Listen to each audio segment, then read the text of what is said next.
The only prediction that holds true is to do what you know and stick with your friends. Friendship is thicker than blood. Family can be inherited. Friends must earn that bond. This is one story about a group trying to survive in a newly begun apocalyptic world. Chapter 1. Extra Dough. Adel, Iowa. Saturday, 1983. The man sat in his office twirling a pencil with his fingers. He sat, staring at the list of jobs the company had slated, and couldn't believe they were as busy as they had been. He was truly thankful for the tornado season. He knew, of course, that he could never voice his joy over it. It was one of the dirty little secrets that he had to live with, owning a tree trimming business in the Midwest, when tornadoes tore down homes and enough trees that could fill a forest was a godsend to him. He peered down at the available workers and jobs that needed to be done and knew that they couldn't be stretched thinner. If another job came in, he'd probably shit himself. He was aware that it was a good problem having too much work and not enough people to do it. He'd rather make people wait for it and be able to charge more. He was a huge fan of the business model called supply and demand. It was, in his opinion, probably one of the oldest business models in the world. His phone rang as he listened to news reports on his radio about how Missouri had been struck hard by a massive string of tornadoes. The twisters were not discriminatory to small or large towns. They struck both with impunity. Tornadoes had no targets. They had no emotional vest in particular. They simply existed to do as much damage as they possibly could, and, in this case, had set records for being on the ground longer than any tornado in the history of the state. He wished the company could get some of the Missouri money, but he'd gotten into a little bit of trouble there in his younger days, telling some officials where they could stick it once they caught him after a 3-day whiskey bender he'd been on. He set down his pencil, picking up the receiver. "What's up, Sarah?" I'm sorry, who are you speaking to, sir? He cleared his throat, shaking his head, knowing this would go a lot quicker if he just tossed out a bit of respect. "Sorry about that, Mrs. Jones. Now, how are you on this beautiful blue sky day?" He stared out the window as he said this, biting his lip, and watched as a truck pulled up full of men that looked like they were dragging serious ass. He crossed off the job they had been assigned to, and was already looking on the hot sheet to see where he would be dispatching them to go and work the rest of the day. He looked at the time and saw there was plenty left of it. Mrs. Jones replied, Why, hello, Mr. Shaw. Aren't we busy lately? I bet you feel like a big, important man right now, don't you? Well, I'm about to burst your bubble. "But I was having such a good day." I know it. Kinda makes calling even better. I have the manager of a tree service on the phone from Missouri. Looks like they finally decided that you and your boys should be allowed some work down south again. Too bad you don't have anyone available just yet. "Put him through. I'm gonna figure something out or I'll be dead." So what you're saying is that it's a win-win situation, right? Either way, there's a positive to it. "You are too sweet to me, you realize that?" Well, it isn't every ex-wife that gets the pleasure of working with her ex every single long day of their life. But the upside to taking half your paycheck is getting to make sure I make your life a living hell regularly. Now hold on while I send them through. And good luck. I really hope you get to be the one to go down there. I don't know who you're gonna send. "Just send him through. God, I hate you." I'm sorry? This is Mr. Shaw, isn't it? Shaw sat erect in his chair, shooting daggers at his ex-wife through the smoked glass window, and simultaneously flipping her the bird.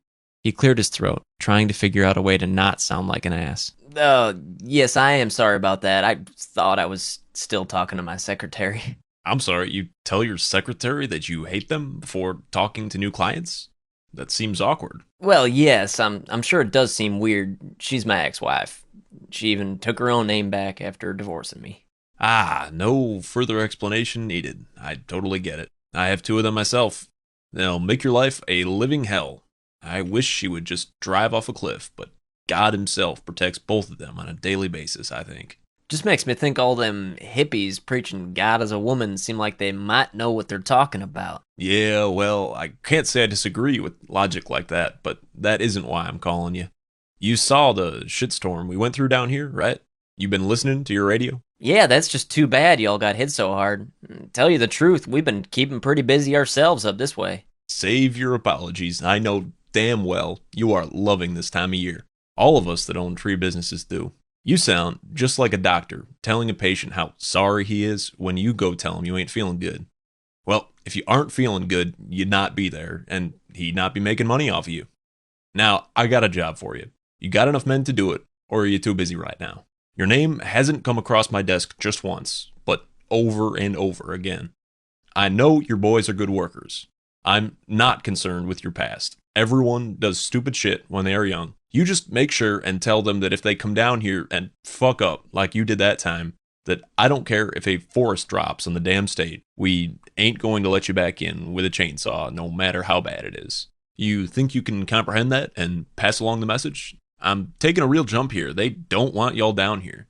And I had to vouch for you saying you wouldn't screw this up. You aren't going to make a liar out of me, are you? No, sir. Hell nah. We can handle any job you give us. What's the job? You ever hear of a town named Sedalia? Sedalia, Missouri? You think I'm calling about a town that isn't in Missouri? Yes, Sedalia, Missouri. Nope, never heard of it. But if it is on a map, my boys will get there. They got about 20,000 people there, but they got more damn trees than you could shake a stick at. They were hit like a son of a bitch. You go down there first, because of a big business down there, and, well, anyways, they need it cleared up so they can get some work done. The whole damn city is just sitting on their hands till they get someone with some real tree cutting experience to come down there and get stuff moved. I understand. You want us down there immediately, huh? I could probably get some boys on their way down there in the morning. Looks like it is about a 4-5 hour drive from my map. Hell, they could be down there before lunch if they get their asses up early. Well, you see to it they do. I got more jobs for you in the future if you can get this shit cleaned up and moved. You might find this beneficial. Make this your chance to get back in the state's good graces. Shaw sat forward, pounding his fist on the desk. You can count on Shaw tree removal, sir. Now, I'm going to pass you back to my secretary, and you give her the information where we send our bill to, and we'll be good to go. Save it. I've got information from a reliable source that we got government money coming our way. I got a check here for $5,000. When they are done here, if there's more shit that needs to be cleaned up, we can send them right over. You tell them they work hard and fast, and they get bonuses. That sound about right? Don't go being a tight ass, and maybe we can get a couple more jobs in. They'll be down here for a week, though, I can almost guarantee you, sir. Shaw had already written down in large numbers the dollar figure the man Missouri had quoted him. He knew that was one hell of a week's pay, even if he had a large group of men working. He dreaded talking to his ex again, but he knew that he had little choice, and he wanted to make sure he was damn clear about what he was looking for.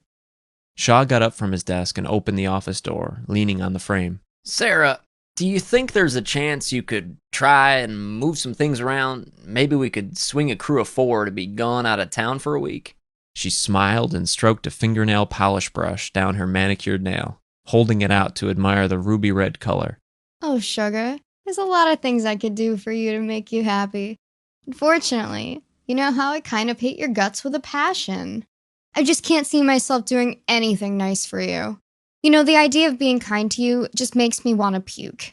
Now, is there anything else I can do for you, hun? Shaw looked at her with eyes that burned red. I can't see if you've actually done anything for me yet today, sweetheart. Now, this job is a big goddamn payday. The kind that could lead to more if we don't fuck it up. Now, for someone that enjoys having half my damn paycheck, I'd think maybe you'd be a little more, I don't know, how would we say it, interested in making money? What kind of money are we talking about, darling? The kind of money that makes it so you don't have to come in here no more. And you can just sit at home on your ass, taking what's mine. So basically, it'd be your dream come true. She found herself smiling and said, Oh my, the idea of not seeing you. I can't imagine a life any better. But as bad as it is for you to not get to see my darling face every day, I think I could make that work staying at home. Unfortunately for you, honey, you just don't have any men to spare. Everyone on our list is a week behind right now, and those boys are working from sun up to sundown, and some of them past that. Shaw punched his hand with a meaty fist. Why is it that every goddamn time I get the opportunity to make a little extra money, that I don't have anybody to do the damn labor? Sugar, you don't think that, it might be because you're too damn cheap to hire extra people? Or the fact that you'd have a heart attack if men were waiting around here not having something to do and maybe, God forbid, working on some of the equipment that's here and not just cutting down dumb old trees? That is just idiotic. I don't know what you're talking about. You know what? Never mind. As usual, I will figure out what it is that needs to be done to keep this glorious facility thriving in America's heartland. Sarah pointed to her face. Did you see that right there? That was a little bit of puke coming up in the back of my throat. It tends to happen to me when you speak, you see. You're the only man that can do that, sugar. I just don't understand what I did in another life to deserve to have you in mine. Shaw looked at her intently, nodding his head. I know exactly what you mean, honey. I think of that every goddamn day when I wake up. Of course, that initial moment when I wake up and you're not in bed lying next to me is kind of a nice few moments. She opened her mouth, ready for a quick rebuttal, but he had already slammed the door and was strutting in victory back to his desk. Shaw stared at the clock for a few minutes, realizing every tick of the second hand was one less second he had to get somebody lined up and on their way down to Missouri. He opened up his personnel file, checking it and realizing that everyone he had really was on a job. He went down the men who had left in the last few years, and when he saw Jude's name, he remembered that he had left the company on good terms. He knew he could handle it. The man had been one of his best foremen until his wife had become too ill. He decided he wasn't above paying a couple extra bucks to Jude, knowing in the end he'd still be making more money than the entire crew would be for the week. He punched in the man's phone number, already smiling, and leaned back in his chair. He was trying to kick his feet up on the desk, but between his large legs and even larger gut, it would have been a miracle had he actually accomplished the feat. He held the phone between his ear and shoulder and wound his finger around the telephone cord as the phone connected on the other end and started to ring. He wondered if he still had the man's CB radio channel number lying around anywhere, but realized there's probably a pretty slim chance of that, given it had been a couple years since then. When the ringing stopped, he sat listening. All he could hear were what sounded like dishes being moved around. Shaw cleared his throat and said, Hey, is somebody on the other end of this here line? A young voice on the other end of the phone came back. Well, if not, sir, I think you're talking to a ghost. Shaw actually laughed at that, realizing the boy had a good point. No one likes a smartass, son, but yep, I think you got a point there. Is your daddy around to talk to, bud? He did not ask for the kid's mom because he knew the exact reason why Jude had left the company. The boy answered quickly. No, he's not here. He's out cutting trees. He said he was going to be dropping them all day long. He even said that we were going to have ice cream tonight because he was having such a good time, and the firewood he was going to be able to sell was going to put us on something called Easy Street, but I don't know where that is. I hope it's in Adel because I like it and I don't want to move. Shaw thought about that, laughing again, and realizing if it wasn't for the fact of how much he did not like kids, this might actually be the one that he enjoyed. So your dad's been busy out cutting down trees? Oh, yes, sir. He's been very busy. I hardly see him at all. Just about the time I wake up, all I see is his pickup truck backing out with the lights on. Shaw mouthed shit at the phone, knowing if he was making that kind of money, it was going to cost him even more money to get him to go on any kind of trip. So he's doing pretty good, huh? Well, you can't beat an honest day's work now, can you, son? I'm only 4, sir. I don't think that would be something I could answer for you. Sorry. Is there, by chance, an adult there that maybe I could talk to, buddy? Yeah, my aunt is here. You want me to go try and find her? I think she's hanging laundry outside right now. I can go check, though. Shaw was ready to say yes, but he had already heard the phone being dropped on the floor and the patter of little feet running away, screaming at the top of his lungs. A moment later, a slower set of footsteps came back, and Shaw could hear a woman's voice yelling at the boy for dropping the phone on the floor. She put it up to her ear, speaking softly. Hello, you have reached the Grimes residence. If y'all are calling to sell something, we ain't buying. Shaw cleared his throat again and said, No, ma'am, I'm not selling anything other than opportunity. Opportunity, huh? You sure ain't trying to sell nothing? Sounds like you're trying to sell a load of bull to me. Who is this, anyway? This is Mr. Shaw over at the tree removal service. The one that Jude used to work for back before he had to take leave. He knew he did not need to tell whoever it was watching Jude's son what had happened to his wife. He started to back up. Well, anyways, he used to work for me. Hell of a worker. Yeah, until he couldn't get the time off he needed to take care of the only woman he ever loved. He could hear a coldness in her voice. And of course, he could not remember, being a man of the Bible, that he had told anyone no when he had been asked about extra time off. He said, Well, I can't say as I remember that, but right here and now, I got a job for him. Now, he'd probably need to throw wood for a month to make the kind of money I'm going to offer him. She sounded more annoyed than excited. Her distaste for the man was a bitterly strong one. She said, Sounds a little too good to be true, sir. Usually, if someone has something that good, there's a reason for it, and usually good don't fall in the sentence. You are a quick one, ma'am, and most times you'd be right. Now, luckily for you, ma'am, I am a man of faith. She wasn't stupid, and she knew exactly who he was and how he dealt with things. She snorted, trying to hold in the laugh, but she failed miserably. Well, now, if you're a man of faith, then of course I've got time to listen to you, sir. He was well aware he was getting nowhere with her, and that he would be much better off if he just got to the point. You see, I got too many people working right now, but there are more trees down than I got men to cut 'em. What I'm calling about is to see if Jude would be up for some contract work down in Missouri. You think he'd be up for traveling? I know it's just him working, but I think he can handle it. He always put on a good job back in the day. He isn't on his own anymore, sir. He picked up 3 boys that he works with, and they are like a fine-oiled machine. He's thinking about picking up a few more, but just hasn't had time to look around and find anybody. He's been so damn busy because he charges a reasonable rate. People just love hiring him. Well, bless his heart, that's a noble thing he does, not trying to make too much money. God knows there are more men and women out there that should try to do the same. So how long would you need him for? You know, given he decides he wants to take your job, that is. Well, I need to talk to him about that, but honestly, I was hoping we were looking at a week or less.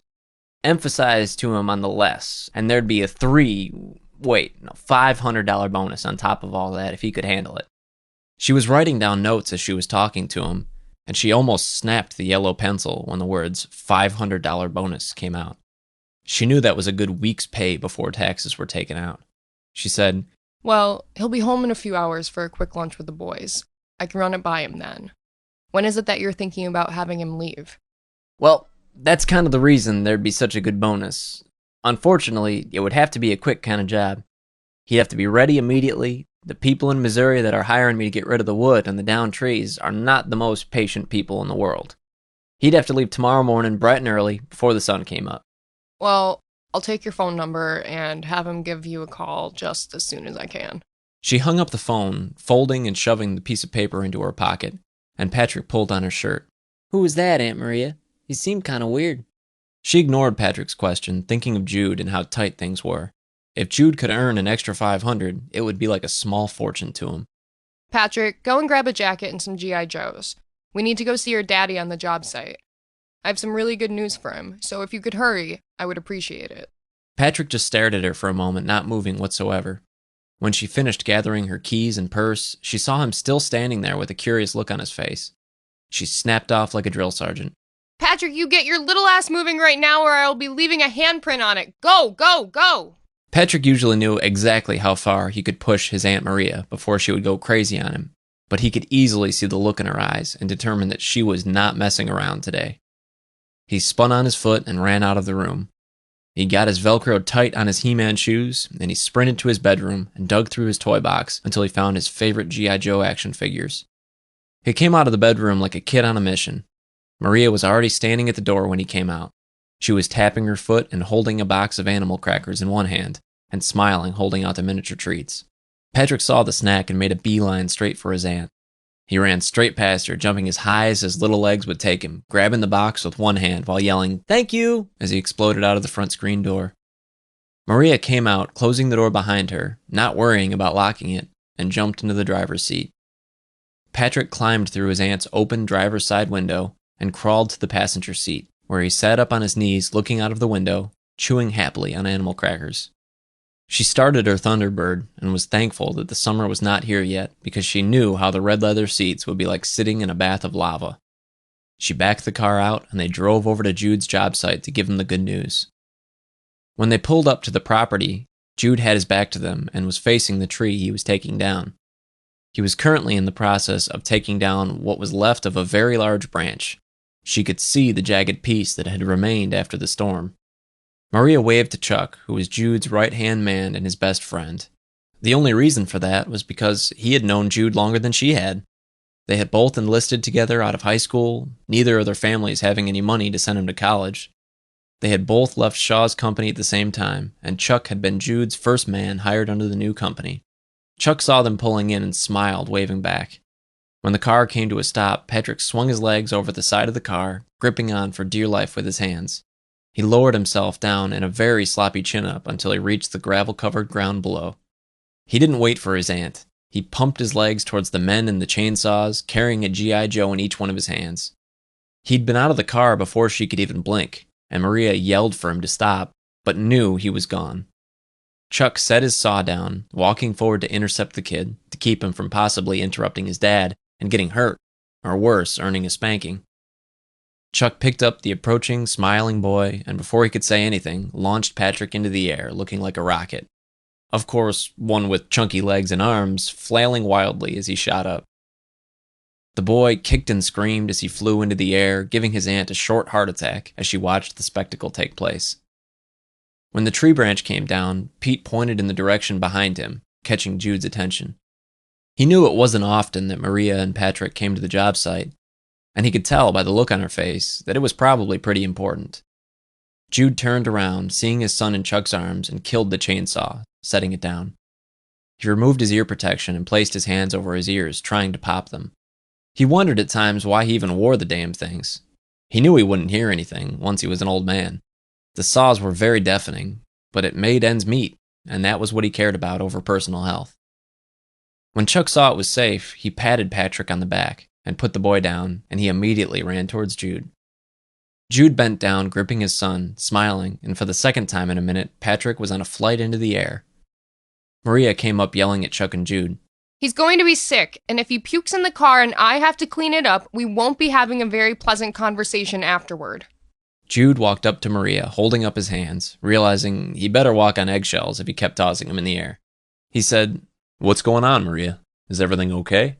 She pulled out a piece of paper, handing it to him, not wanting to disclose to the men how much of a bonus he was going to be making if he accepted this job. He opened it, seeing only the numbers saying 500, and shrugged. He said, "This is barely enough to cover us all for a week, and that's if we don't want to eat. Is this what you came out here for?" Maria motioned for him to follow her, and he did.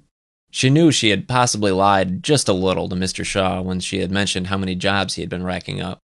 He had just barely been able to make ends meet, but it was none of the greedy bastard's business.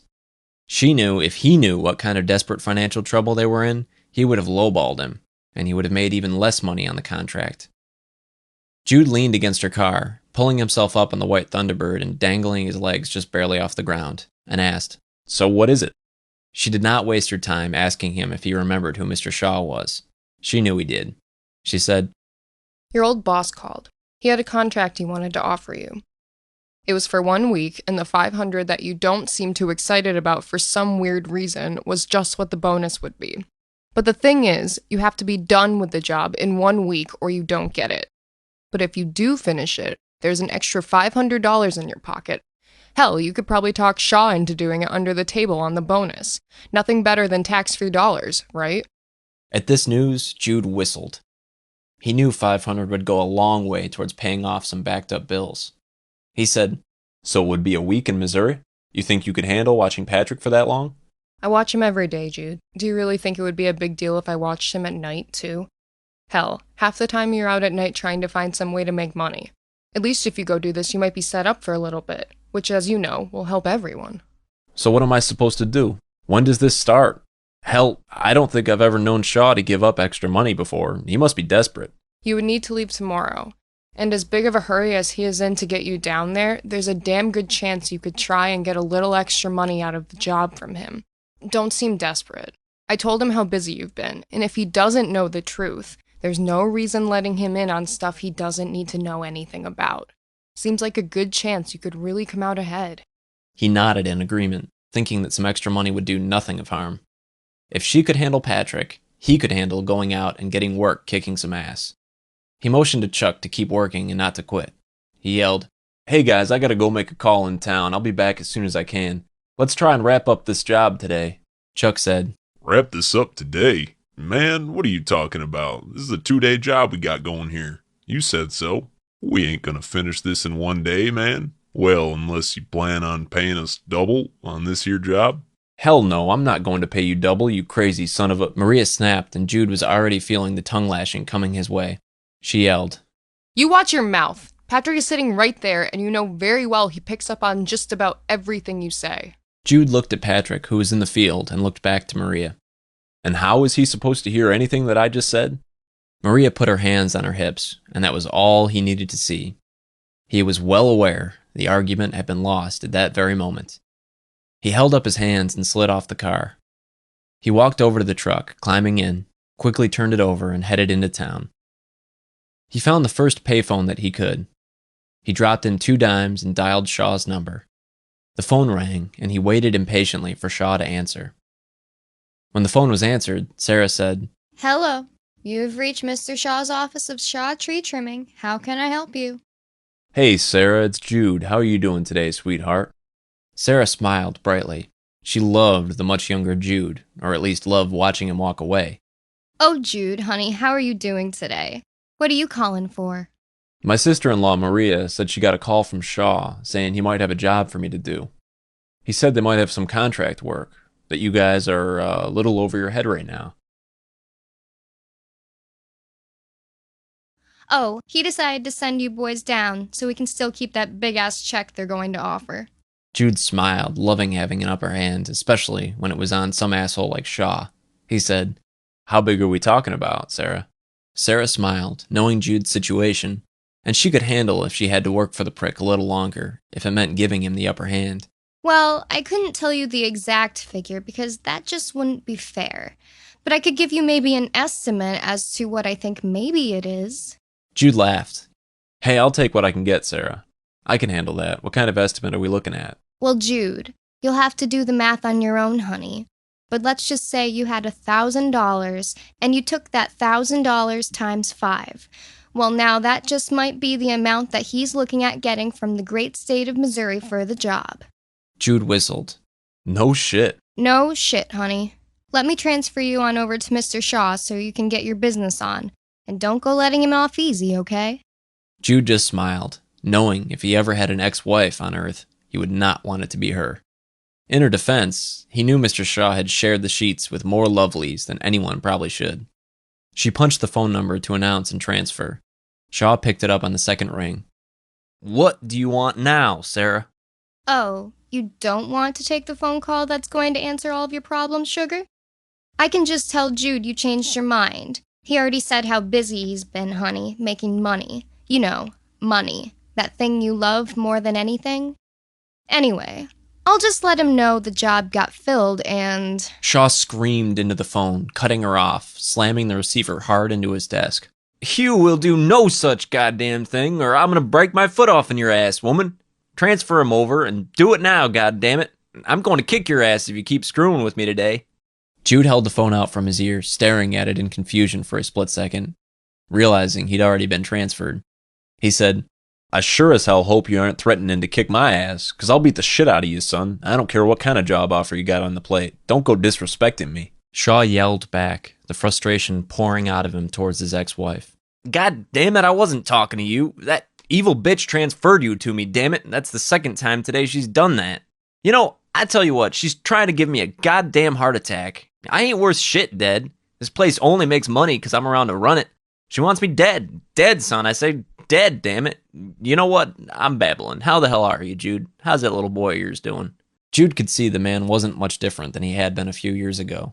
Well, he's growing like a weed, sir, and he's trying to eat me out of house and home. What's up with the job offer? I've already got a job east of town I'm working on. I figured it would be a 3-day job, but it looks like we might be able to finish it up in 1 or 2. It just depends on how motivated I can keep my men. Shaw did a little fist pump in the air, thinking how it was probably a good thing that he could wrap up the job duties today. He knew Jude well, and knew he wouldn't leave any work behind until he had finished. It wasn't in his personality, which was probably why he liked him as a worker. Hard workers were hard to find, whereas lazy ones were a dime a dozen. Well, that's great news. I gotta tell you, because I don't know if your sister-in-law told you, but you're looking at right around a $500 bonus if you can do the job in a week, son.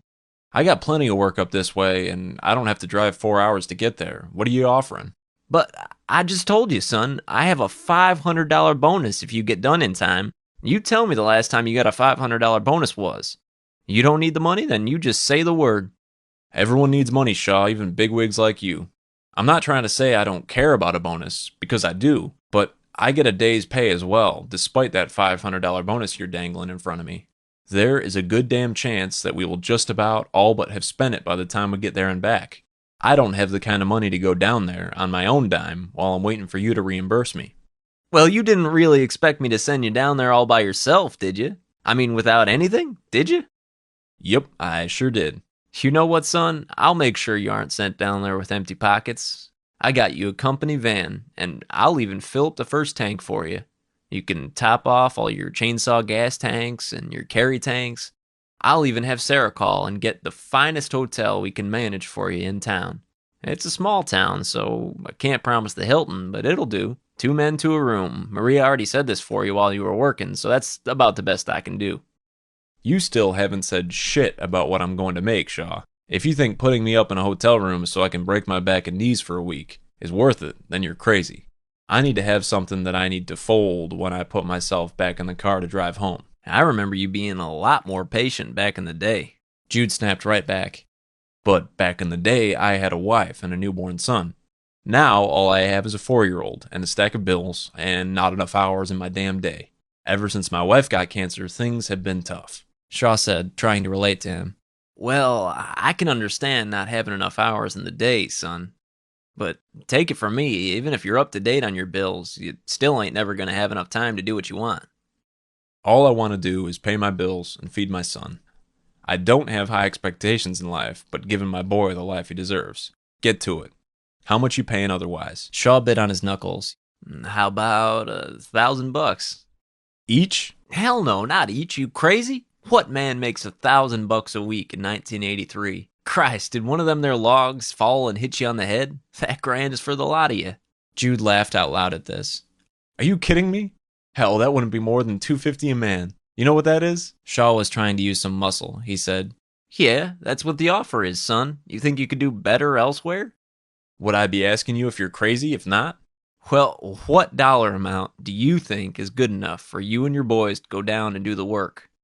Well, I think we might be just too damn far apart to even say it, Shaw. But since I'm the one hiring you, why don't you go ahead and let me worry about being too much money or not too much money? Already smiling and knowing the answer, he figured he may as well go ahead and start on the higher end of the scale to allow Shaw to feel as though he were haggling him down. I think about $4,000 would be just fine, sir. Shaw gripped at his heart. Jesus, you trying to give me a heart attack, son? Just trying to get a fair day's pay. Well, then you're delusional, or you must have hit your head on something today, because that is absurd. I already told you $1,000 a week per man was insane. Hell, you just asked for that again. I won't pay you $1 over $2,000. Now, see here, if this one works out, next time I go send boys out of town, maybe it's going to be you. But if I can't afford you, I won't be pushing this button to call you. Jude just smiled, leaning against the phone booth. So, I guess I'd just hang up this phone? It doesn't take a genius to run a chainsaw, son. No, but it takes a man to do it, and it seems like that is something you don't have. I appreciate your time today, sir. You keep me in mind if any other jobs come up, though. You never know when I'm going to get a break in my busy schedule. Shaw was holding the phone tight enough to white-knuckle his left hand. Through clenched teeth, he said, All right, $2,500, but that's it. I ain't going no damn higher. Well, then you have a right nice day, sir. Man, are you crazy? You're killing me. Okay, $3,000. You want more than that, you could drive down here and kiss my old wrinkled ass. Jude smiled ear to ear, thinking about $3,000 split 4 ways for 1 week's pay was one hell of a good week. He shook his head, thinking he owed Miss Jones a dozen roses and he was going to have them hand-picked and delivered by the owner himself. Shaw could feel the tension of the day rising up in his back, feeling like it was turning into cement in his shoulders. He said, You just remember, if you ain't done by Friday afternoon, $500 are going to stay right in my damn pocket, son. You pay your men how you want to, but you remember, being the boss man, you need to keep a few extra for yourself in case of a rainy day. And if you don't finish, then you don't get paid that bonus, and I won't be any happier about paying you the $3,000. So, that's a yes? I mean, I don't want you telling folk that I'm cheating you. If you ain't making money on this, you just let me know. We could settle things up right now. I'll leave you be and go back to my job. Well, I might be still making a couple $100 on it. I haven't done the exact math, so I can't be positive. But we need to spread the wealth around, right? Well, thank God you've got the faith keeping you honest, Mr. Shaw. You are damn near an angel, and I thank you, and my family thanks you for that. We're going to finish up our day's work, and we'll be gone in the morning. Before daybreak tomorrow, I might already have my first tree down, sir. You boys just make sure you stay out of trouble there after you're done working. You do a damn good job.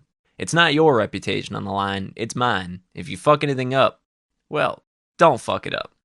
Well, I can't say I'm a real big fan of making mistakes, so I just have to tell you to trust in me like I'm going to trust in you to come through. You boys drive safe on the way down there. That van I'm sending you down there in is almost brand new. Jude smiled, thinking the box van he was going to be driving probably did not have air conditioning and was at least 10 years old with 200,000 miles on it, if he was lucky. I'll send Chuck over after work to pick up the van. Just leave the keys in it, okay? Ah, Christ, you're working with Chuck? He's a hell of a hard worker, faithful and strong. Like you said, it doesn't take a rocket scientist or a genius to do tree cutting. Just don't prove me wrong. I'll transfer you out to Sarah to get things arranged with her and then go finish up your work so you can be on your way. Good luck down there, and if I didn't mention it already, don't fuck up. Shaw hit the mute button, cursing to himself, thinking he'd only made $1,500 for 2 phone calls, which he thought he might just be able to live with. He started seeing dollar signs in his head already and thought if he could get 10 more people to do that, he'd have one hell of a summer. Jude set the phone down in its cradle, trying to keep the balance in his weak knees. The idea of $3,000 split in even 4 ways for 1 week's stay away from home had his stomach rolling. He thought he actually might throw up for a moment. He thought about it and quickly dialed his home phone number. The phone rang and Maria picked up. Grimes residence. How can I help you? Jude screamed into the phone. $3,000 goddamn dollars. Can you believe this shit? 3,000? Are you kidding me? To kill the ex-wife? No, believe it or not, all he wants us to do is cut down some trees in Missouri and clean everything up. That's too bad. I'd help you dig the hole. For that kind of money, I'd probably still be able to sleep at night. Being the keeper of my son, that's a little bit creepy, Maria, but I understand where you're coming from. Can you do me a huge favor? You mean besides not working and staying home with your only son, making sure your house doesn't burn down and paying all your bills? You are irreplaceable.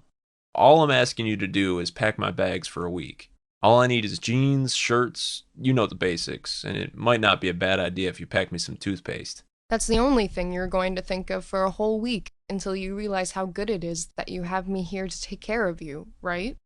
I am well aware of everything. I will be indebted to you for the rest of my life since your sister isn't around. Now I got to go and finish getting my work done for the day so we can leave in the morning. There anything you need me to do before I come home? No, you just finish your job and try to be home early enough that you can see Patrick for a little bit before he goes to bed. I might let him stay up a little bit late and deal with the monster tomorrow. It'll be worth it for him to get to see you for a bit since you're going to be gone longer than he's used to. Just remember one thing, Jude. Shoot. You don't forget about that $500 bonus, and you finish it early. If you do, I suggest you boys kick your feet up for a few days and enjoy yourself. I say by that point, you will have earned it. I don't think hanging out in Podunk, Missouri is the most exciting thought, Maria. You know, honestly, I don't give a shit if you stay there or stop somewhere. Maybe if you meet someone that raises your eyebrow, you might want to bounce on some sheets. Jude cut her off. Good God, are you trying to make me blush? What would your sister say if she heard you talking like that to her husband? Are you kidding me? When she died, did you forget she was not a nun when you married her? She'd be telling you the same exact thing that you needed to get your little skinny ass out there and find someone new. Just because you lost your wife doesn't mean you're not still alive. At least I assume you're still alive down there. Not something I'm particularly interested in finding out, but I'll take your word for it if you tell me it is. I need to get back to work. Thank you for embarrassing me and for getting my bags ready. I do appreciate it. Maria smiled, shaking her head. She loved embarrassing Jude. Patrick snuck back into the kitchen, pulling at her shirt. What's bouncing sheets, Aunt Maria? You need to get them in the wash or something? Yep, you know it, Patrick. Why don't we go get your dad's sheets in the wash now so we can get some sleep tonight? I know. I'm going to miss him. I don't understand why he has to go away for an entire week. Maria ran her hand through his hair, smiling and patting his shoulder. She said, It's kind of hard to explain to a little kid sometimes, but just know your dad has nothing but the best interest out for you at all times. You are the most important thing to him, and I can promise you that. But what about you? Well, I'm sure your daddy does like me too, but there isn't anything more important to a man than his son. One day you're going to take over this business, and you are going to be the boss. There's a good chance you're going to have to leave your own kids at home so you can go out and help provide for them and your wife. Patrick held up his hands, shaking them in a not in this lifetime manner. I'm not having girls. Girls are gross. I ain't doing it. The only girl I know I like is you, and every once in a while I wonder about that too. When Maria bent down to give him the tickles he knew were coming, the little boy turned and sprinted off at a mad pace, screaming hysterically and laughing all the way.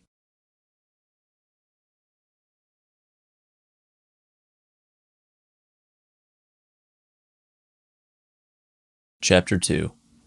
Prep. Jude woke up early and went to the kitchen, deciding there was a reason he was the best boss in the world, and that wasn't just because he could afford to pay his men after a hard week's work. He stumbled in, starting a generous pot of coffee, and started pulling out all the thermoses he had. Jude knew between the 4-hour drive and how early they were starting out, there would be a good chance at least one of the boys with him would still be feeling the effects from the night before. He only hoped by the time they made it to town, they'd be sobered up enough to get their work on so they could earn that bonus. He figured once they made it to town, he would tell them about the bonus and help give them a little bit of initiative to get the job done. Maria came into the kitchen, yawning and stretching. She said, Good morning, Jude. Are you all set to hit the road? Were you guys able to get all your gear packed up last night like you planned? Jude was leaning on the kitchen counter in just a pair of Levi jeans. He said, I just need to get my work boots and shirt, and I figured I'd take some coffee for the boys. Nothing better than a little jolt of caffeine to get you going in the morning, especially with a drive like this ahead of us. Wow, Jude, you big spender. You're going to give them coffee for a 4-hour drive? Hey, it's not my job to feed them. They got stomachs. They know when they're hungry how to fix the problem. It isn't necessarily all my fault that we have to get up at the ass crack of dawn to head down south. Jude, are you above just asking? Maria, would you please cook some breakfast so the boys and I don't have to starve on the ride down to Missouri? Jude smiled. You know, Maria, that is right nice of you to offer. If you could do that, well, I don't know how you could be any greater than you are, but I'll try to remind you of just how special you are. She smiled, pushing him out of the way and getting a small arsenal worth of food out of the fridge and cupboards, about enough to feed an army. Jude said, Watch the sausage. You know how Chuck is. Please don't put me through that for an entire 4-hour ride. He won't roll the windows down just to be kind. I'll be lucky if he'd roll the window down while he chain smokes on the way there. I thought he was trying to quit again. The son of a bitch said he tried the gum, but he said it tastes so bad he can't keep it in his mouth long enough to get a fix from it. Well, it's amazing they can't do something as easy as putting the nicotine in there and then making it taste good. You just wait until the day comes when you can't smoke inside. You're going to see all kinds of people quitting. Jude started laughing pretty hard. He said, There's never going to be a day when you can't smoke inside of a restaurant. Hell, people don't like going out spending money the way it is, and then you tell them they can't have a cigarette after they finish their dinner? Hell, that's just absurd. Not going to happen. Guaranteed. Shoot, that'd be like going to a bar and not being able to light yourself up a smoke after you had your second to third beer. It's un-American, really. Yeah, you're probably right, Jude, but you never know. The government has done some weird things. You might even see a black man in the president's office. Next thing, you're going to tell me there'll be a woman running for president at the same time. Maria shrugged her shoulders and said, You know what? It's damn hard to tell what's actually going to happen in the world. Slowly realizing there was only one way for an argument to go with a hard-headed woman like herself, and he knew it would only lead him to being wrong. He said, I'm going to grab a quick shower, smooch the kid, and then I'll be leaving. I don't plan on anybody coming here. I was going to pick everyone up. There's no sense in all those trucks parked outside for the week.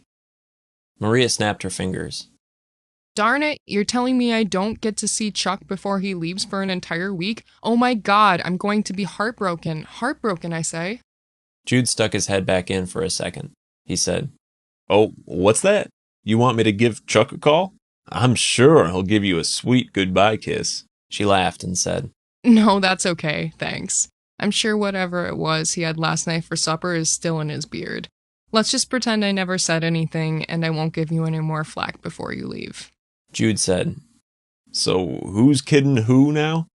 There ain't a chance in hell I'm going to leave without having a few of your quick thoughts come out. Jude came out 15 minutes later, clean shaven, with a fresh pair of jeans and a Grimes Gonna Get It Done t-shirt on.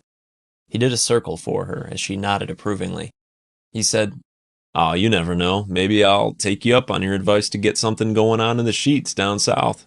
At least I don't have to worry about anyone following me home that way. Maria said. Probably the only time your face is going to see a razor in the next week, isn't it?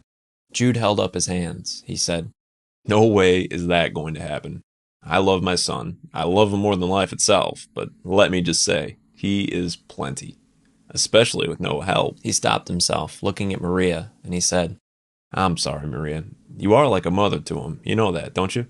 She nodded her head. She said, You just make sure you don't leave anything down there that might be calling you in 10 months telling you there's a package with blonde hair and blue eyes waiting for you. Jude pecked her on the cheek and then one on the forehead. He said, I couldn't do this without you. And when I get that big-ass bonus, we're going to find some way to celebrate. She didn't need any time to say anything. She said, You're buying me a dishwasher, and you're buying me a microwave. You know how much time it would save me with modern conveniences like that. because he knew something was going to be thrown in his direction after he spoke a word out of his mouth. He said, Oh, don't you worry about me looking for a new wife, because I think I can just barely afford you. After saying that, he turned and ran out the back of the house, trying to balance everything in his hands. Jude started up the borrowed van from Shaw. Checking the gas gauge, he saw, true to his word, Shaw was actually sending him off with a full tank. He was thankful now they had put in the extra hour last night and gotten all the saws ready they would need for the coming week. He had every intention of kicking serious ass on that town. By the time he left, they would all be happy the Grimes tree removal crew had come to their town. Jude drove through the quiet town, no one awake this early, and the men from the night shift had not yet been released from work. He didn't feel bad for them. There was nothing wrong with good union pay, although he knew strikes at the tractor factory had been discussed recently. Jude rolled to a stop going by Chuck's house. He did not have to wait long out front because, regardless of how hard he hit the bottle the night before, Jude always knew he would be up and ready to work the next day, regardless if he was sick hungover or on the brink of death. Chuck was already sitting on the front steps of the small house, his head looking up to the stars and blowing smoke rings into the cool morning air. Jude waved, and Chuck pushed up from the front step, grabbing his loosely filled army duffel bag he had used during his time being enlisted with Jude. Chuck climbed in the passenger seat, settling down his bag in the rear of the van, happy to know he wouldn't have to be sitting on the floor for a 4-hour drive down to Missouri. He would hold his piss until the last minute possible if it meant not having to sit in the back with all the gear. He knew it wasn't about comfort when it came to a company van. It was about how much you could get to somewhere and how quick you could do it and how many people you could take with. Rows of seats just took up valuable space. Chuck said, Morning, Jude. How are you doing this morning, Chuck? Did you stay in last night? No, of course not. If I was gone for a week and I didn't say bye to some people, they might think I got killed on a job site and you just dug me a hole and buried me somewhere. So, to put it more nicely, are you still drunk from the night before, or did you actually manage to get some sleep last night? Are you trying to offend me? Of course I got some sleep last night, but I got real good news for you. You know where I went before I went home last night. I stopped at the diner. Don't do it, asshole. Do you know what I had for dinner last night, Jude? Chuck asked. Do you want to walk your dumb ass to Missouri? Jude replied. You know you need the help. Chuck said. Just please don't do it, Chuck. If our friendship means anything, please try to refrain. Chuck smiled and said, Oh, our friendship means plenty to me. You're my best friend, buddy. Hell, I wouldn't share any part of this with anybody but you. That was when Chuck leaned to the side, lifting his left cheek, and let the fart of all farts go that would have killed any lesser man. Jesus Christ, what the hell's wrong with you? You know that can't be healthy, being able to do things like that with your ass. Good God, man. Crack a fucking window. Jude rolled his down, hanging his head out the side, wondering if he was going to be able to eat any of the delicious breakfast Maria had cooked up for them. You know you're a real asshole, right? You do that again, I'll make you ride on the goddamn roof, and I ain't shitting you, brother. You know, Ronnie at the diner put those extra jalapenos and peppers in the chili for me, just like I like. You didn't happen to mention to him that we were going to be going on a long car ride together, did you? Tell him about the little trip down to Missouri, maybe? Chuck just drew on a cigarette for a second, his head outside the van, and nodded his head. He said, You know, come to think about it, we might have had a little discussion about that. You don't think he would have done something like that on purpose, do you? He's a Bible man. Bible man my ass. He's a damn prankster is what he is, Jude said. Well, you have my humblest apologies. I promise I want to have more than 4 or 5 more of those on the way down there. You got handles up on that roof? No, I took him off. You're going to have to hold on for dear life. Who are we going to pick up first? Both. The boys are living together for a little bit. Pete got kicked out of his house. His girlfriend got sick of him coming home smelling like he was taking a bath in whiskey. Chapter 3. Newtown. The ride down to Missouri was uneventful. The only thing that made them nervous was the storm clouds that were brewing and the newsman talking about how they were still deep in the heart of tornado season. There would be storms off and on all week, and the heat was going to be a scorcher. Chuck said, I hope the hotel we're staying at has a basement. Pete said, You know, the further we get down south, the fewer basements we're going to get. You just do like Jude says and work hard so we can be out of there in a week. Hell, there's a chance that I might even get me back on good conditions with my girl. Jude smiled and he said, You boys want in on a little secret? The 3 other men nodded, and Jude said, If we get it done early, if we can be done in a week, I got a $500 bonus coming in to split between all of us. And this is the reason why you're the best damn boss there is. Jude said honestly, It is kind of simple, guys. If I don't have you kicking ass, I'm not going to make any extra money. The last thing we want to do is get a contract job and then take our sweet time doing it. If we could be done early, maybe we'll see some more of these jobs. I don't mind doing the traveling when there's enough money that I can't fit in my wallet. That's what you might call a good problem to have.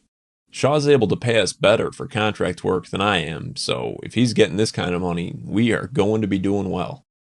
When they arrived in town 4 hours later, they had to stop short. The town had been littered heavily with trees. One of the stores had an entire 50-year-old oak tree going through the front display windows. When the men saw the number of downed trees just on Main Street alone, they realized 500 might not have been a big enough bonus, but they didn't care. They were here to work, and that was something those Iowa boys are good at, as well as knowing they had a big payday regardless heading their way. Chuck said, Probably a damn good thing we brought the big saws with us, huh? I think there's a good chance we're going to need them here real short like. You got any idea where you want to start? Jude shook his head, no. He said, It ain't like I've ever been here before either. But I think if we want to get on anyone's good side, we might make it so the shop owners can get those windows fixed at the diner. Then we can work our way down the first half of the street, so at least they can drive on it. After that, we take it a section at a time for the 4 miles down. After that, we'd go around town and clean up what's left of it. When they pulled to a stop, Chuck said, You guys want to know one good thing about all this? Roger said, You mean besides the fact that this is going to be our biggest payday of the summer? Chuck said, Yeah, besides that. Okay, what's the good news? You know that chili I ate for dinner last night? Pete said, Yeah? What about it? Well, I thought, I was all out of farts. I was wrong. Chuck smiled as he let out the last, long, vicious one for the ride. The men spilled out of the van, gasping for air, and looking like a group of fools in front of the townspeople who had been waiting impatiently for someone to finally be sent to the town. The sheriff of the town drove by, hitting his horn once in the boys' direction. He said, Y'all boys okay? We don't need you dying now. We've been waiting long enough for somebody to come down here and help our asses out. You need anything? Jude pushed off the ground, ready to kill Chuck, and said, No, we're good now that we got a little fresh air. We are near cured, Sheriff. My friend in the van might have eaten just a little bit too much chili last night before we left for our trip. The sheriff said, Well, if he likes chili, then I got a hell of a place I can recommend to him. Chuck smiled, waving. Oh, yes, sir. I love chili, sir. I could probably eat it every single day.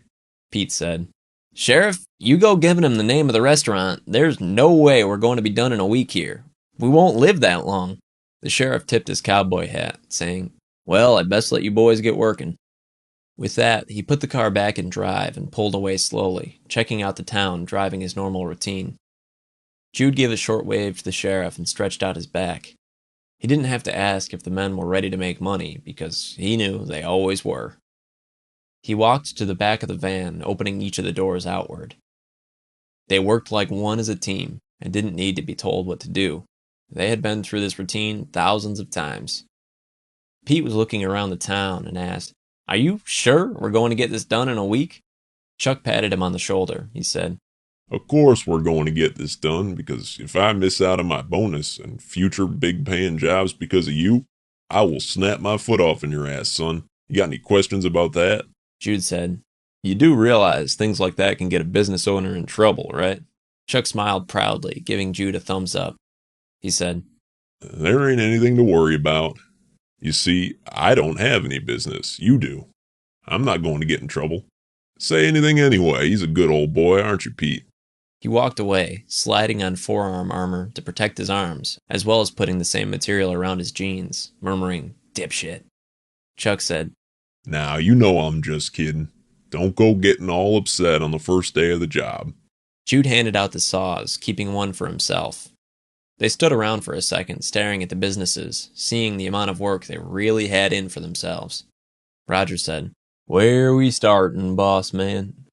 Jude pointed to the diner. He said, "I say, if you boys want something to eat this week, it might not be too bad of an idea if we start over there at the diner. We get that tree out of there, and I bet he would feel obliged to serve us lunch today." Chuck didn't have to be told a second time. He was already walking towards the diner, pulling back on the cord of his chainsaw. Pete said, "Damn, maybe you just need to tell him every one of those stores with a tree in it serves food." Roger said, "He is always on a mission when it comes to food." Jude said, "Don't forget about the ladies as well. He loves the ladies." People didn't stand around long before they got bored watching the men do their best to start putting the town back together. Within an hour and a half, they had gotten the diner tree free. A man from the hardware store looked as if he was loving life right now as he measured the window frame and making marks on a giant pane of glass. The shop owner came out smiling, giving a thumbs up and shaking hands. He said, "You make sure you boys stop in here around lunchtime. I'll make sure there's something hot for you to eat.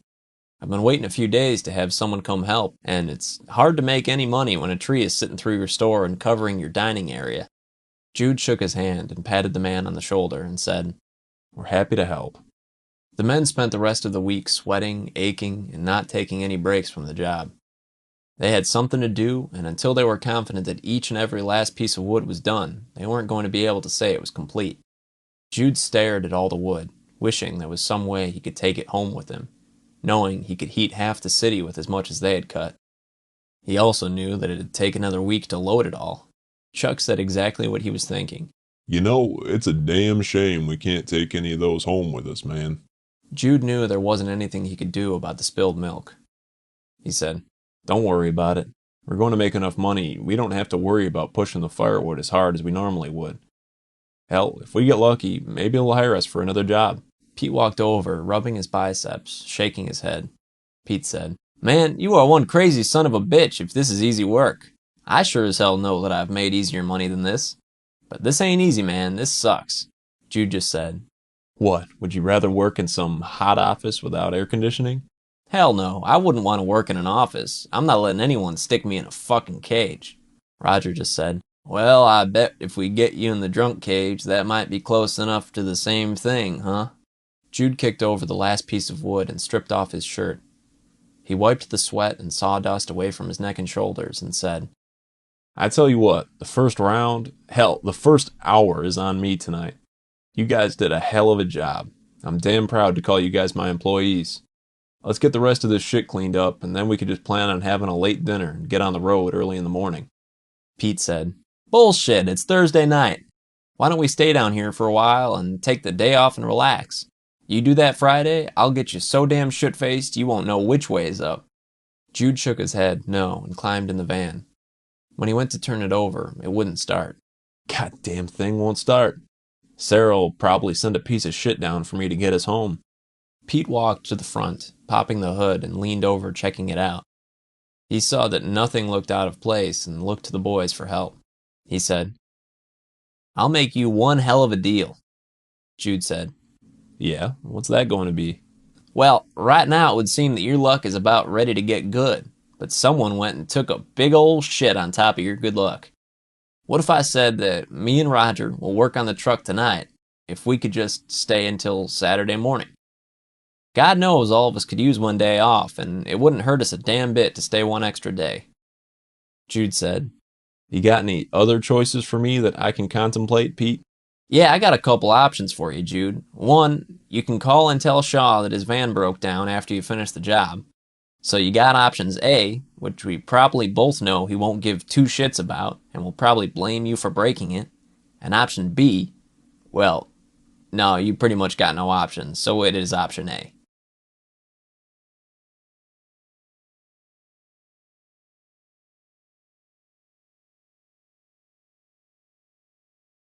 Chapter 4.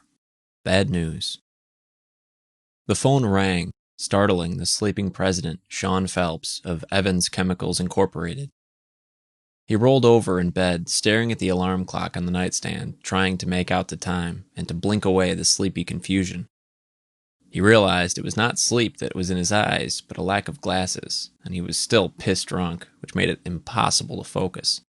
He gave up trying to figure out what time it was, realizing it made no difference. He gripped the phone and worked through a bout of coughing and tried clearing his throat. Hello, who is this?" An Eastern accented voice came over that made his country twang sound like a redneck. "Mr. Phelps, I trust? That is you?" Phelps said, "Yeah." The other man, who didn't have a sense of humor, said, "Sir, I'm calling with a purpose, and I think this is something which you'd like to know. You paid quite a lot of money to get this info." "Shoot." "The decision was agreed upon by the Republicans last night. The Clean Land Act is going to revolutionize how things are done with chemicals and how they are dealt with once they've been created. Companies like yours are—" Phelps cut him off. "They're going to ruin me, the goddamn politician fuckers. If I could go and slit their fucking throats open, I would. Those sons of bitches. What choices do I have?" "None, sir. You need to do whatever you want to do before Saturday comes. As of Saturday, they are going to be sending people from the government to see what you are doing and give you a mile-long list of changes on waste storage that you'll need to make to be able to stay open if you want to." "Of course I want to stay open, you dumb shit. I wouldn't have forked over that kind of money to get a heads up if I didn't." The man said, "Is there anything else I need to know?" Phelps said, "No, but if you hear anything else, you'll be sure to dial my number, correct?" "Yes, I always do, sir." Phelps turned on the light to his room and sat up in bed. His skinny, frail frame leaned over the bed on his knees, lighting up a smoke and taking a drink from the one he'd not finished when he finally passed out. He took a long, deep pull on it, thinking of the thousands and thousands of gallons of waste they'd been storing for as long as he could remember. He knew he would have to get rid of as much of it as possible, but he had to think of two suckers that would be dumb enough to do so for him. Chapter 5. Friday After Hours. Matt sat in the chair outside of the president's office, fanning himself with a magazine that was from the previous president's term. Bill watched his friend, sweating bullets, shaking his head. Bill said, "What the hell are you so nervous about? Relax, man. Take it easy." Matt wiped the sweat from his brow and replied, "You're shitting me, right? It's never good when you go talk to the boss man. You know how I like to do things. I like simplicity. I go in and punch the goddamn clock. I keep my head down. I get done, I don't talk to anyone, and then when I'm done, I leave and punch the clock again. I go home, drink me some beer, eat me some chicken, and pass out watching football on TV. That is what you call a good day of work." Bill shook his head confidently and said, "You need to have what they call an optimistic outlook, Matt. Do you want to know what I think is going on? Would it matter if I said no, Bill?" Bill said, "That hurts my feelings." "Hell no, it wouldn't matter, though, if you didn't want me to tell you. Things are looking up for us, brother. They are finally noticing how hard we work. We're going places. We're going to be upper management in no time." Matt said, "We don't work hard. Hell, half the time you don't even come in. The only reason they don't fire your ass is because your uncle plays poker with the president twice a week. That has nothing... Well, yeah, you're probably right. But what other reason would he have to meet us here on a Friday night when everybody else is gone, but to give us a big damn promotion?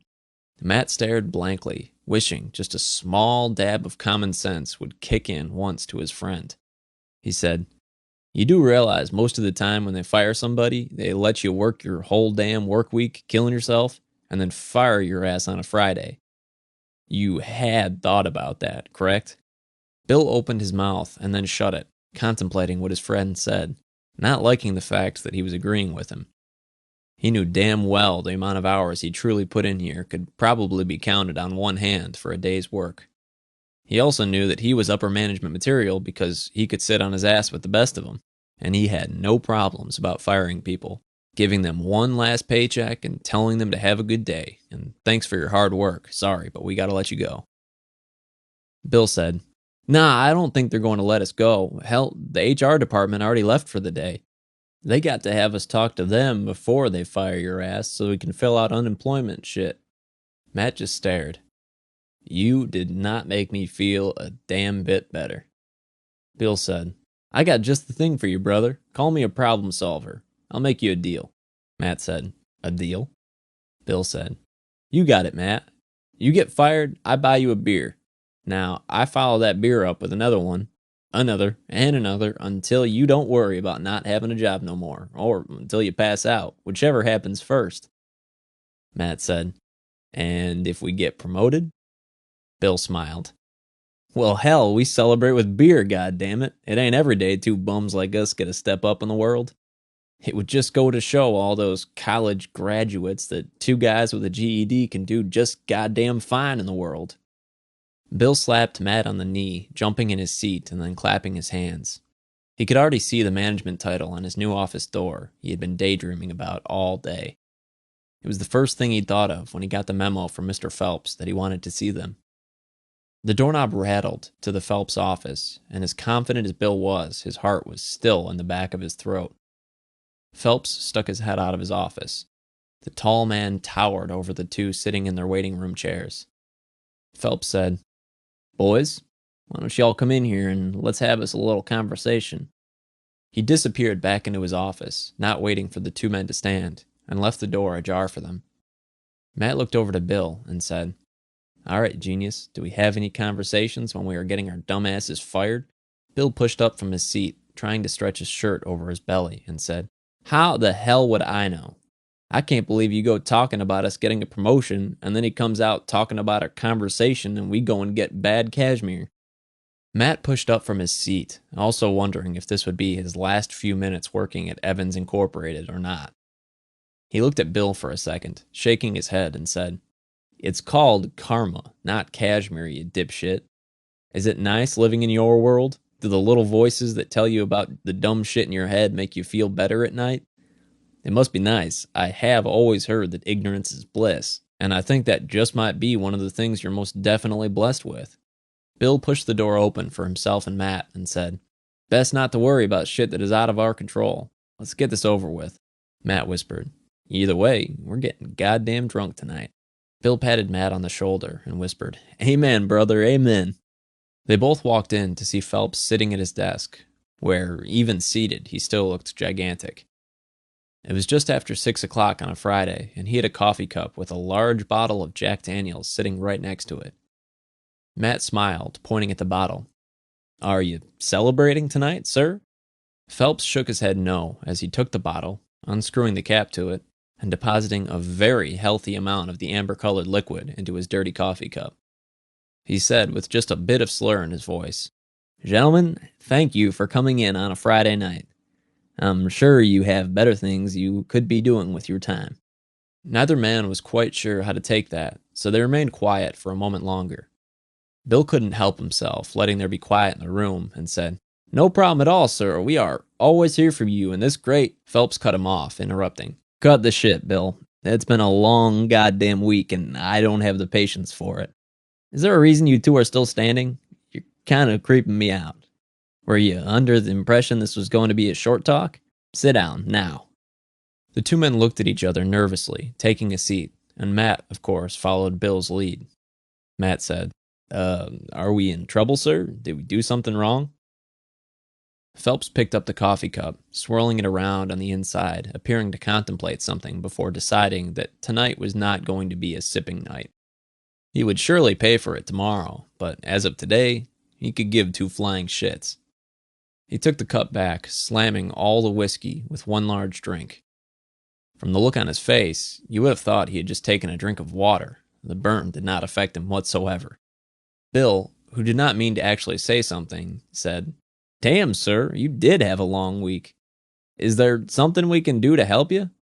If we did anything wrong or if we're in trouble, I'd like to know, please. Phelps smiled and actually started laughing as he poured himself a second, even more generous round of whiskey.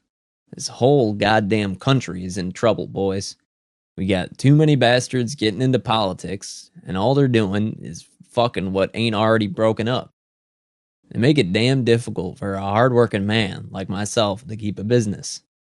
All they do is stand in and lobby against chemical factories, trying to make the people of America fear us. They ignore the fact that we give people good-paying jobs that keep them from standing on the streets looking for a damn handout. Keep them from going out stealing and getting into all kinds of goddamn trouble. Christ, they owe me a goddamn award or something. You two been watching the news lately? Both men shrugged. Neither were avid watchers of the news, at least not for more than 5 minutes a day when the sports were on. You two weren't too big on school, were you? Bill opened his mouth to talk, and Phelps cut him off, holding up a hand. He said, Bill, that's what you call a rhetorical question. Don't answer it. I already know the answer. There's a new law that goes into effect, boys. See, they're going to make us redesign everything here. Hell, it'll probably put me under. We're going to have to pay fees and taxes and fines on every barrel worth of shit we got here on hand. Well, you know we got a lot of barrels, right? If you add that to the fee I'm going to have to pay just to try and keep this open, it'll leave me without a dime to my goddamn name. On top of all that, we'd be stuck with all this shit and wouldn't be able to get rid of any of our waste. All those barrels of shit is just going to have to stack on everywhere. We're going to have it coming out of our asses by the time we're done. Bill said, That's horrible, sir. It's too bad we couldn't get rid of it. Phelps smiled, pulling a cigarette from his pack. He offered one to the two men, who both declined. You boys don't mind if I light up a cigarette, do you? The two went to answer again, and Phelps said, Rhetorical. Again, boys, I don't give a shit. As of today, it is still my office and my building. The way I look at it, if you don't like it, then you can just get the fuck out if you got a problem with it. Bill, you had a hell of an idea, though, son. Bill pointed to himself, and Phelps nodded his head. Bill said, I did, sir? Yes, you did. You see, this new law they got, well, it's going into effect tomorrow. Any chance you boys can tell me what today is? Bill stared intently, looking like he was going to jump out of his seat. Phelps said, Now this one is not a rhetorical question, son. Bill sat up straight in his seat. Tomorrow is Saturday, sir. It's our day off, sir. Today's Friday. Phelps smiled, leaning back in his seat. That's right, son. It is Friday. And if we don't get rid of some of this waste, I'd say just about every day is going to be your day off. You know, the kind of day off where you don't get paid? Do you two like getting paid? Both men nodded slowly in the affirmative. Phelps continued. Well, if you don't get rid of this, you're not going to be having any paydays. Hell, no one, including myself, is. Can you imagine what will happen to the people and what all the businesses in the city will have to do if this place shuts down?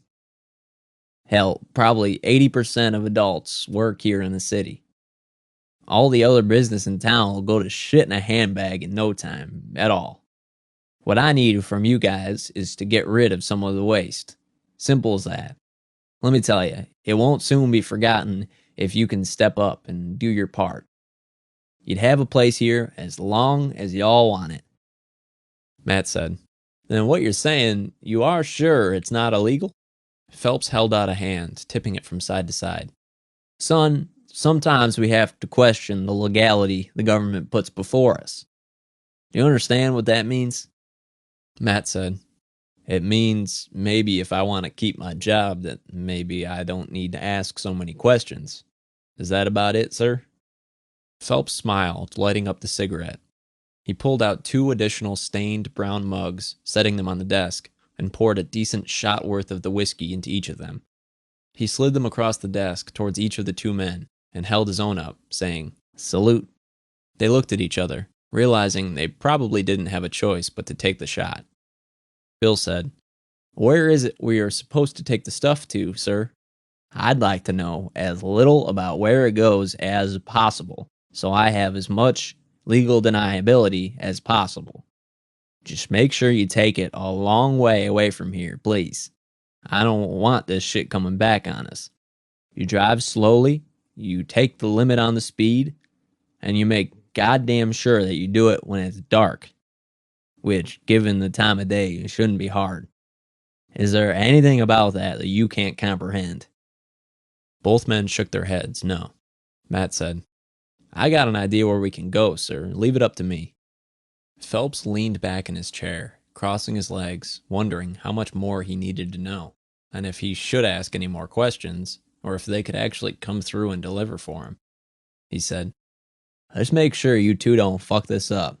There are a lot of people riding on this, and it cost me a lot of money to find out the information that I did when I did. The senators might look like upstanding individuals, but they are the most crooked sons of bitches there are. If it was up to me, they'd have stripes on them, just like the boys down in county prison do working on the chain gang. Matt held up his hands and said, We got this fine, sir. We could take care of it. We like this place right fine, and we don't want to worry about losing our jobs or our friends losing theirs. This town is like family. Just remember how good we did if anything hits the fan, if you know what I mean. Phelps opened his desk drawer and pulled out a set of keys and tossed them to Matt. He also pulled out 2 blue envelopes. He tossed one in front of Matt and the second in front of Bill. Now you 2 guys take this. Think of it as my thank you. Don't go opening these until you're out of here, you understand? You both go down and you see Thornbrew in the shipping docks. He's going to get you going, and you guys leave, and you don't come back till you're done. He doesn't know what you're doing, and you don't know what he's doing. Keep it that way. Remember, sometimes ignorance is bliss. The trio smiled, well aware that they had an agreement and they understood what the job at hand was. Phelps poured a 3rd round for himself and did not offer the boys a second pour. He swirled it again, staring into the cup, and when he looked back up, the 2 were still sitting there watching him. He said, Is there a reason you're still sitting on your asses? Get the fuck up and out and get moving, boys. What you gotta do is going to take you the better part of the night. Now you 2 get out of here, and you do it now, damn it. Go, go, go. Both men almost tripped over each other, racing to try and be the first to get out of the office. Neither man had ever been happier to leave somewhere in their entire life. Phelps yelled at them as they were pushing out the door. Hey, take the envelopes too, dipshits. Think of it as a bonus, and I guarantee that offer won't happen twice. You make sure you drive safe. I'd hate to be the one sitting in the semi-cab and have to worry about those fumes and liquid in that tanker. Neither of the men wanted to be told that they did not want to inhale any of the toxic fumes that were in that truck. Today hadn't been their first day. Matt grabbed the envelopes, handing one to Bill, and pushed him through the doorway and back into the waiting room outside his office. Chapter 6. Night Shift. Matt gripped Bill's shoulder and said, Hey, are we really going to go through with this? Bill said, Well, I didn't see you running and throwing money back in his face. You gotta do what you gotta do, brother. Unfortunately, we don't always have the best options put in front of us. But yeah, I plan on driving that rig down and drop it off somewhere and dumping all that shit out of there. Matt said, Aren't you worried at all about what is going to go into the ground? You know how bad that shit is they put in there to make those chemicals. There is no way the stuff that's left over is any good. What about the farmland? I don't think my spot's going to work. Bill said, I think I got a pretty good idea where we could dump it off. Where? Simple. We go dump it off at the cemetery. You know damn well people only go there twice a year to visit their kin. Memorial Day and Veterans Day, and probably when the people died, that's about it. Might be why you don't see too many fresh flowers. Hundreds of people out there, nobody worries about what they're doing because they're dead. I can't say I'm an angel because I don't go see my mom either. So you want to go dump it with the dead bodies. Is that what you're saying? It's either that or we could go dump it on the farmland we're going to be eating off of. That sound like a good time to you? You want the cow you're going to eat to be sucking down grass covered in this shit? Hell no, I don't. Shit, you'd probably end up with cancer. So, sounds like we need to hit the cemetery, huh? It's the only thing I can think of, man, other than dropping the money back off with Phelps, but I can't imagine the shitstorm we'd be looking at if we tried to tell him that we didn't want to do it. He's putting everything into us, all the faith, the company, and the town's well-being. Hell, we are almost heroes doing this. It's a lot on a man's shoulder, to tell you the truth. Matt nodded his head and opened the envelope, pulling out a stack of 20s that had to have been at least $800. He knew he'd be able to pay the mortgage on the house for at least a few months, if not longer. Bill did the same, whistling as he ran a finger through the stack, letting it fan them. He saw the large amount staring back at him, which solidified his intentions. They both tucked the money back in their overalls. The struggles running through their heads were stressing the two men out a little less now. Matt looked down at his hand, tossing the keys up and down in them, thinking of what he was about to go and do. He knew the guard downstairs already most likely had the truck gassed up and ready to go. They nodded to each other and hit the button to go downstairs. They took the elevator to the loading docks where a guard was sitting out back having a cigarette. When they came out, he pushed up off the side of the building and stubbed out his smoke. Matt walked up, waving a hand. The guard pointed at one of the semis. The two looked at it and saw the large liquid container was attached to the back of it. The guard said, "You boys take that one, you understand? Don't take any other one. You take just that one, and when that son of a bitch is empty, you bring it back, park it, and then forget you ever saw it. You got any questions? Because if you do, I don't give a shit." Oh, and Phelps radioed down and reminded me to tell y'all, don't go fucking this up. He pulled out a fresh smoke from inside his jacket, and the two could see a blue envelope sticking out of his shirt as well that looked much like the ones they had been given. The men nodded and shook their heads, climbing into the cab, both of them wondering if this was just another stepping stone on the way to hell that they went through with it. Matt turned the truck over and checked the air brakes. Bill strapped on a seatbelt and cranked the radio. The Devil Went Down to Georgia was blaring over the speakers. Matt said, "You think that's a bad sign?" Bill shrugged. "It might just be a kick-ass song, brother. It probably doesn't have anything to do with the bad karma we're going to be picking up real goddamn soon, but like I said, at least we aren't dumping it on the citizens. We're taking it out to the dead. They aren't going to give two shits." Matt put the truck in gear and pulled out slowly. Phelps stared down at them from his office, a drink in one hand and a smoke in the other. As they drove away, he looked at the lights of the city, thinking of himself as the savior as long as he didn't get caught. They took the drive slowly as directed and took their time going down the empty highway, the words of Phelps ringing in the back of their minds that they did not want to be in a crash with the waste that was in the back of the truck. They drove through town, thinking about the citizens, lying to themselves that they were doing some good for everyone, including themselves. Matt pointed where they were pulling in, and Bill swung out of the truck, helping him navigate the big rig that barely fit on the small gravel road that ran behind the cemetery. When Matt let the truck roll to a stop, they walked up over the hill, looking around at the cemetery and making sure that everything looked on the up and up. As expected, it was as dead as could be. People seemed to have better things to do on a Friday night. They went back down, looking at the rig, and started attaching the hose so they could dump the waste in the exact spot they wanted to. Bill walked over to turn the second engine on to push the liquid out faster, and Matt snapped, "Leave that damn thing off. We don't want the sounds of that engine making someone come over here and seeing what the two of us are doing. There ain't no explanation about what we are doing that is a good one." Bill removed his hand from the lever, looking at it, and said, "You do realize this is going to take the entire damn night, don't you?" Matt shrugged. "Just think of that envelope in your pocket and see if you can find it in yourself to do a night's work. I mean, hell, once you get the liquid coming out, you don't have a damn thing else you need to do but sit on your ass, and that ought to be something you should be able to handle, right? Bill patted the spot on his chest and realized it was probably just the right amount of money to buy his time for the entire night.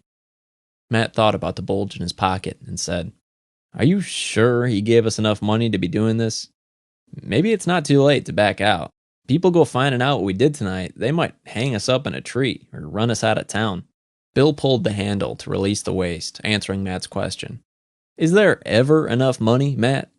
Just think, this is a week or two worth of pay that you didn't have to do a goddamn thing for but drive a truck, pull the lever, and try not to let your insides eat you away. Are you trying to make me feel better, Bill? You aren't feeling guilty about this either, are you, by chance?" "Screw you, man. I'm not trying to make you feel better. I'm trying to make myself feel better. I know what's wrong. I know we probably aren't doing any good, but I gotta keep a job for a little bit longer until the government shuts that damn dirty place down. Might as well do it. There ain't shit around here for work, and goddamn if I want to leave. What do you think those houses are going to be worth if we have to up and go? There ain't anywhere to go. On top of all that bullshit, there's a gas shortage and a fucking recession about ready to start. Do you want to be out of a job during that, with no way to get nowhere? We'd be screwed, man. We do this, that's all there is to it. It's simple. I'm trying to make myself feel better, and I don't need to up your thought process at all." Mouth open, scratching his head, Matt said, "You ate a lot of paint chips when you were a kid, didn't you? I don't mean like one or two. I mean like you scraped a goddamn house and then made breakfast, didn't you?"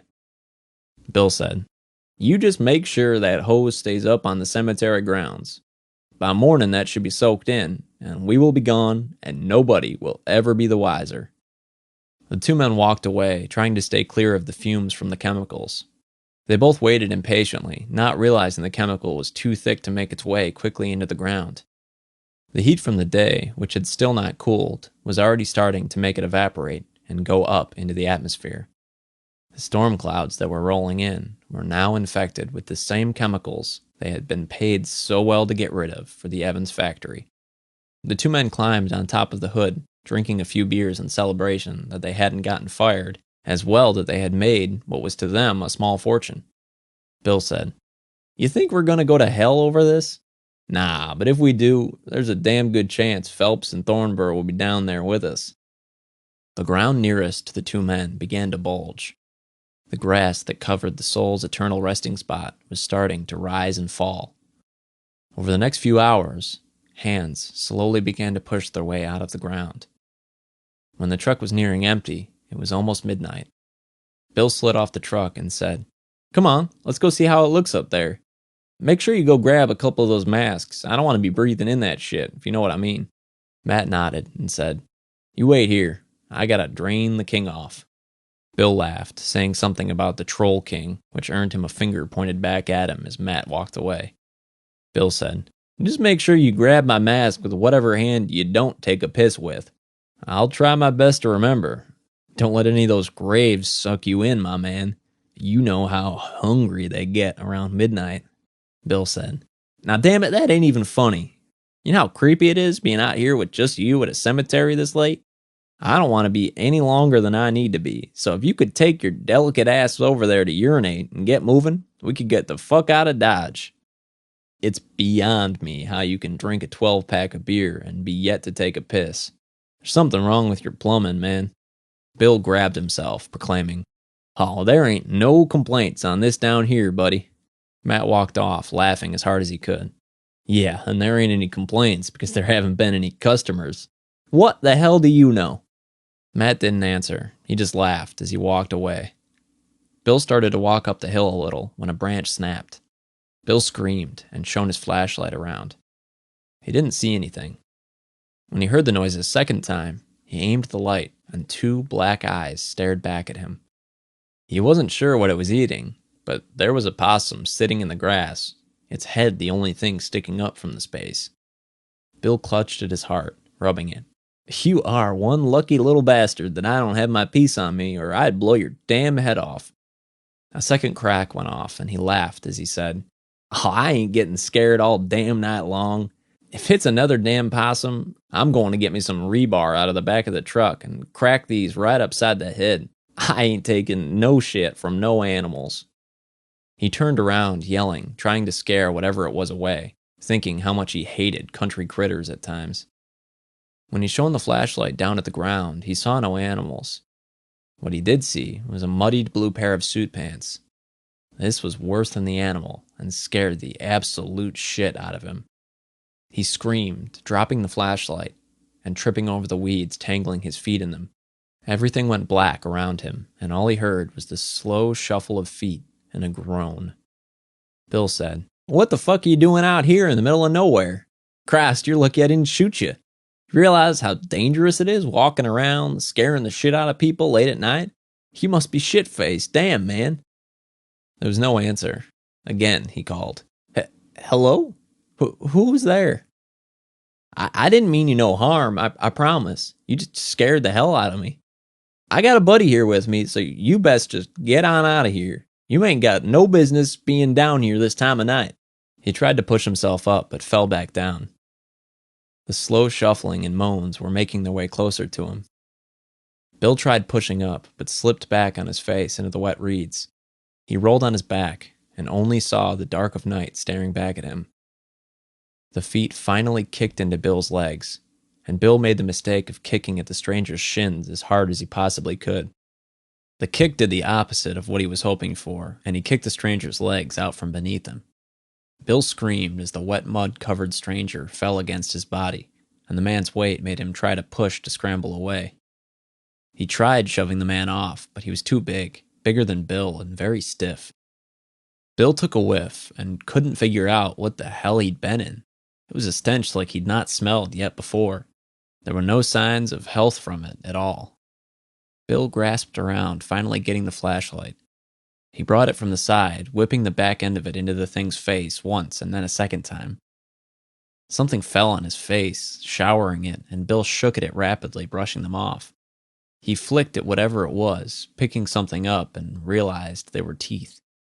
He put the light on the man's face, and when he did, he saw dead eyes staring at him. Maggots were crawling out of his eye sockets, and his nose had almost completely rotted off. His face had holes in it, and the maggots were everywhere now, falling on Bill's face as well. Bill tried to push backward, but it was useless. There was too much weight on top of him.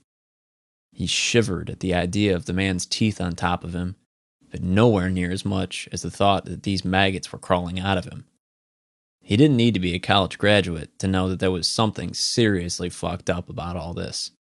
He pleaded with the man, because he was out of options, and never in his life had he wanted the ability to be standing and running as much as this moment right now. "For the love of Jesus, can I get you some help or something? What the fuck is wrong with you? I want to get you whatever help you need. Just tell me what's wrong with you." There was no answer, of course, and those were Bill's last words, because in seconds he would not have the necessary body parts to produce speech. The light grass beneath him turned dark red, with blood soaking the grass, pouring down both sides of his neck. Bill's legs started convulsing as the blood loss became terminal. His hands, which were gripping the man's chest, slowly slid away and fell to the ground. The teeth that he had left, and had not been knocked from their place by Bill and his flashlight, were busy pulling the nose and making him look like someone who had been rotting for years himself. All this damage had been done in a matter of minutes. Matt moved in the tall grass, walking until he found a spot that was short enough that he could take a leak without having to worry about it dribbling down the grass and back onto his feet. He slammed the last of his beer and threw it into the grass in front of him. He had almost forgotten about the worry he had been putting himself through. He knew the minute he was done with this that he could drop the truck off and go home and put this day behind him. He did hope that it would be possible the bar would still be open in town, because he had an endless supply of cash for the night, and he planned on investing a good portion of it into the deterioration of his liver. He leaned back, staring up at the stars as he shot a line of piss into an arc, landing many feet away. He shook it off, zipping and hoping that they were close to being done. Matt stopped at the truck, grabbing a flashlight and getting 2 masks so they could go up and check on the progress. He found what he was looking for and walked over, staggering in the dark. He hit the flashlight, and when nothing came from it, cursed it. Piece of damn shit. God forbid those truck drivers keep a stupid-ass fresh set of batteries in it. He stared down at it, hitting the metal tube against his hand. The battery lined up just right, and it came to life, the bright light blinding him. He dropped it, closing his eyes and seeing blinding bright stars. Holy shit, you could say that worked. He slid on the mask, carrying Bill's in his hand, looking left and right, not seeing him anywhere. He whispered, Bill, where the hell are you? Quit screwing around, man. He walked up top, looking for him. He was so focused on finding Bill that he didn't see the hands pushing up out of the dirt, or the sunken-in ground that went across the cemetery from those who had already pushed out from their eternal resting places. Matt said, Where the fuck is he? I'm gonna kill him if he's screwing around with me. I don't have time for this shit. Matt walked slowly around, seeing nothing. When he wasn't sure what else to do, he started walking back towards the truck. He saw Bill's feet coming out from a brush pile and started laughing. He yelled, You drunk son of a bitch. Good God, man. We only split a case of beer. Hell, I still wanted to hit the bar after this. You can't hold your liquor for nothing. Well, let me guess, you forgot to eat today. He kicked at his feet, still not focusing on him. He was laughing too hard at him. He ran the flashlight up the length of the hose to the top of the cemetery grounds. Matt saw that there wasn't anything coming out of it. Hallelujah, we're done. Get up, you lightweight, and let's get out of here. You know damn well if we go driving the truck back in and you go staggering out, the security guard is going to go and tell Phelps, and that's if he isn't sitting there waiting for us to come back, making sure we did what we were supposed to do. Come on, man, get up. You just need to be cool for a few minutes, man. When Bill didn't respond, Matt, growing impatient, kicked his leg hard. His fuse was getting pretty short at this point. When Bill still didn't respond, he finally got nervous. He shone the light from his feet up slowly, and after he got past his crotch, his stomach turned, making him half sick. Bill's entrails were spread across the ground, and his head was hanging on by a thread of skin. Matt didn't bend down to check his pulse because he knew there was no chance his friend was still alive. He was less worried about Bill and more concerned about the fact that he more than likely had not done this to himself.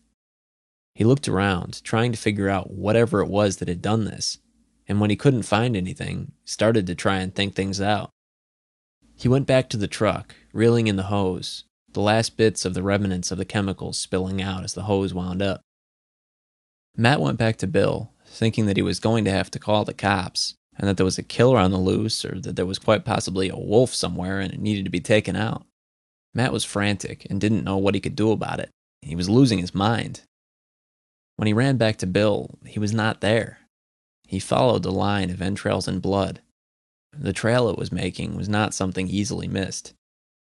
Bill had not made it far, and when he caught up to him, the angle with which his head was hanging onto was the most unnatural thing he'd ever seen in his entire life.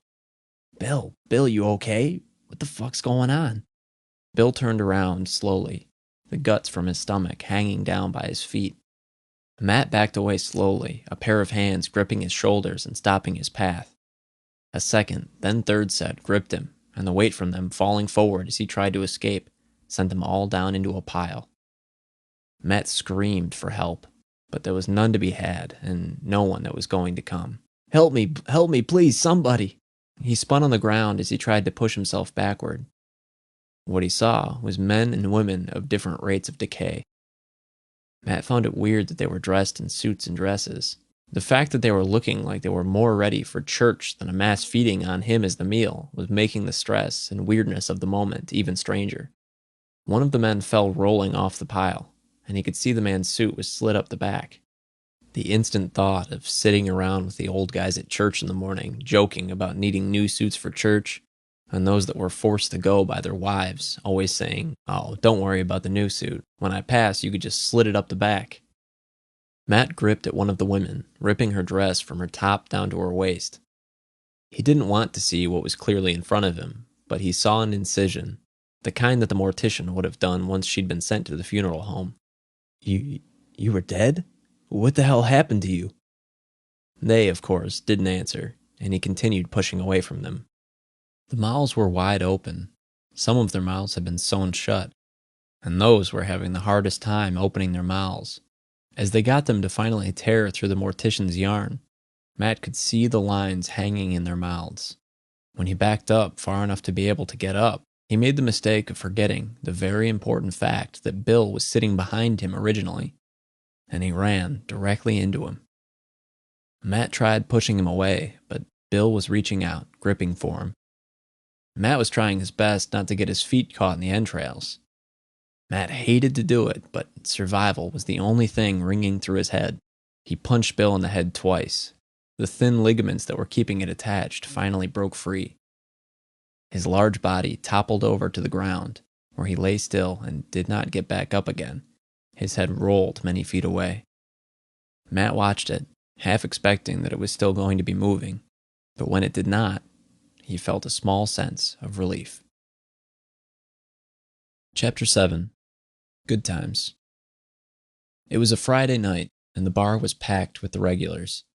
There was no shortage of beer and whiskey.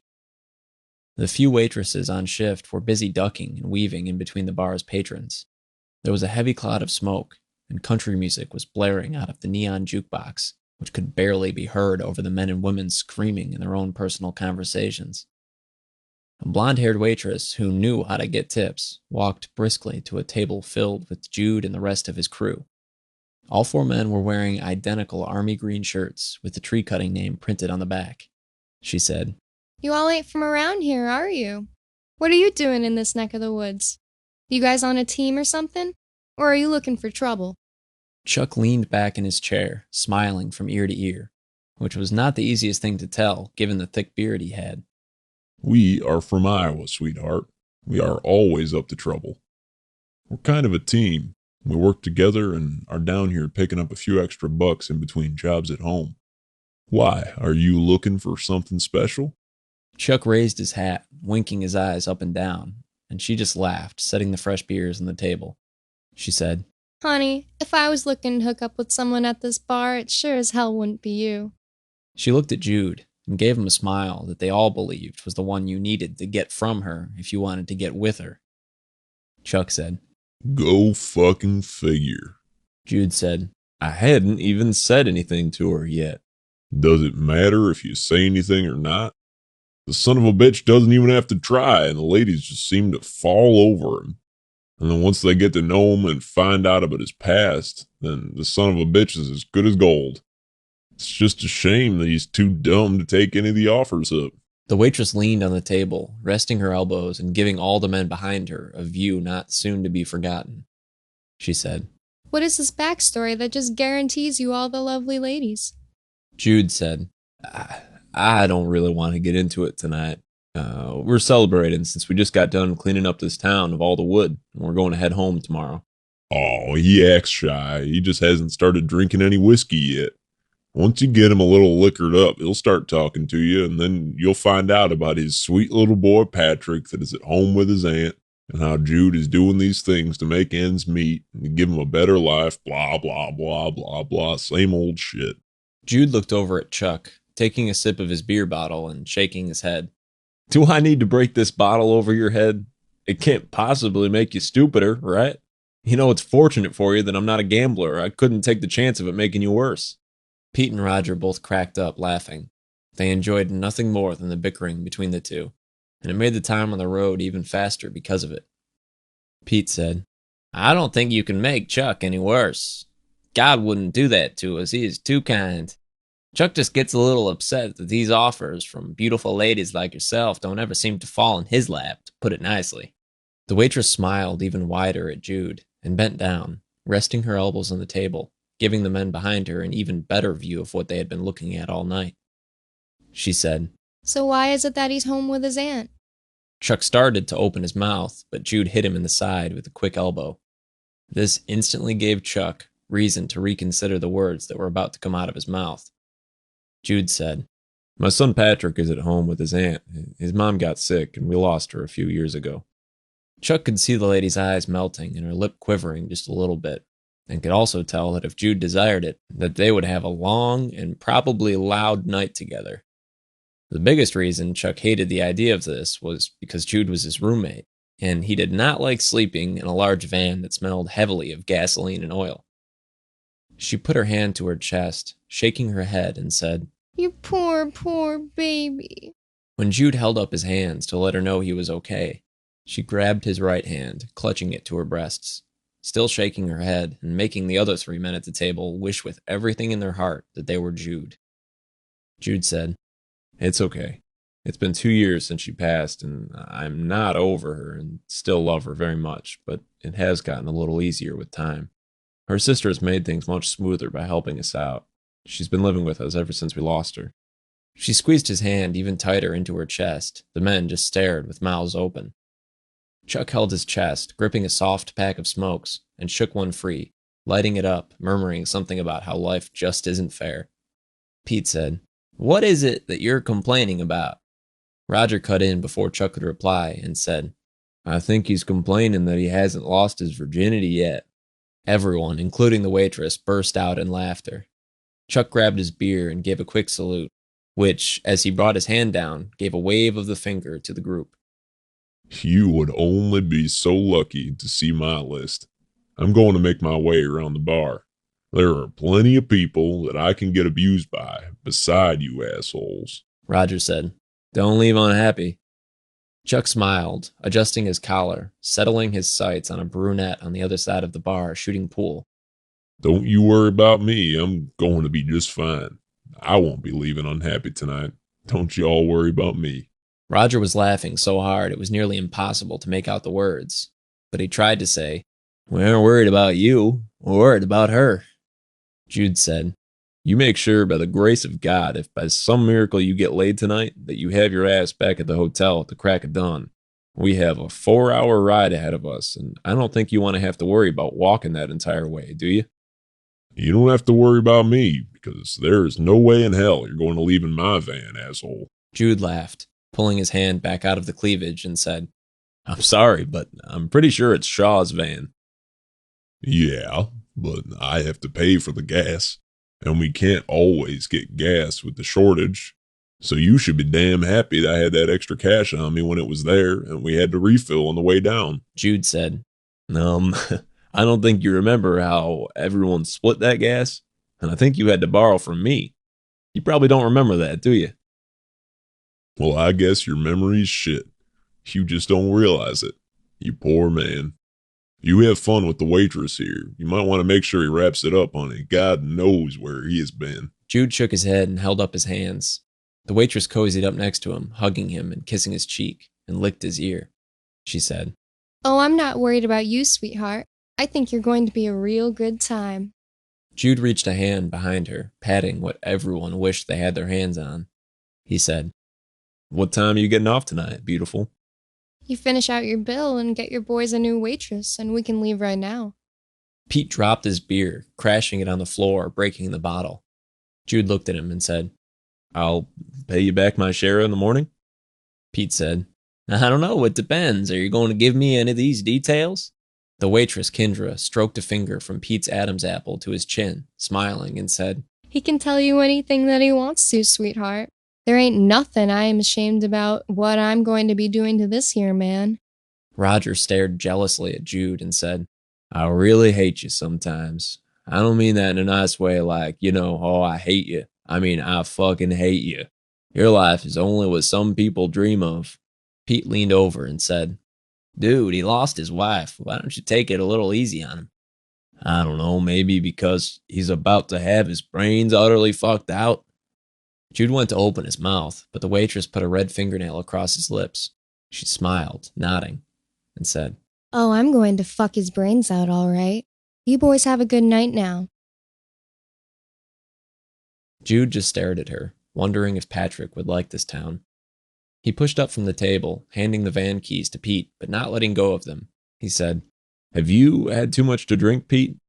Pete smiled and crossed his arms, shaking his head no, and said, Fuck yes, I have. I'm shit-faced. Jude said, We need to take that van home. It's our only way there. You do realize that, right? Do not crash it. Shaw would not be paying us. You make goddamn sure you go nice and slow and don't get your dumb ass pulled over and thrown in jail.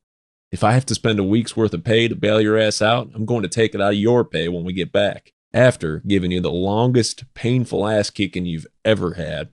Roger said, "Don't worry about it, Jude. I will make damn sure we get home safely." Pete said, "You have to be shitting me, right? You've been drinking longer than I have. How the hell are you going to make sure we get home safe?" Roger smiled confidently and said, "Because if you start to head toward the van, I'm going to smack you upside the head, damn it. You and I can stumble our asses back to the motel. We won't get in any trouble." The waitress just smiled as her hand disappeared beneath the table and said, Jude, honey, you sure you don't want to stay with your friends here?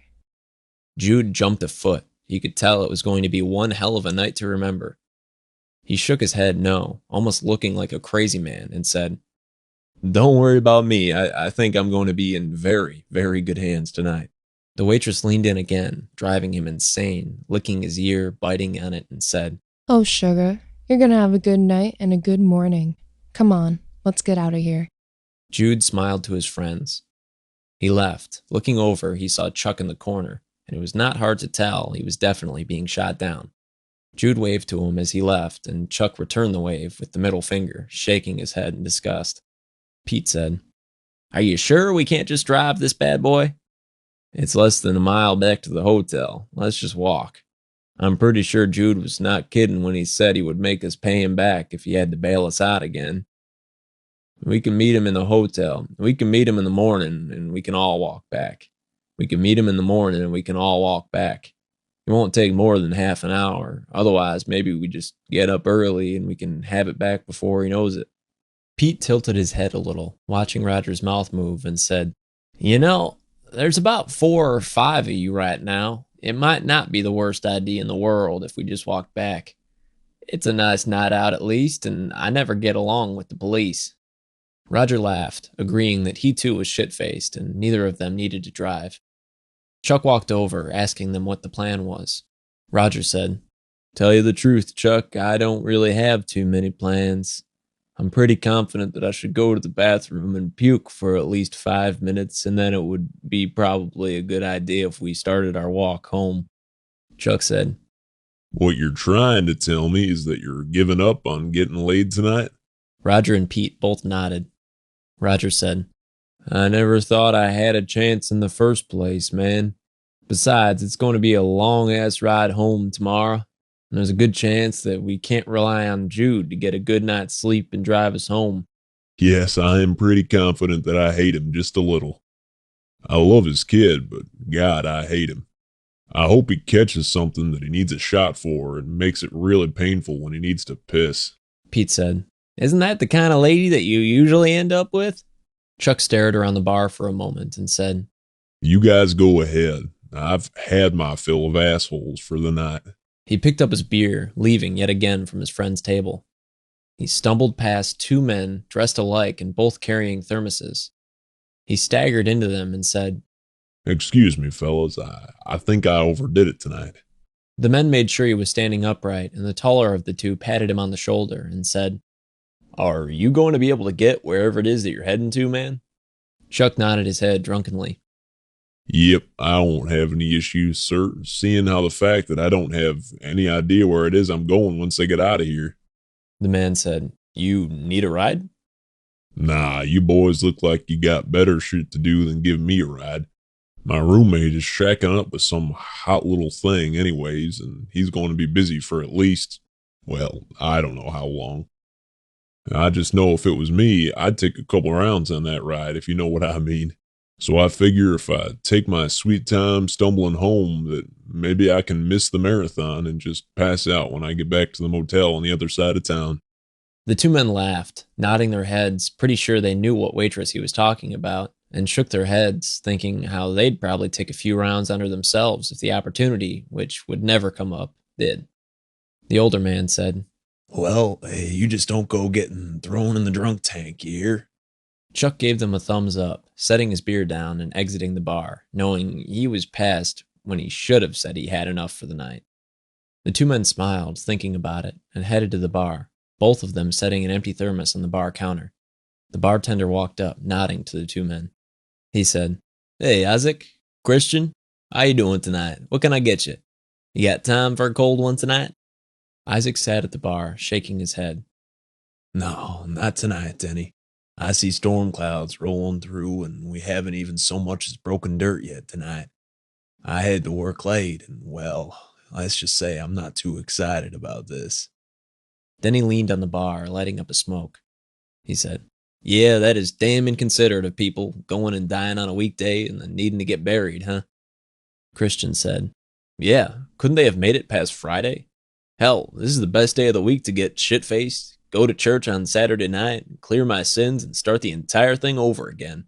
Then he said, "So, what do you want me to get you two boys?" Isaac pushed the thermos forward.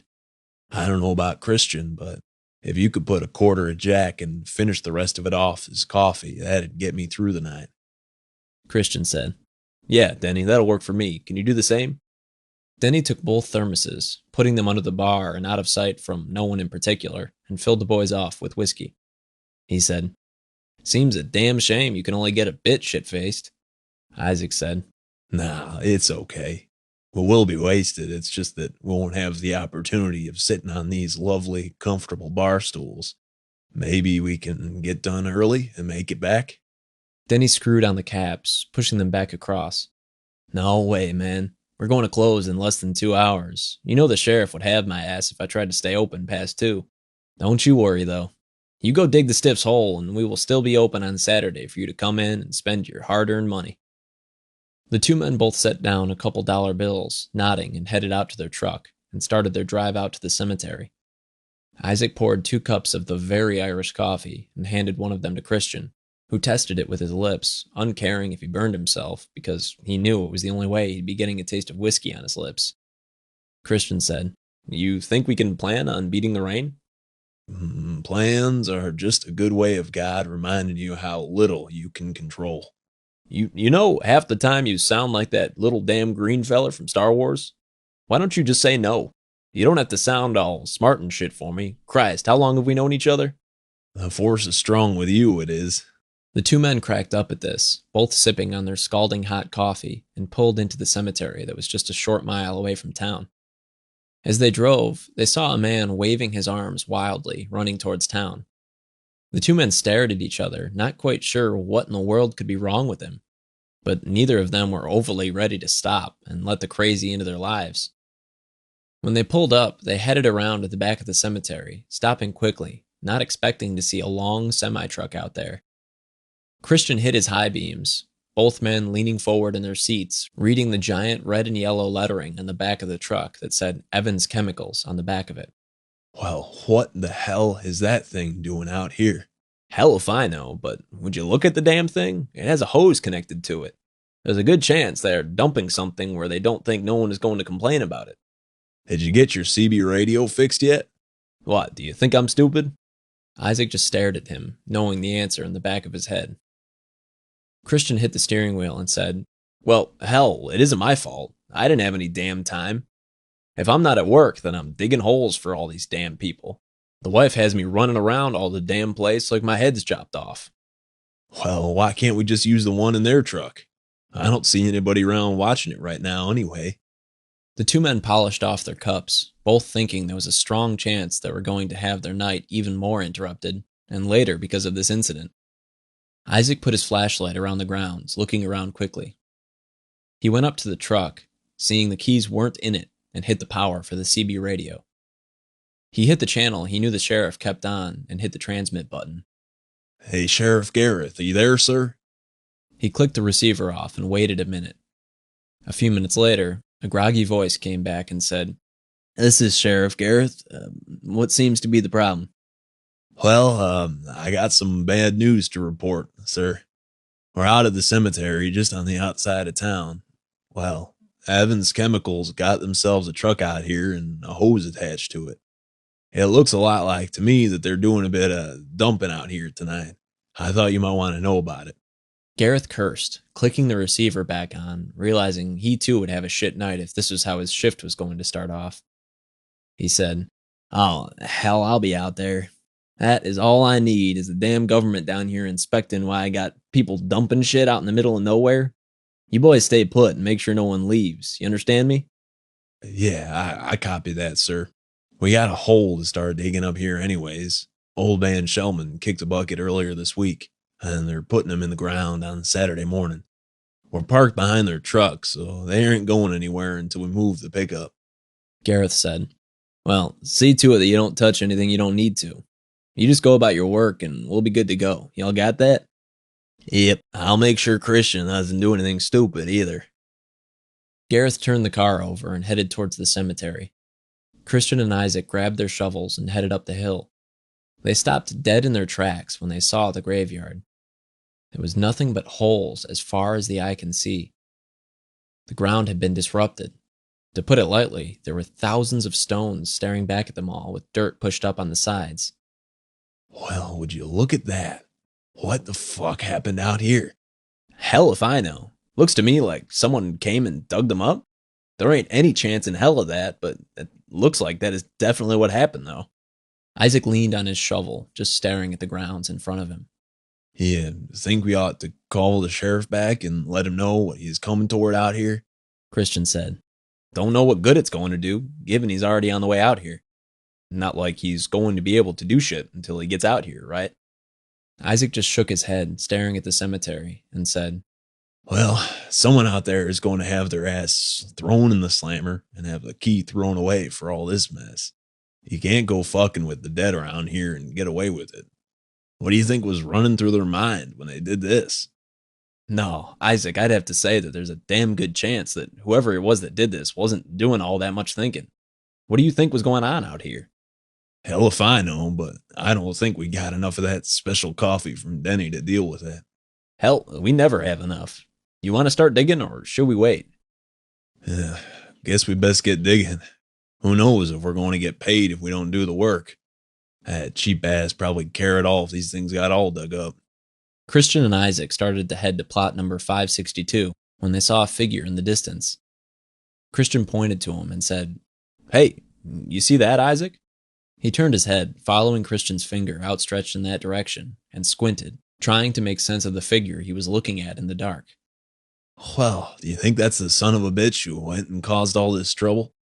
Well, hell if I know, but I'll be damned if we don't go and have a talk with him. He doesn't have a shovel with him. It's damn hard to dig up a hole without him. Yeah, because they couldn't put it down, right? Come on, why don't we go over there? The two men walked cautiously towards the figure. Both of them were holding tight to their shovels. It didn't matter if they were used to being out here. There was little that was more creepy than being where the dead were supposed to be resting, especially at night. When they got within 20 feet, the figure was standing next to a tombstone, swaying. They yelled, Hey, you! Get over here! The figure turned around slowly, twisting its neck to the point where it was almost an entire 90-degree turn. Something they both knew would have broken anyone else's neck, short of a circus performer freak. Isaac shone the light on his face, and his mouth dropped at the man's looks. He had a black suit that hung on his frame. He looked like it would have fit if the man was 30 pounds heavier, and his eyes were black, his cheeks sunken in, and his mouth hung open. Black ooze came out of the side of it. Isaac looked over to Christian, who was having a similar reaction to what he was looking at. Christian asked, Well, what the fuck is wrong with that guy? Isaac walked slowly towards him. He said, Well, I'd have to say, there's a good chance I don't know, but I think he's already dead. Christian took the flashlight, pointing it at the man more. He said, But if he's dead, then how the hell is he standing? Isaac looked at the man, yelling, What the hell's wrong with you? What are you doing out here? The stranger opened its mouth and moaned and started to stumble forward, swaying, walking slowly and sloppily. The two backed up, turning around, and shone the light on the property. What they saw wasn't something that made them feel any better. Black, dead eyes glistened back at them, shining in all different states of decay. Christian said, Every one of these people are in their Sunday best, but stained from years and even decades of decay. Each of them having different looks from the time period when they were buried. I don't know about y'all, but I'm getting the fuck out of here, and I'm doing it right goddamn now. This shit is crazy. Christian was already walking backward, not needing to be told that they needed to get out of there. Let's get the fuck out of Dodge, and do it now. The two heavy men turned around, running straight for the truck. They went running down the grassy hill, carrying their shovels with them. They fell face first, running down the hill, hands in the grass gripping their legs. They kicked and squirmed, hitting the arms with the shovels, but the hands of the dead weren't letting anything go. Isaac screamed. "What the hell is it?" Christian kept kicking and put the flashlight on what was gripping his legs. There were 5 different sets of hands holding his legs tight, clinging to his worn blue jeans. "They got hands coming up out of the ground, man. There are fucking hands." Isaac looked up at the dim stars, just barely visible through the thickening clouds. He said, "I don't know what to do, man, but they won't let go. Hands never killed anybody." Christian pushed up, stabbing at the hands with his shovel blades. Bones were brittle and crunched under the force of the thrusts. They tried backing up, but when they looked down, all they saw were more hands coming out of the dirt. "You know, when they redid this place, someone told me they went and stacked people. Well, they weren't fucking kidding now, were they?" The hands gripped the men's shirts and pants, and they weren't able to move. Just when they didn't think anything could get any worse, mouths came up from the dirt and gripped the men, taking healthy bites of flesh. They swallowed it whole, not waiting to chew the delight. They screamed to each other, but little could be done to save each of them. Within minutes, there was nothing left but a pile of bones. The dead finished climbing and clawed their way out of the dirt. Their clothes were covered with guts and the remnants of the men. Sheriff Gareth took the only highway that would take him out to the town cemetery. He thought of it like he always did, realizing exactly how it was the great combiner. It didn't matter if it was a drunk that wrapped themselves around a phone pole, a cancer patient, or just someone older than dirt who finally passed away and got to go finally meet his or her maker. He rode out there, his window down, enjoying the cool night breeze, the lightest bits of mist hitting his hand as he drove out there. The sheriff wasn't in any big hurry because he knew, regardless of what the corporation was out there doing, the town would be hell-bent if they actually let anything bad happen, given they were what supported the city. He knew he got paid by tax dollars, but those tax dollars came right out of the working folks' pockets, and those workers were daily visitors to Evans Corporation. He was only half paying attention, since he was focused on trying to get the radio tuned to a Jennings song he heard, but was currently hating the man that had been driving his car before him, because he had tuned out all his favorite program buttons, and he hated trying to get them reset just perfect. He looked up, half watching the road, and just barely saw a glimpse of a blood-covered man running down the highway in the opposite direction. He wasn't sure who it was, but craned his neck around trying to decide if it was worth his time, and knew if he found some teenager in the ditch cut open belly to neck that he'd have no good explanation for why he hadn't gone back and done something about it, or at the very least asked the man what it was he was doing. He watched the man as he went over the hill, confirming, yes, he'd be a perfect asshole if he didn't at least go and find out if the man needed help and get an explanation on what the hell happened to him. He hit his lights as he went up over the hill, ready to circle around and head back. But when he went over the hill, what he saw just made him stare in awe. Unfortunately for him, staring wasn't a good idea, and the idea came to him a little too late, that he needed to slam on the car's brakes, and he needed to do it now. Gareth hit his high beams, trying to figure out what the hell he was looking at. There were bodies, and they were everywhere, but they were standing and walking slowly, bouncing off of each other. Gareth swerved the car, losing control instantly. He tried to swerve for the ditch, but the force of the turn pushed the car past what it could handle, and the vehicle flipped, rolling left to right. Gareth could do nothing but scream, "Oh, fuck me," as the car rolled. The newly risen dead made no attempt to get out of the way of the rolling squad car. Gareth rolled over 10 of them as he went down the hill. He smashed them, leaving a stretch of the dead and painting the highway with them. The sheriff hadn't had the time he needed to realize that he should have pulled his left arm that had been hanging freely outside of the car back in. He quivered as his arm became mangled and useless forever. When the car slid to a stop, it had been totaled. The sheriff lay in the car, no seatbelt to keep him in place, and his face bleeding freely from the wounds by the glass, and his arm bleeding like he'd never seen something bleed before. The car was upside down, and Gareth was lying flat across what was the roof of the car, and all he could see were feet, hundreds and hundreds of feet, shuffling slowly past him, heading where he could only assume was town. He tried to pull himself out, but the aching pain in his arm was excruciating as it hung limply from his shoulder. He screamed in pain. It was nothing he'd ever felt before. With his free hand, he stripped the items from his gun belt and put it around his arm, tightening it with his teeth, stopping the bleeding and instantly feeling like he was able to think a little better. He watched the feet in awe and was shaking from the pain but trying not to scream. He realized they could hear because the feet in front of him stopped moving and knees became visible, followed by thighs and finally heads peering into the cab of the car. The sight of their face made him cringe. Their hair was long and stringy, their faces sunken in, and maggots fell from the holes in their faces and eye sockets. He tried to back up, getting away from their reach, but it did little good as hands gripped him from the opposite side of the car, pulling him out onto the street. Mouths bit into his thighs and crotch. He screamed now, experiencing a pain like very few had probably ever experienced. Gareth reached for his firearm, content in taking some of these monsters out with his final moments on Earth. But when he reached for his gun, he felt nothing but an empty holster. He looked through tear-filled eyes at a shiny .357 revolver glistening in the lights of the car, its cylinder and the trigger now useless, and sitting never to be fired by his hand again. He stopped fighting, and the dead pulled his already severed, ruined arm off, 2 of them feasting on it, while the others practically fell on top of him, mouths open, each fighting to be the next in line until there was nothing left on the bones to fight over. Matt heard the car crash and stopped his run. He thought about it, knowing what was after him, and the fact that the sheriff was driving straight toward it was more than he could handle. He walked back up the hill, stopping halfway to bend over and contemplated puking. He hadn't run this far since high school. Not sports, of course, but when he'd been caught with his pants down when a farmer's daughter had insisted that her dad would be out in the fields all day. She had been wrong, of course, and Matt had barely escaped with his life, running into a cornfield, sprinting for his life.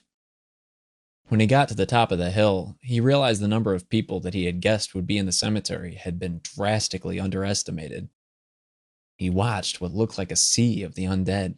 Each step was one closer to the end of someone else he knew. He saw a pile of the dead gathered around the sheriff's car and knew there was nothing that could be done. He turned, keeping as much distance between himself and the dead as he could.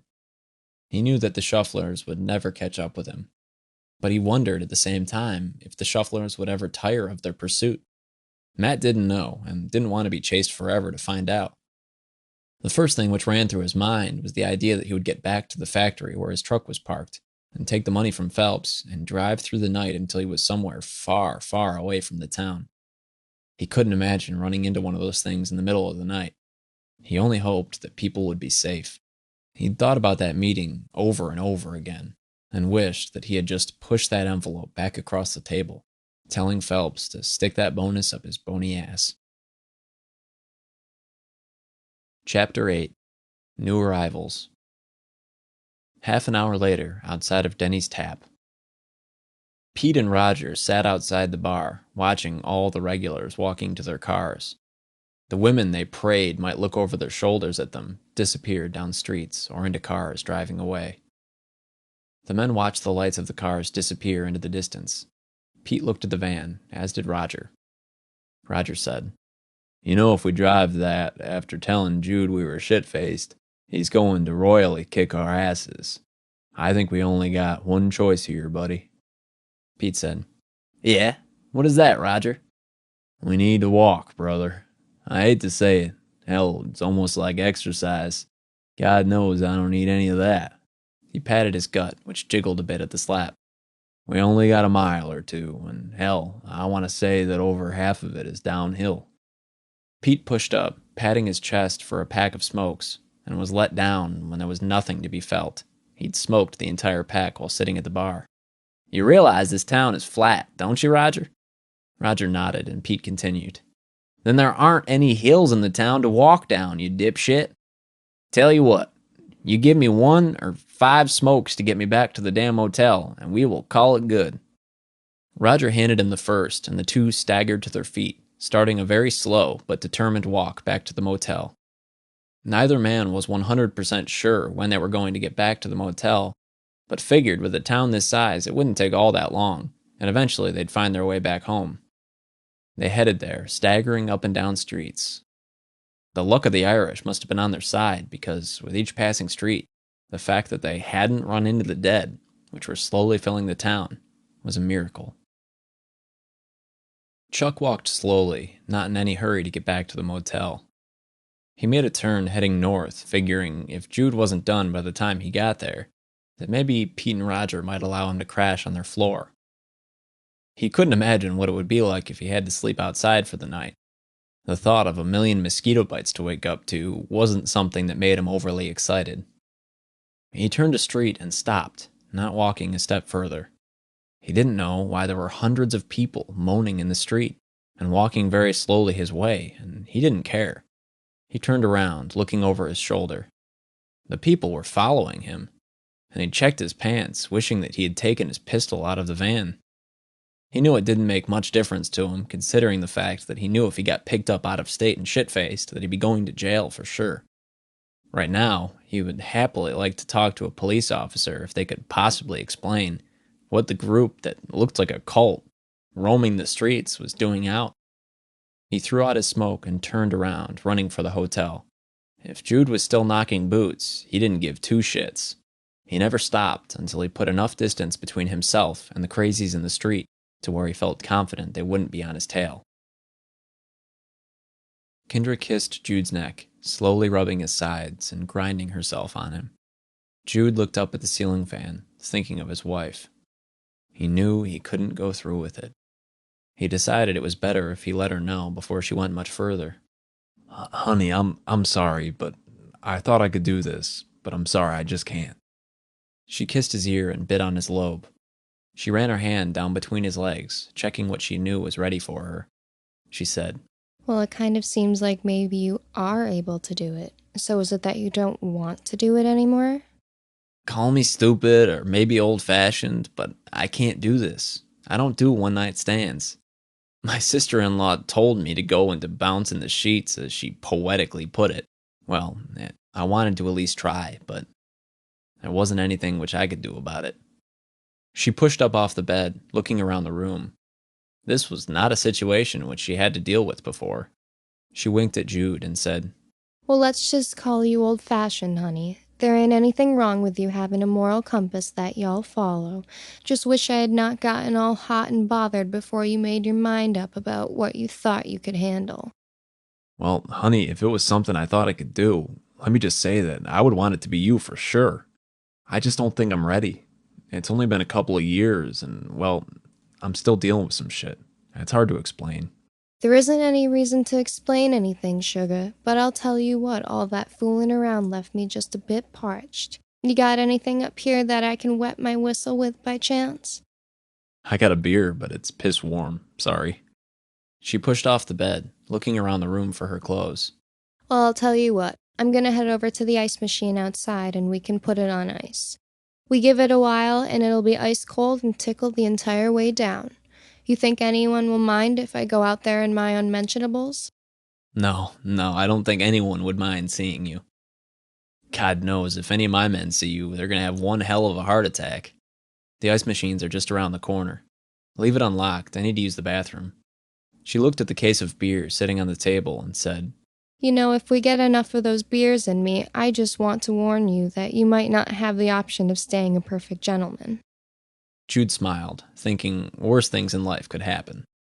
Well, if the night comes to that, I guess I could live with myself. She smiled. A new goal presented itself that she was very much looking forward to making happen. She put a little extra shake in her step as she walked outside, after looking around to make sure the coast was clear. Jude watched, rubbing his hair and shaking his head. He pushed off of the bed and headed to the bathroom, hoping that if he spent enough time in there, that he would be able to go take a leak. He knew under his current circumstances he was going to have to wait a few minutes or bend at an impossible angle to be able to go. He shut the door, staring down at his predicament, and just laughed. Jude had made no progress a few minutes later, and jumped when there was a pounding, then a thud on the motel room door.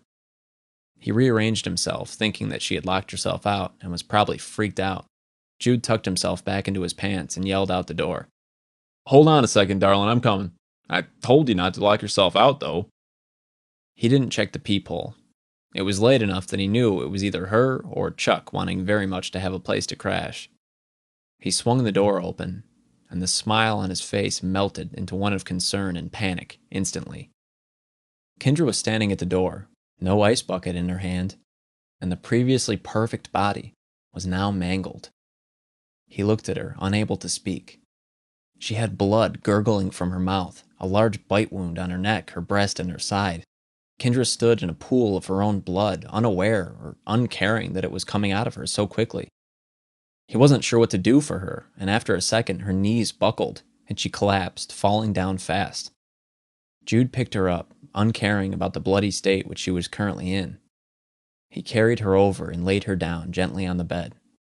He ran back and kicked the door shut, locking it tightly. She started convulsing on the bed. He looked at her, unsure what he was going to be able to do for her. Jude ripped a pillowcase from the bed and applied pressure to her neck with it, unsure what else to do for the woman but watch what seemed like the last minutes she would have on earth. He watched as her eyes fluttered and then became still. He sat on the bed next to her, letting the pillowcase off of her neck. He stared at the blood on his hands, trying to wipe some of it on the bedding. He looked at the phone next to him, seeing 2 numbers secured with masking tape next to it. The first said, "If you are hurt, call Doc Wilson." The second said, "If you need help, call Sheriff Garrett." Jude picked it up, unsure what he should do, next realizing that there wasn't anything anyone was going to be able to do for her now. He picked up the phone and spun the rotary dial, and listened to a ringing that never got picked up. He set the phone down and didn't have a clue what he should do next. He didn't have to wait long to ponder it, because a long breath came from behind him. Jude turned around, seeing her chest moving slowly, but the hole in her neck made it impossible for the sound to come out correctly. Blood bubbles came out of the side of her neck. Oh my God, can you hear me? Hey, are you okay? Are you okay, Kendra? No answer came from her. Jude stood up, dialing the phone for the medics. When a lady on the other end asked to please state his emergency, he just said, I need help, and I need it right goddamn now. What seems to be the problem, sir? There's a lady in my room. She, I don't know what the hell happened to her. She went to get some ice for our beer, and when she came back, she looked like a pack of dogs had torn into her. Can you explain her current state, please? Jude looked behind him, seeing her rising off the bed. Hold on just a minute. Kendra, are you okay? I thought you were gone. She pushed up off of the bed, stumbling at first, and her face was numb, no expression showing at all. She looked like she had never walked before. Jude stepped forward, gripping her arm and holding her up. She sniffed, and then snapped her neck to the side, staring with lifeless eyes at Jude. He saw the blackened eyes and let go of her arm, and took a step backwards. Jude dropped the phone as she stumbled for him, quickly with her mouth open. Jude stepped to the side, slamming her downward toward the bed, but she bounced off of it and pushed back up quickly. Jude walked backward toward the door, mouth open and unsure what in the hell he should do. Kendra walked slowly across the room, picking up speed quickly as she rushed toward him. Jude's sense of having to help someone quickly faded. He opened the door as she leapt at him, putting a foot up and pushing her backward, sending her back to the bed, a gurgling growl coming out of her throat. Jude slammed the door shut and ran backward into the parking lot, stumbling over the parking barriers in front of the rooms. He pushed up off of the ground, crab-walking backward, staring around. He looked down at his chest and had speckles of blood on it, and his feet were soaked. A thud at the door made him stand and start walking backwards. He stared at the door, unsure what he should do. The thudding continued, and then it stopped. 2 hands gripped him from either side on the bicep. He stepped forward, throwing the hands on his right side off balance into the ground. All he saw was the silhouette of a man in the dark. Jude, only thinking at this point about getting out of there and home to his family, brought his left arm forward, bringing the second man off balance, and then swung a right hook into the top of his head with everything he had. The hand let go of his left arm and slumped to a knee, falling over to the ground. The hand let go of his left arm and slumped to a knee, falling over to the ground. Then the second man tried pushing up, and Jude ran at him, making him look as if he were a football that needed to be kicked. The man exhaled all his air with an "ugh" sound coming out. Jude yelled, What the fuck is wrong with you two, for God's sake? You can't go sneaking up on a man in the middle of the night like that, you dumb shits. Pete rolled over, staring up at Jude, the moonlight making it hard to see his features. He said, "Nice to see you too, dickhead. What the fuck was that for? Christ, would you look at Roger? He probably has a damn concussion now, asshole. What are you doing out here anyways this time of night?" Jude was already talking before he could rationalize the amount of crazy coming out of his mouth. Jude yelled, Kendra, the waitress, she's dead. I still don't know what happened to her, but she tried to eat me. Pete sat on the ground, looking up, tilting his head ever so slightly, trying to understand what his friend was blabbering about. He said, "Jesus, how hard you screw her?" Roger said, Ow, that hurt, you ass. She probably just passed. Would the two of you listen to me, goddammit? He stepped closer so they could see his hands and feet. We didn't even screw, for God's sake. She went to get some ice for the beer. When she came back, she looked like something had ripped pieces of her neck and breasts off, like a dog or God knows what attacked her. Pete pushed up, walking slowly toward Jude, looking at his hands. "Jesus, Jude. Is she dead? Or did she try and eat you? I'm confused, man." Jude, who didn't think his brain was going to be able to take much more of what was happening, given the intoxicated state he was trying to swim out of, didn't have to answer. The thudding, hitting, and pounding stopped when the door broke in half and Kendra, or what used to be her, came out of the hotel room with nothing but the hunger of the dead in her eyes.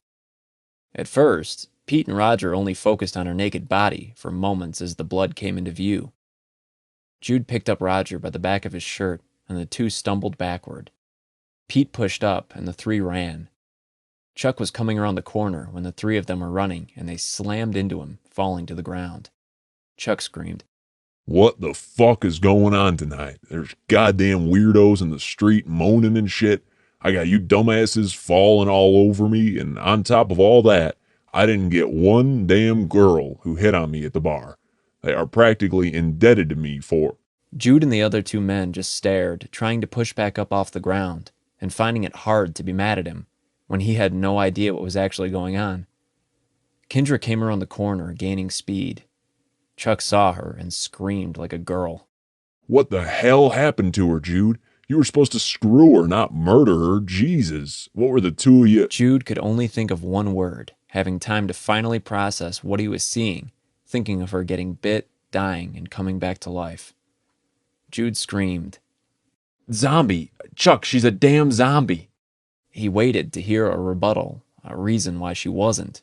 But if Chuck had something that was great about him, it was that if he had an answer and enough visible evidence, he would take that to heart. He ran over to a dumpster, finding a 2x4 board, and ran back as she dived towards Jude, who was still trying to get back up. Chuck ran straight for her, staggering a bit, and swung in a circle, sending all of the force from a 4-foot-long board into her gut. It connected with her and sent her off of her feet backward and skidding across the concrete, leaving a trail of skin and blood.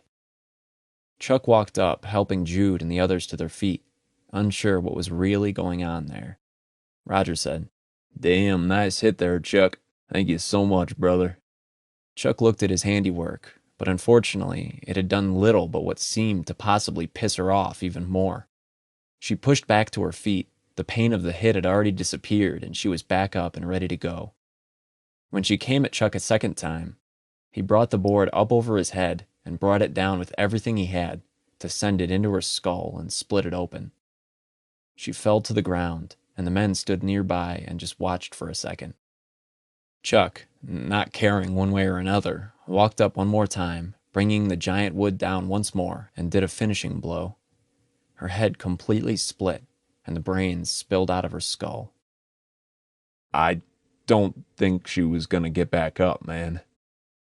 I don't give two shits, Jude. She tried to eat us.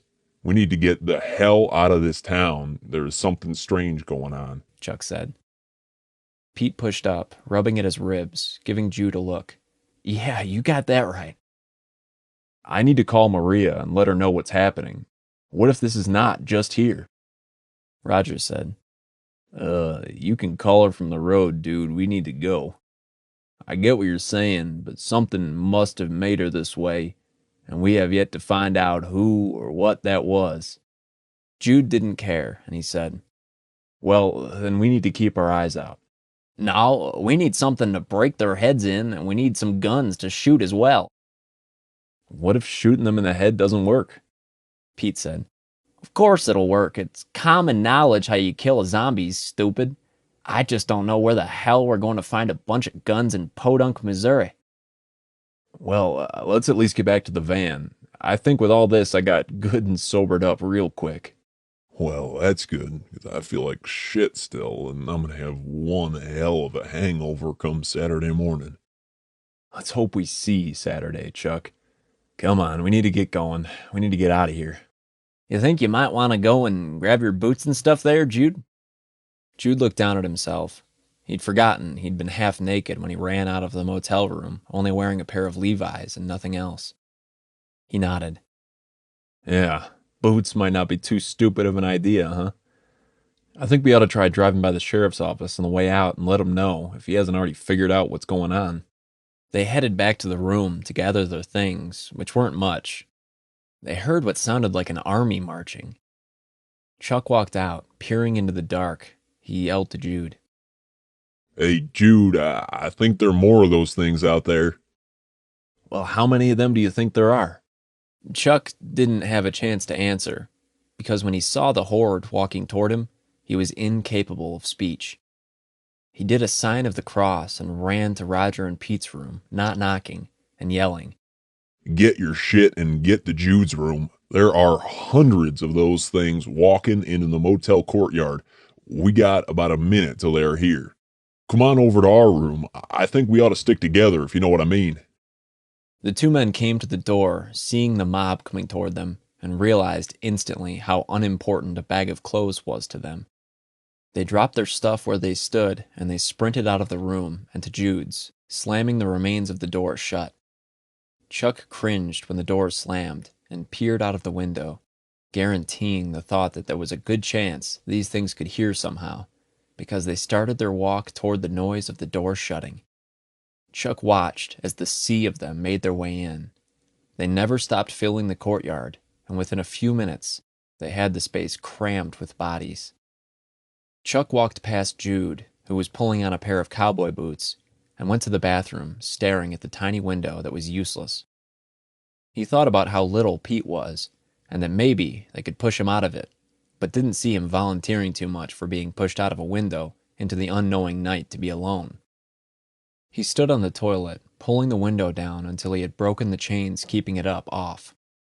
He twisted his head to the side, looking out of the window, and nothing but dead eyes stared back at him. Chuck got off of the toilet and walked into the living room and sleeping room quarters. Hey, guys, slow down. We got. Jude, who was not understanding, cut him off. What do you mean, slow down? We need to shift into high gear and get the fuck out of here, or we're screwed. Jude ran to the bathroom, verifying they were most definitely trapped. He said, What do you guys think we should do? Pete said, Do you guys want to wait them out? Do you think they will get bored? I don't know if they will get bored, but some poor bastard might come walking through or driving, hopefully, and draw their undivided attention away from us. I don't know if waiting around here is that good of an idea. I think we need to leave. You know, Jude, I really like that idea of us leaving, but the van is over a mile away, and those damn things are everywhere. You couldn't tell me how many you think there are without getting a much, much closer look at them, Pete said. So what the hell do we do?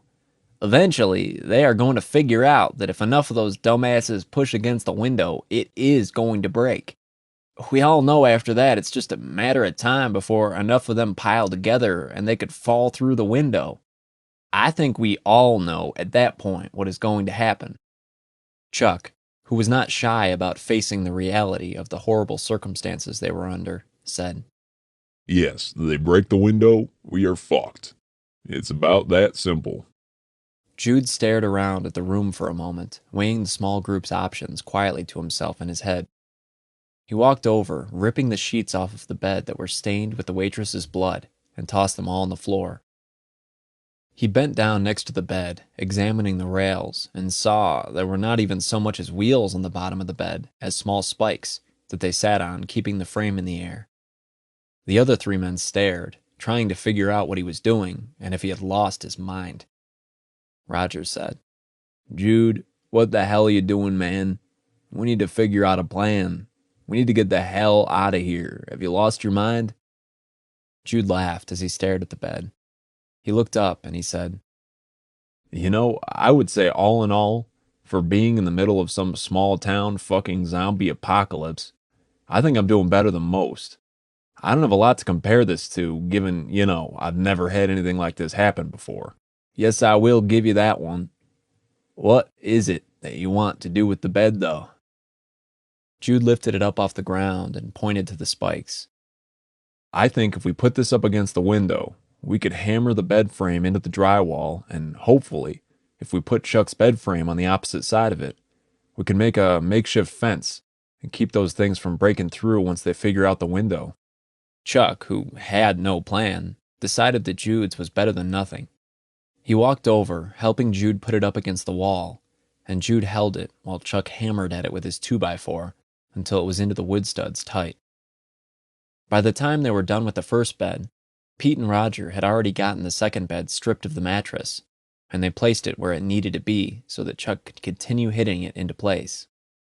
When Chuck had made his final strike on the frame, the four men backed up, admiring their handiwork. Chuck said, Do you think that thing is going to hold? Is it enough? Well, if it doesn't, this room is going to be filling up pretty damn quickly. Watching the window and waiting for the inevitable to happen, the group of men did not have to wait very long. The moaning became louder on the opposite side of the window, and within minutes the group of dead had smashed every piece of glass out of the window frame. They watched in horror as the dead tried to eat their way through the metal bed frames, ignorant to the fact that it was an impossible feat to be had, but the word can't was not in their moaning vocabulary. Their teeth began to break on the railing of the beds, and the men just stared, waiting for help that, after a time, they realized wasn't going to come. After a half hour, Jude, who had got sidetracked with the dead, remembered he had not called home to see if they were okay. Jude dialed the number and waited, knowing he would be waking up Maria and most likely Patrick, which was something that he could live with. The phone rang 6 times before Maria answered the phone, groggy and not yet fully awake. She whispered, Hello, Grimes residence. Who the hell is this? Jude, on the other end, yelled, startling her. Oh, thank God you're still alive. This made Maria pop up, waking confused if she had imagined the words he had said, or, in her tired state, was just what was able to be understood. She said, Jude, is that you? Jude, who was very much awake, yelled back, Of course it's me. Who the hell else would be calling this early in the morning? She looked at the clock, seeing it was just after 3 in the morning, and could not think of a soul that would be calling this early. She said, Apparently only inconsiderate asses like you would call this early, Jude. Now can you explain again what the hell is going on? Jude spoke extremely quickly, and knew he would sound like an insane man. He screamed it anyway. The dead, it's the dead. They're rising, they're everywhere, and they're trying to kill us all. Maria pulled at her hair, leaning against the kitchen counter in her worn bathrobe, nodding her head. She said, Oh, of course the dead are coming back to life. And here I thought you were going to say something that might sound, a little bit crazy. I told you to get laid, Jude, not go down and experiment with drugs. Jude yelled, Would you just look out your window and make sure they aren't in the street? She opened the blinds, and other than a stray cat walking across the street hunting for a mouse to eat, there was nothing to be seen. She said, Jude, damn it. Did you go out with Chuck tonight by chance? Jude was getting very frustrated. He said, Look, I'm not crazy, and I wouldn't believe you if you called me telling me this line of shit either. but I don't know what to tell you. These things are walking around and they are trying to kill me. Other than sending you a picture in the mail, there isn't a lot else I can do to try and convince you of what it is I am saying. Maria sat on the other end, rubbing at the bridge of her nose. She said, Okay, so what do you want me to do, Jude? Jude sat there, open-mouthed, realizing there was very little that she could do.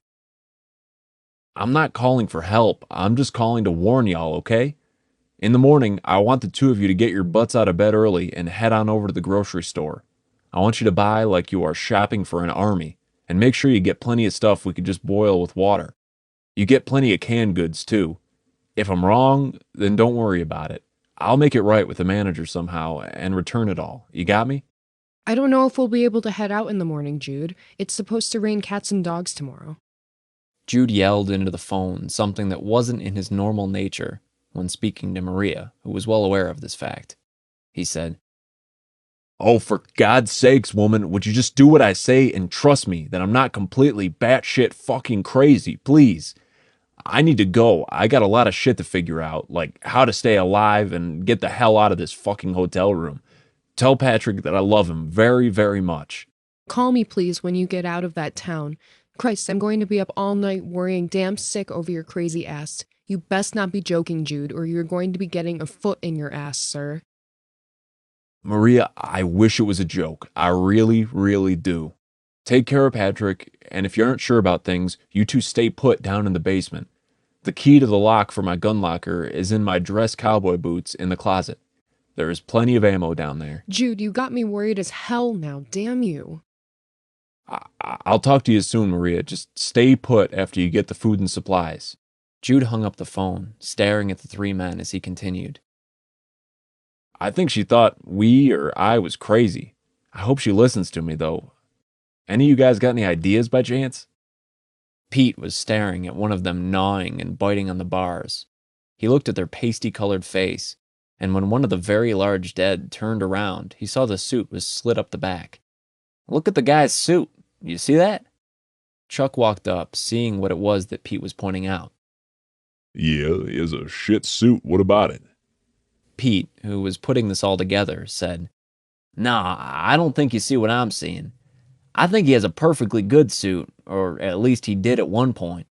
When my dad was still around, he had one suit, and my mom always was busting his balls saying, if you kick the bucket today, what the hell am I going to bury you in? Yeah, so? Well, the one thing I always remember my dad saying was that if I kick the bucket tomorrow, that I want you to just slice the suit up the back, and then it'll look like it fits perfect. He said that every single time to her, regardless. You know what happened the year that he died? She slid it up the back? Well, not actually. She went and bought him his first new suit he'd ever owned in his life, and I bet he was rolling in his grave over it. But I think these things are the dead. I mean, look at them. They're all covered in the dirt and wearing their best clothes. Now, doesn't that make sense to you? Jude walked forward, looking and seeing that he had one hell of a point. He was more speaking to himself than the crew when he said, I wonder what the hell happened to him. I wonder if the sheriff is still around to be able to help. Jude looked in the nightstand for the phone book, searching through the front of it until he found what he thought might be something that could help. He said, Okay, I'm going to try and call one more place for help. You calling the army? No, I don't know the number for the Army, Chuck. But I see in the government pages that they got a number for the Center for Disease Control, or the CDC. I think it might be a good idea to have someone head on down here and maybe check things out. I can only imagine what we will do if this shit spreads further. I mean, if Pete is right, then think about it. Do you want to have to worry about every damn person, as long as time has been around, coming back from the dead? I know for sure that I don't have any interest in it happening. The earlier they find out about it, maybe the earlier they could start trying to figure out what they need to be doing to put these things back in their graves where they belong, if you know what I'm saying. Chuck clapped his hands together, startling the men who just stared at him. Chuck was smiling ear to ear. He yelled, You see that? This man can think. Damn, you are one smart son of a bitch, Jude. Yeah, man, you call those science nerds. and tell them we got us a few hundred or thousands or who knows of these things, and they ought to roll on down here and figure us out a nice way to go ahead and kill them all over again. Yeah, and after that, we figure out a way to get on out of here. Y'all cool with that option, maybe? I don't give a flying shit what you do with them as long as they die again. You can cure 'em and kill 'em, or you can blow 'em up. I ain't going to be taking any pity on 'em. They were supposed to stay dead. Jude dialed the number in and sat back, waiting patiently for what was going to sound like a completely insane story to be told. He waited impatiently while the phone rang, and when he got an automated phone system, he was less than surprised that there wasn't an option for the dead rising. Jude pushed 0, trying to speed things up. An operator answered the phone. Thank you for calling the CDC. This is Mrs. Fulbright. How may I direct your call? Jude scratched his head. Hello, Mrs. Fulbright. I don't know who to talk to. I've never called here before, ma'am. The operator said. Well, maybe you could describe the problem going on? Is it you that needs help, or are you calling about someone else? I'm calling about a bunch of people. There's probably 1,000 or more, maybe. Oh my. Can you tell me what's going on with them then, sir? They're dead, but Christ, this sounds crazy and I'm staring at it. Look, Mrs. Fulbright, these things, there are hundreds, hell, maybe thousands of them. They are dead, or at least they were dead.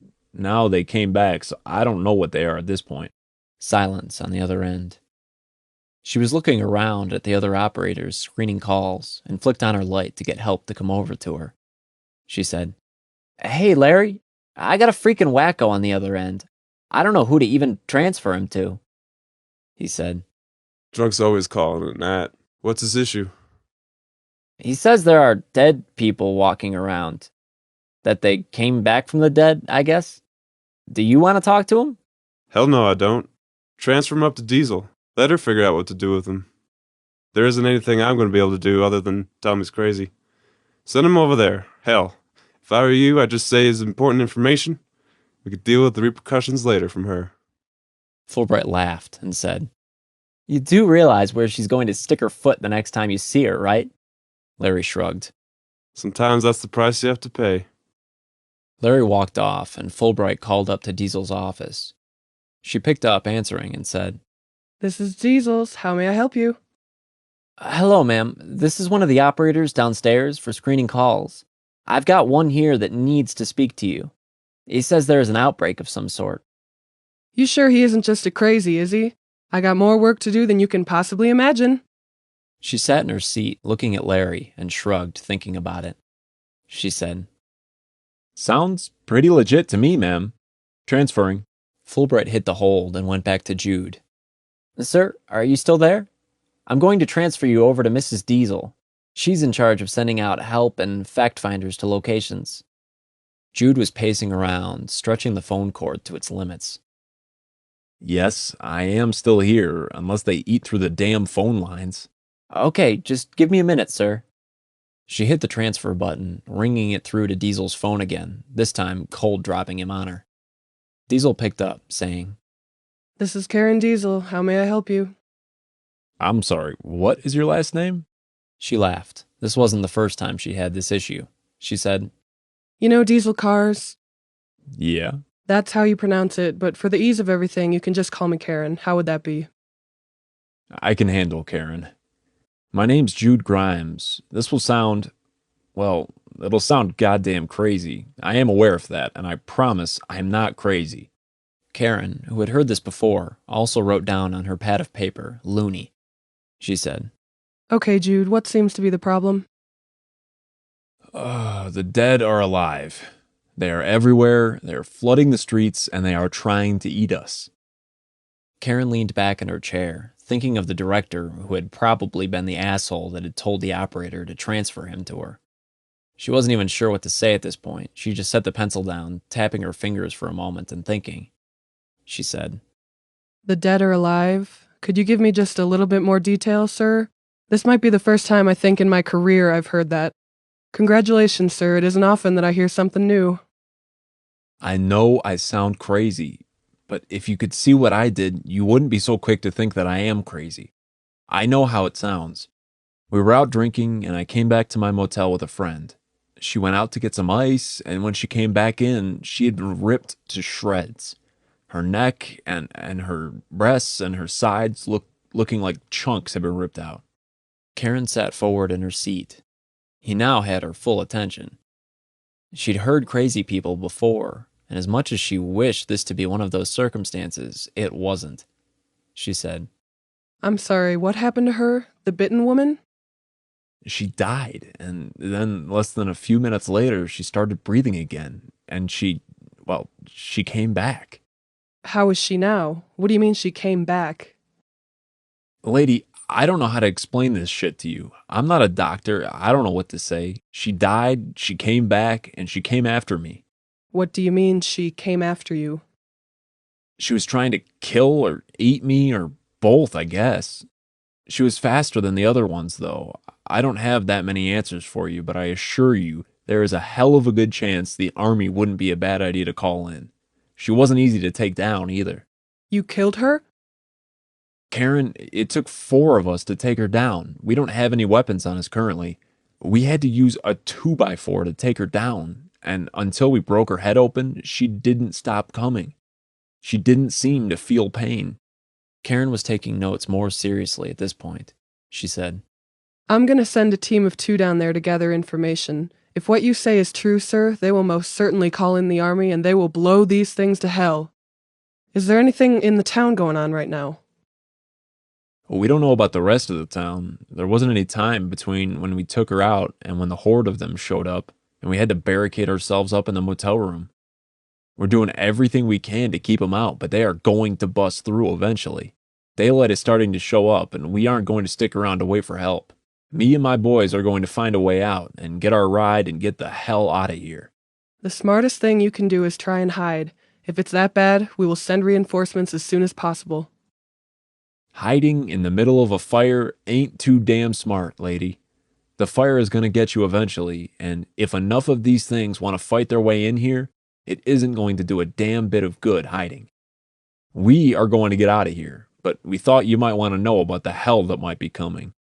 I called home to Iowa, and she said that it isn't there yet. I don't know what it is making them come back, but like I said, they look like they were dead. Like they came back and they are dressed in funeral clothes. Everyone is in their suits, and the big men have the back of their suits cut up like they didn't fit into their dress clothes when it was time for burial.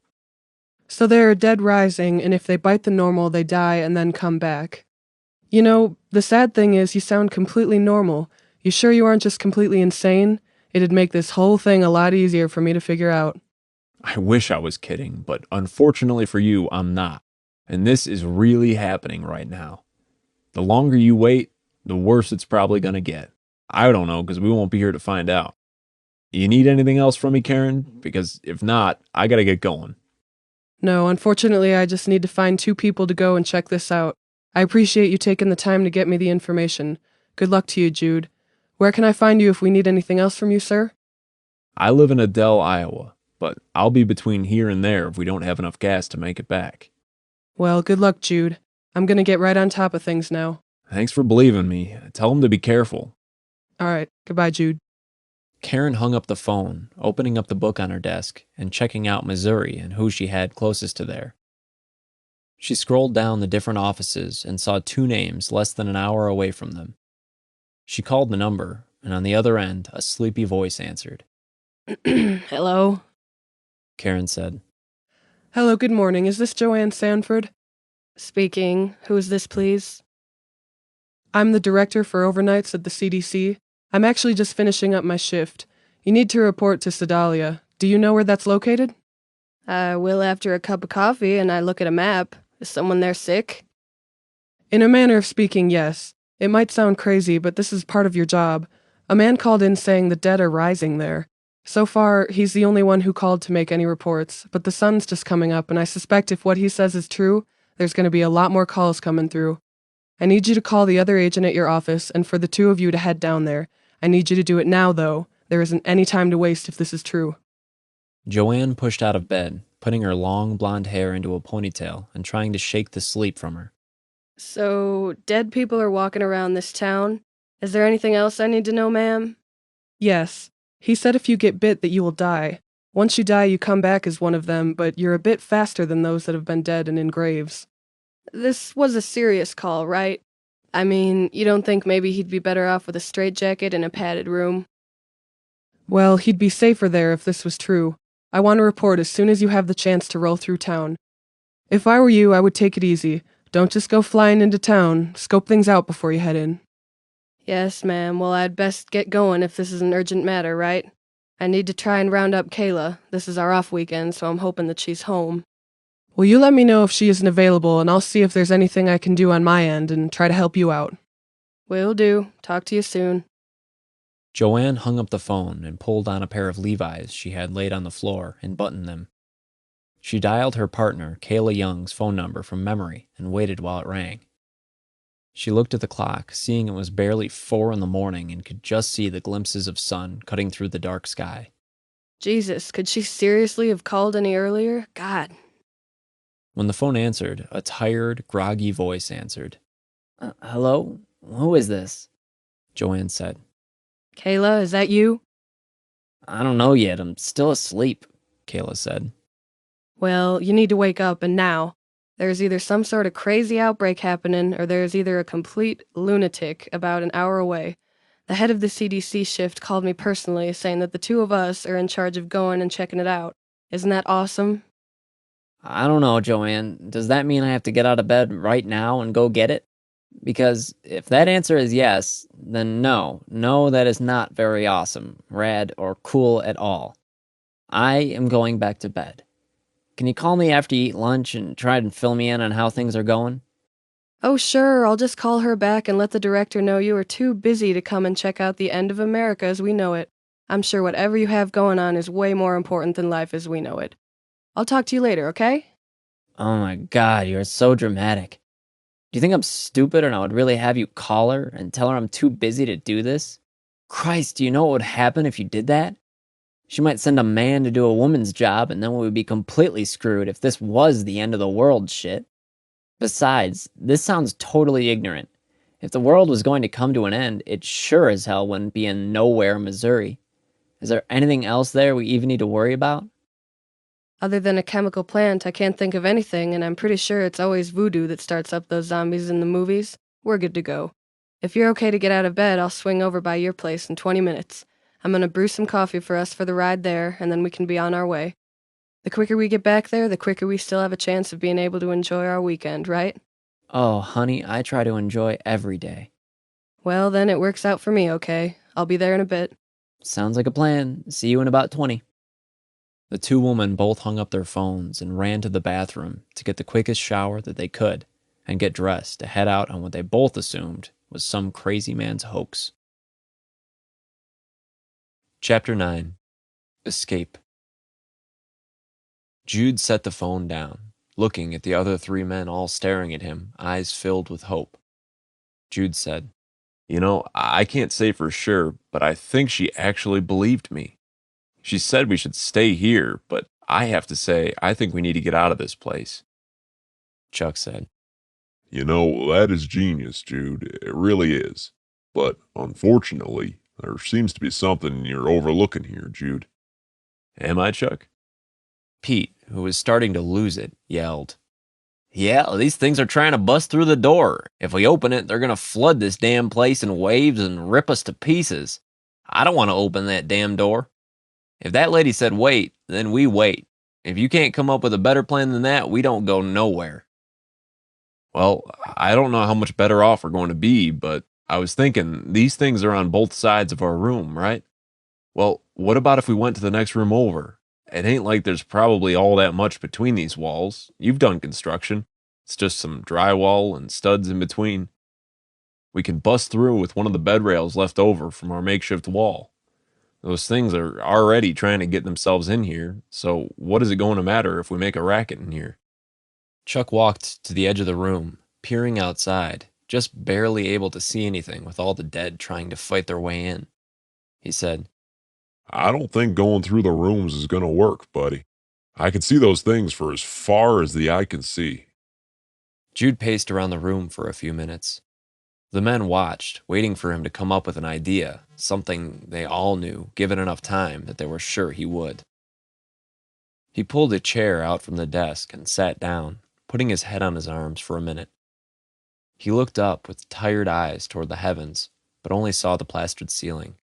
He tilted his head, staring up, and a small smile grew across his face. Rogers said, "What is it? What the hell are you smiling at, you crazy son of a bitch?" Jude pushed up from the chair, grabbing a piece of the bed rail left over and standing on the chair. He started stabbing the drywall above him, trying to shield his eyes as the pieces began to fall atop his head. You know, Jude, we are all a little upset about the whole thing, but there's nothing that going batshit crazy is going to do to help us out, brother. The ceiling, Chuck. You said it yourself, you genius. They are everywhere, but they aren't on top of the roof, right? The three stared up at the ceiling. Chuck said, Hell, I hope they aren't up there. The way those things are moving, I'd be damn surprised if they are. Pete said, Sorry to be the negative one here, but what happens if they are up there? I mean, what do we do then, guys? Jude started striking the ceiling again, hitting it with everything he had, and in between grunted strikes, he said, We aren't going to consider that, Pete. Pete said, And why is that such a bad idea? Jude went on to say something, and Chuck placed a meaty hand on his shoulder, squeezing. He said, Because if we go and have to worry about those things when we finally get to climb out of here, I think you already realize the outcome is that we would and will be fucked. There isn't anything we can do about it, and we all know waiting here while more of these things start coming this way might be just one dumbass idea. Some plan is better than no plan is the way I look at it. Pete shrugged, not having anything to come back with, and grabbed the second bar, and started stabbing at the wall's drywall. Roger said, Ceiling, Pete. Not the next door over, man. It's high, man. We ain't going to be able to get our big asses up there, especially since we went and stuck the mattresses and the bed rails all up against that door and window. If we don't have a way to get up to that hole, it ain't going to do us a hell of a lot of good now, is it? Roger said, Damn, you got yourself a valid point, man. I'll just stand out of the way and you keep doing what you are. You seem to have a good rhythm going here for yourself. 20 hard-hitting minutes later, the four men were staring up at the ceiling hole. Jude said, You don't let those things bite you, you understand? I don't see how there is going to be very much coming back out of that mess if you do. And I'll feel real bad later about having to smash your heads in, guys, if you get bit. Chuck said, Man, we need weapons or something. We need a damn army worth of guns. We could shoot the hell out of these things and be heroes, man. I'm not worried about being a hero, but I can't think of anything that is going to get us guns. There isn't a shop in town and the sheriff wasn't answering. Chuck smiled, never one that was worried about bending rules. He said, Well, how about we just go to the office and check on him? If he is there, then we can let him know of the death coming his way. And if he isn't, well, maybe he has a few guns we might be able to borrow. You mean steal, right, Chuck? Chuck nodded and started climbing up the hole. It's better than letting those damn things eat us. I don't got much, but Christ, man, we need to get you back home to Patrick. He and Maria aren't ever going to believe us that this shit happened. Well, let's hope they don't have a reason to believe us. I hope with enough time, these damn things, go back to their graves or they die again. I still can't believe this shit. If I would have known about this, I would have told Shaw to stick it up his ass and he could come down here and chop his own damn wood. There ain't no amount of money that is worth my life. I got a family to look after. Chuck pulled himself up to the rafters the drywall was connected to and said, in a grunt as he kicked hard at the ceiling, opening up the hole for the rest, We are gonna get you back to your family. Don't y'all worry about that, brother. I can guarantee you that much. Jude started to climb up to the rafters. He said, And what exactly gives you so much confidence about our chances out there, Chuck? Because I'm not going to let one of those creepy fuckers bite my ass. I got plenty of pipe left to lay in my life, and I sure as hell ain't going to be able to do that with a giant zombie bite out of my ass or anywhere else. Jude pulled himself up, and together, the two started hitting the roof, trying to splinter the slabs of wood that went across the A-frame in the attic. We are going to make it. How about we hit up the sheriff's on the way out, and by the time we leave, we might even be able to try and warn a few people about the shitstorm that is brewing outside. Do you really think anyone's going to believe us? Jude laughed and said, It shouldn't be that hard to convince anyone when they look outside and see their relatives walking down the street. Chuck got serious and said, That would be some serious fucked up shit. If I saw Mama walking down the street, dead in that pretty blue dress we buried her in, I do believe my mind could be considered blown, Jude. He thought about his wife and how peaceful she had looked when he had laid her to rest, and the thought made his stomach turn. Jude said, Well, let's just be thankful this is only here. These things don't walk all that fast, so hopefully they could be taken out before it gets much worse. Do you think you did a good thing calling and telling the CDC to send people down here? I don't know, man. All I know is if I called someone and told them a line like I had to tell them, I probably would not expect them to believe me either. I couldn't think of anyone else to call, though. The two men started pounding on the roof until small beads of sunlight started to make their way through. Within a few minutes, they were close to having a man-sized hole they could squeeze out of.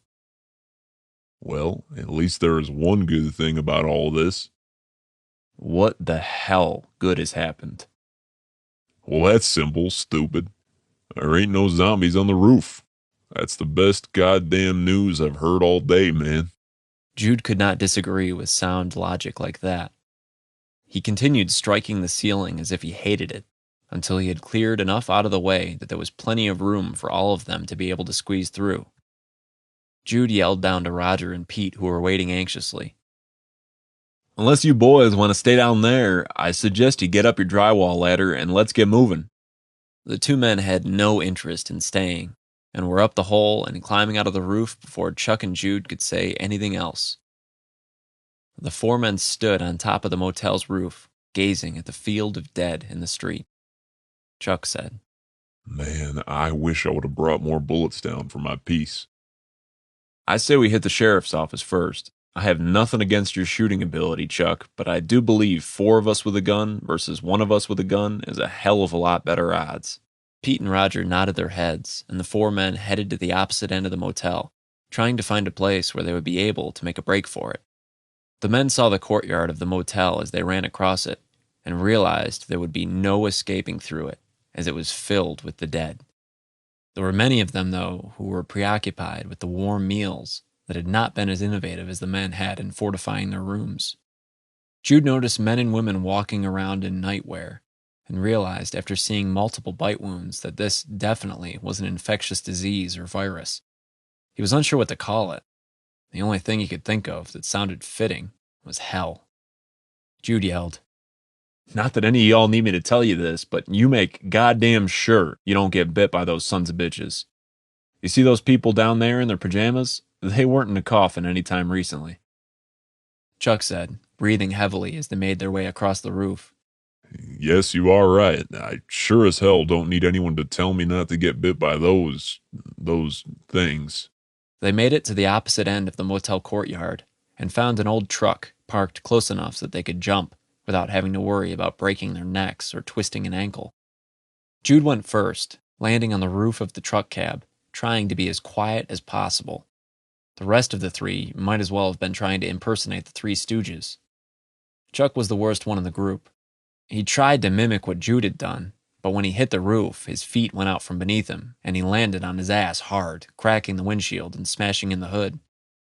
The noise was loud enough to wake the dead, but this was something that had already been done previously. The 3 men cringed at the loud noise, and Jude pulled Chuck off the side of the truck and helped him to his feet. Jude patted his shoulder and said, Jesus, man, are you okay? Did you break anything? Yep, my ass. This plan sucks. You realize... Chuck stopped speaking immediately when a moaning, more like a chorus of moans, came from around the corner. Well, I think it's safe to say your ass just brought all the dead over here. I mean, think about this. We just broke through the motel's ceiling just to end up still having these things on our asses. Jude stepped back a foot, looking at Chuck, and saw there was a trail of blood coming from his jeans. Chuck saw it and started to look like he was going to pass out. Jude gripped his shirt tightly, holding up his best friend with one arm and kindly slapping his face, making sure the stars he was beginning to see weren't going to continue. Chuck, you okay, buddy? You aren't going to go and pass out on us now, are you? Hell no, I'm...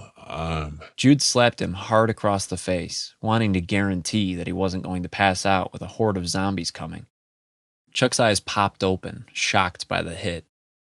You slapped me. What the hell did you hit me for? Are you okay? Are you awake now? My butt hurts, Jude. Jude spun him around, realizing they didn't have much of a lead on those things, but wouldn't be able to get Chuck moving if he was lame right now. Jude bent down near his ass, seeing a large piece of glass protruding. Now, you got quite a big piece of glass coming out of your ass, buddy. This is gonna hurt, but we need to pull it out. Are you ready for me to yank it out? Yeah, I'm ready. I think I am anyway. Can you pull it out on 3 for me? Jude patted him on the side of the leg. Yeah, anything for you, buddy. You ready? Chuck nodded, and Jude said, Okay, 1, 2. Jude yanked it out. Blood squirted, covering the ground. Jude pulled out a handkerchief from his pocket and gave it to Chuck. Here, put this on. I'm not going down there again. Come on, we need to get moving. They walked through town while the dead were following them, swaying, walking slowly. As long as they kept moving, they would be able to keep the ones following them at a safe distance. Roger said, You know, Jude, I can't say this big payday is all it's cracked up to be. Just saying. Roger, how in the hell would I have known we were going to get stuck in this hell? I mean, come on, man, it isn't my fault. I can't really go blaming Shaw either, but boy, it sure sounds more fun. We don't have too much further to go. The sheriff's just another block up. As they passed an alleyway, a group of dead who'd gotten lost from the pack came out, catching the men off guard. Roger screamed, Look, watch out! Roger ran backward as the other 3 men moved forward, stumbling to stay out of their reach, their dead and decaying hands reaching for them. Roger ran down an alleyway as men came out of nowhere. Jude screamed, Roger, meet us over at the jail. Get to the jail. We will wait for you. Roger gave a thumbs up and turned around, trying to put all the distance between himself and his followers that he could. He looked at the newly cleaned streets, wishful that maybe there would still be some of the wood around that he could use as a weapon. He thought they had done too good of a job for their own good currently. Jude watched as he disappeared. When they made it to the door, they rushed in. The door behind them slowed, not allowing it to be slammed shut. The men sprinted in the office, looking around wildly. There was a glass gun case that was locked with bars across it. Jude pointed to it, and they went to yank on it. When they tried, the lock, of course, held firm. What in the hell do we do? It's locked. Jude ran to the wall, cracking the glass on it and pulling out the axe. He brought it down with practiced perfection and cracked the lock off in one hit. Chuck grabbed the shotgun with each hand, throwing one to Pete, and then gripped another, throwing it to Jude, who caught it one-handed, laying the axe down on the desk as he walked towards the 2 men for a box of shotgun shells.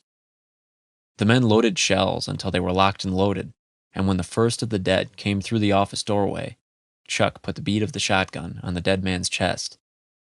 He squeezed the trigger and the gun erupted, nailing the dead in the chest and sending it stumbling backward over a desk, its feet going up in the air. Chuck pumped the shotgun, smiling and saying, Hell, we're going to be able to shoot our way out of here. That thing went down like a sack of potatoes, man. The 3 watched as the chair behind the desk began to move, and it rose back up to its feet slowly. Chuck fired a second shot into its chest, its suit coat being torn to pieces, but this time it backed up against the wall, having nothing to trip it. The force of the slugs tore through it, but it kept walking towards them. Jude ran to the swinging doors, grabbing a wooden chair and smashing it on the ground. He slid one of the broken legs through the handles, keeping the rest of the dead out. Jude watched as the man took shot after shot in the chest. He could see through the man's chest at this point. He yelled, trying to interrupt the gunfire. Guys, quit wasting your shells. He isn't going down. Well, what the hell do you want us to do? Jude walked up, firing a slug through its face, tearing through its nose, and what was left of its brains painted the walls behind them. The men all watched, holding their breath when it slid to the ground, not getting up. The men let their breath out, each of them giving a small thank you to God. Jude said, We need to hit them in the head. Is there a reason this needs to be so damn difficult? Chuck, who was surveying what amount of ammo they had available, stared at the few boxes they had. Yeah, things can get worse, Jude. Pete said, Why? I mean, how are things going to get worse? Chuck held up 3 boxes that were half empty. He said, Because this place doesn't have shit for ammunition on hand. It's a small town, and probably has no reason to have that kind of firepower available to him. This is probably the biggest thing that's ever happened in this town. Pete looked at Jude and said, Okay, boss, we made it to the jail and we are still screwed, but now we're trapped. What do we do to get out of here? Jude leaned against the desk, rubbing his hand through his hair and trying to work things out. He said, I don't know. There are hundreds of them just in the lobby. There's no way in hell we're going to get out of there. I wonder if you can light those things on fire. Do you think that might kill them? Pete said, It's an idea, but they are already dead. I don't think that's going to happen, though, brother. I mean, Christ, man, look at them. Half of them are decayed past the point that family wouldn't even recognize them if they came up. The door started to buckle. It did not take long for the door to burst open. The men grabbed what shotgun shells there were and the shotguns and sprinted through the only door that was available to them. Had they known in advance they were heading into the lockup facility of the jail, they would have tried just about anything to not make that their final destination. Pete said, What in the hell are we going to do now? Chuck looked behind them, seeing the dead were quickly filling the small space. We don't have enough shotgun shells to take all these out. I think we're screwed. Chuck saw there was one and only one option available to them. He did not take a vote as there was no time to hesitate about his short-term plan to keep them safe. The door to the front office began to splinter and break open. Jude walked backward, and when he looked behind him, there was the only other door in the building smiling back at him. He pushed through the door, and the 3 ran, realizing the horrible issue, that it led back to the jail cells, which didn't have another door to exit to freedom. Jude hesitated for only a second before opening a jail cell and pushing Pete and Chuck in. He slammed the door behind him, not hesitating for a moment because he did not have one to waste. The door shut firmly, but without a key did not lock. Jude opened it again and slammed it shut a second, then 3rd time, screaming in rage when it wouldn't lock. He looked down at the floor and saw his leather belt. He stripped off his thick belt and wrapped it around the cell bars quickly. He turned around to a confused-looking Pete and Chuck and screamed at them. Don't just sit there staring at me, assholes. Get your belts off and get them around these bars, or we're really fucked. The 2 men stared for just one more moment before realizing Jude was saving their lives. The 2 pulled off their belts and mimicked what Jude was doing, securing the door for as long as they could to keep the dead from chewing through their worn leather belts. Once the 3 men had the door secured, they took a few steps back, making sure to stay out of reach of the dead, not even wanting to get a scratch from one of them as they didn't know what it would do. Chuck said, That was great thinking, Jude. Now, how do we get out of here? Jude looked around at the jail cell which surrounded them. The only thing that was not covered in bars was a brick wall behind them, which had a small window that none of them would ever fit through. Jude sat on the cot and said, Well, Chuck, I can't say that I had time to think it through that far. I would say that unless help comes, we are going to be spending some time in this here cell. There were not a hell of a lot of options when we decided to run without knowing where we were going to end up. Pete said, Maybe we'll get lucky and the sheriff will come back. Chuck nodded, crossing his arms and leaning against the wall, staring at the massive number of dead who were fighting to try and bust through the cell. Chuck said, The only problem with that is he probably won't have enough bullets to take that many out. I think this might be it, guys. Chuck slid down to the ground, putting his feet out in front of him, and pulled out a crumpled pack of smokes. He lit one up, drawing hard on it, and was starting to think that this would be the last place he would ever see. Jude had not lost hope, but he was realistic about the horrible conditions they were currently experiencing. Pete said, "How long do you think it'll take them to figure out they can chew through those straps there?" You know, that is the million-dollar question. I'm hoping we don't have to find out. I hadn't seen anyone in town on our run here. It is Saturday morning, but I would think there are still a few people out there that have not been eaten. Chuck laughed. And you're saying if there are people left alive, the first thing they are going to worry about is who got thrown in the drunk tank last night? Jude went to say something, but realized he totally agreed with what Chuck was saying. So waiting is a crap idea. Does anyone else have any ideas? Both men shook their heads in frustration. They watched as one of the dead began to gnaw on the leather belt. It slowly started to make progress on destroying it. Jude walked over, resting the shotgun barrel on the bars, and aimed at its head. What the hell are you doing, Jude? You know how loud that's going to be? Jude put his left hand over his ear, trying to do what he could to lessen the damage, and nodded his head. He said, Yes, Chuck, I do know how loud it's going to be, and that is why I'm going to cover my ear. If I were you guys, I would do the same thing. "We are going to be deaf after this day." Pull the trigger, Jude. It's better to be deaf than dead. Jude took aim and fired the gun. It was nothing if not mind-bending how loud the report of the shotgun was when it went off in a small space. The positive thing about all the dead being so close was that it not only took out what used to be a man standing in front of the cell, but the 3 men and women behind him as well. Chuck yelled only because he could not hear anything and said, Jude, keep doing that. If you get enough of those things piled in front of the door, I won't be able to get close enough to the metal to chew on the leather. Jude looked to Pete for agreement, and the man was already nodding his head. "Fire that son of a bitch and kill those bastards, Jude." Jude did not need to be told again. He fired off the shotgun in 2 quick successions, watching in joy as dead after dead fell to the ground. He hoped this time they would really stay dead, and this would be their final resting place. When there were enough of the dead in front of the door to the cell, Jude stopped firing. Jude said, I can't hear a damn thing. What the hell was I thinking? Chuck walked up, taking the shotgun and patting him on the shoulder. You did a good thing that was a good idea, and if you had not done that, those sons of bitches would already be in here and eating this lovely thing that I like to call a body.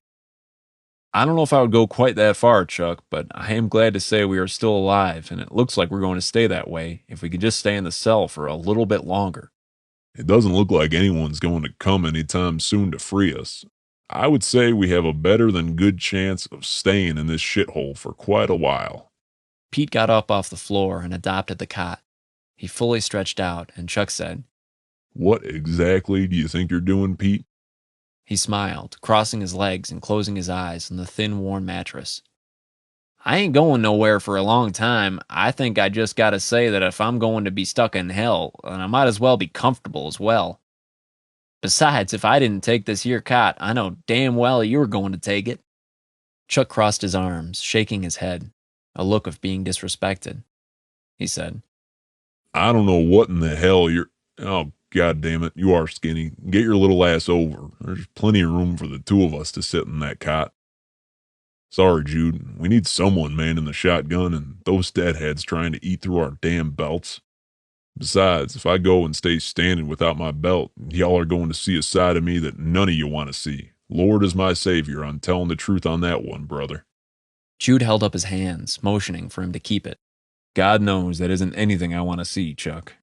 It's okay. I need to think. If I sit down, I'm pretty sure I'm going to fall asleep, and that isn't going to do a hell of a lot of good for me now, is it? He looked over at Chuck and Pete, and they both had their heads down and their ball caps pulled down over their eyes already. Jude whispered to himself, Oh, Christ, I was just kidding about falling asleep. Apparently being hung over is more important than trying to figure out how to get out of this damn situation. The hell are we going to do now? Jude leaned against the wall, staring at the dead, unsure what to do next. He stared at the bars, seeing that they were planted strongly into the cement. The bars themselves were at least a half-inch thick, and there was little that he would be able to do, even armed with a shotgun, to be able to get rid of that. They would only break away at the cement, and it wouldn't be enough to damage it to the point where they would be able to break any of them free and leave. He looked down the hall. There were 100 of them, and they filled a room that was barely big enough for 20 people. The new dead were being pushed out of the way by those newly risen. Jude watched as they moved. It was slow, but it worked for them, and they worked together to get what needed to be done finished. It didn't take them more than 20 minutes when they started eating at the belts again. Jude said, You guys better wake up. Shit is still going down. I'm going to fire the shotgun. I don't want to make the two of you guys piss your pants. Jude didn't give it more than a second. Their teeth, while old and yellowed, were as sharp as they needed to be to gnaw through the belts on the bar. Jude racked a fresh shell in and started firing without remorse. Heads split into mouths opening to gnaw stayed that way as they toppled to the ground. Jude fired his last shot and reached for a shell which was not there. He looked to Chuck and Pete. He screamed, You guys, I need your shells. I need them like fucking now. Pete and Chuck pulled out their pockets, spilling what little contents they had on them, which was only a few loose dollars and change in them, but they had no ammunition. Jude yelled, You've got to be shitting me if we're out of ammunition. What the hell are we going to do now? We can't shoot him if we don't have any fresh shells. Son of a bitch. You aren't quite filling me with confidence here, Jude. Chuck, I can't say I have a lot to be optimistic about. If we can't keep them out, then hell, it was nice knowing you guys, brother. The dead ate through 2 of the belts. Only the middle one remained. As the last belt began to give away, the 3 men ran to the door, putting their boots up against the bars to keep the cell door from opening. The dead pushed against the door slowly. Their weight was enough to make the men start sliding backward. The 3's faces were covered with sweat, and the dead's hands slowly started to get in between the doors, and they wedged themselves through. A rattle made them jump, but when they looked up, they realized it didn't come from in front of them, but from behind. A large, heavy chain was hanging through the window of the prison. The 3 men saw it swinging there, and Jude said, Can you hold the door shut, guys?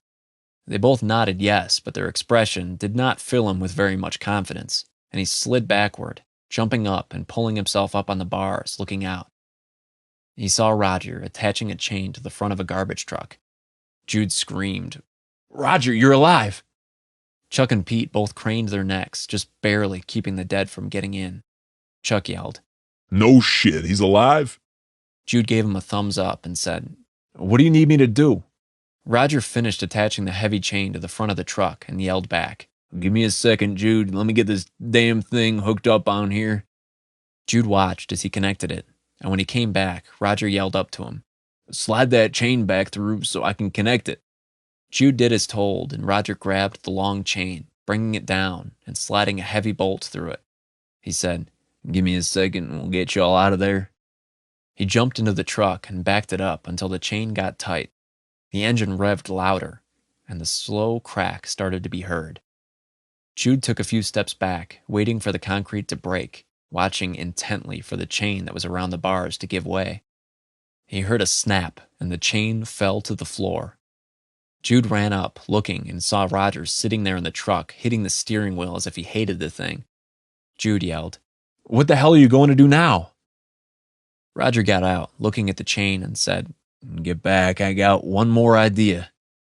Jude yelled, What do you mean, get back? What are you going to do now? Roger slammed the door shut and floored the giant truck backward. Jude's eyes opened wide. He understood completely what Roger was going to do. He dropped down off of the bars, running backward, stopping within a foot of the cell doors, forgetting about the dead trying to reach through and get them. Roger smiled, bringing the truck up to speed, and drove it with no regard for the wall straight into it. It crashed into it, crushing the bricks. They fell free, giving the room the 3 men desperately needed to escape. The 3 men covered their heads, trying to keep the bricks from crushing in their skulls. Pete screamed, Back it up, Roger. There's enough room for us to get out now. We need you to back it up. Roger stuck his head out the truck's window. He yelled, I can't back it up. The truck is dead. I messed it up when I slammed into the wall. There ain't any way to back it up. You guys are going to have to squeeze through. I'm sorry, but I don't know what else to do. Jude said, Pete, then Chuck and myself. Pete, get your ass moving now. Pete pushed up off the ground. He didn't need to be told twice. He leapt for the hole. Roger grabbed his outstretched hands, pulling him across the hood into the freedom outside. Once Roger had pulled Pete through the hole, he let go of him, letting him fall to the ground. Roger screamed, Chuck, get your ass up and get moving, brother. It's time to go. Jude, you got this for a second? Get your ass moving. We don't have a choice. Quit wasting time. We can't spare. Jude watched as Chuck disappeared, getting the same treatment as Pete had, landing on top of him.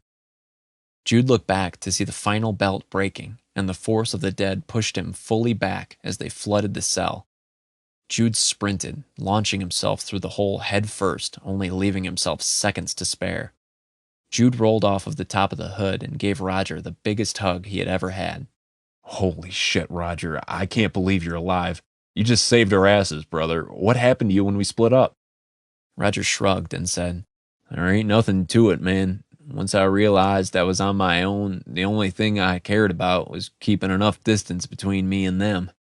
Once I lost them, I circled back around to the sheriff's office, hoping you guys would have waited for me. Which it kind of seems like you did wait for me, although it did not look like it was by your own choice." Hell, we would have waited for you, man, but as you can see, that choice was definitely made for us. Where'd you get the garbage truck? It was already in idle, parked back in the alleyway to the diner.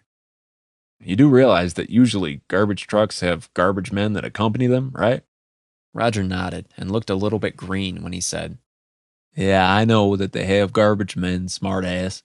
But by the time I arrived, it looked like the two men that had been with the truck had been turned into meals of the dead." "That sounds pretty gross, man. God bless them, though, for leaving the truck." Bet your sweet ass you ought to be thanking them. If it hadn't been for this truck, you guys would probably still be in there. Considering the fact we don't know shit about this town or who to talk to, if I didn't get you out of there, you probably would have turned into one of them if they left enough meat on the bone for that to happen. "So, what do we want to do now, boys?" I think that we should probably get to our van and get the hell out of here. There isn't anything in this town worth sticking around for. You know, this whole thing has been just a little bit stressful. I think I could use a little break before we start our next round of craziness. Moaning came, and it echoed down the alleyway. The foreman looked around the side of the truck, staring at the end of the alleyway where it opened to the street. The dead came from around the corner, moaning and swaying in motion as they walked towards the men. Jude said, It doesn't look like we're going to have time to rest. I think you're going to have to suck it up so we can get back to the van. You'll have a good 4 hours to sit on your ass on the ride back home and back to the land of normalcy. Chuck gave a thumbs up. He said, I think that is a deal I can handle. The four men ran to the edge of the alleyway, heading out of the back, realizing they were not much better off than they had been if they would have ran straight toward the dead. They were flooding the streets and making travel difficult for the men. They walked by one of the landmark sites in the town square, and for no particular reason, something caught Jude's eye. The sign said, "Welcome to the home of one of America's largest cemeteries. 10 acres of resting grounds." The sign made Jude's stomach turn. Chuck looked back at him, reading the sign, and said, What the hell are you doing, man? We need to get the fuck out of here. Come on, let's go now. Come on, Jude, we gotta go. Jude acted as if he were in a trance until Chuck came over and pulled him by the sleeve, snapping him out of it, and making him jump as he thought that one of the dead had finally gotten him. He mumbled, barely able to be understood. Jude said, Guys, look at this plaque. It says that we are in the nation's biggest cemetery. Why in the hell would a place like this have the biggest cemetery? Well, with the way our luck is going today, I can't really say too much about how it surprises me. I think we are past the point where it matters, because what is done is done. I think we need to get the hell out of here now and not waste any more damn time. This place is just going to get worse. The four ran through town, just barely making it to the van. When they made it to the van, Jude reached into empty pockets. He remembered he had given Pete and Roger the keys to the van and said, Hey guys, where are the keys to the van? Pete's face looked like he was going to puke. "Oh, shit. Oh, no. Do you remember when you asked us for shotgun shells?" Don't fucking tell me this, Pete. I'm serious. Don't give me any more bad news, man.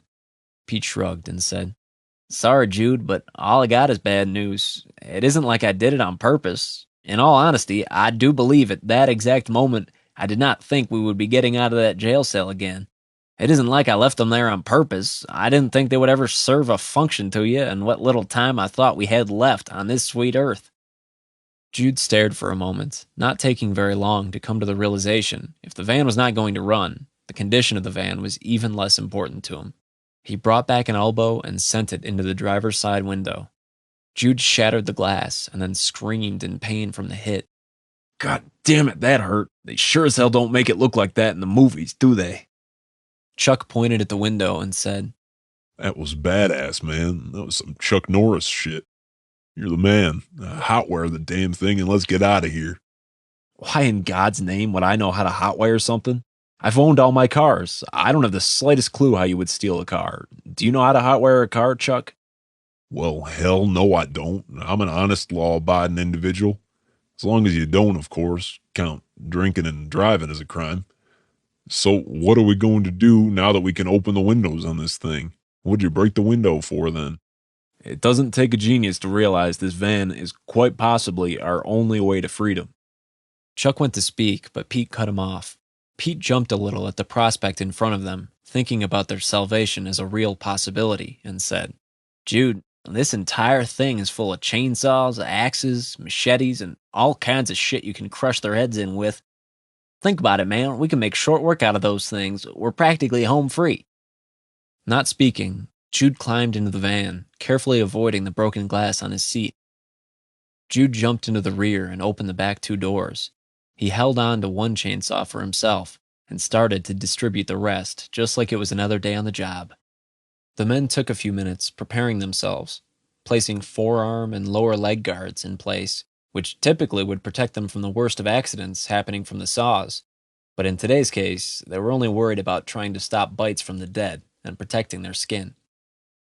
They lined up the saws and filled each with as much gasoline as it could possibly hold, and putting the rest in 2 containers.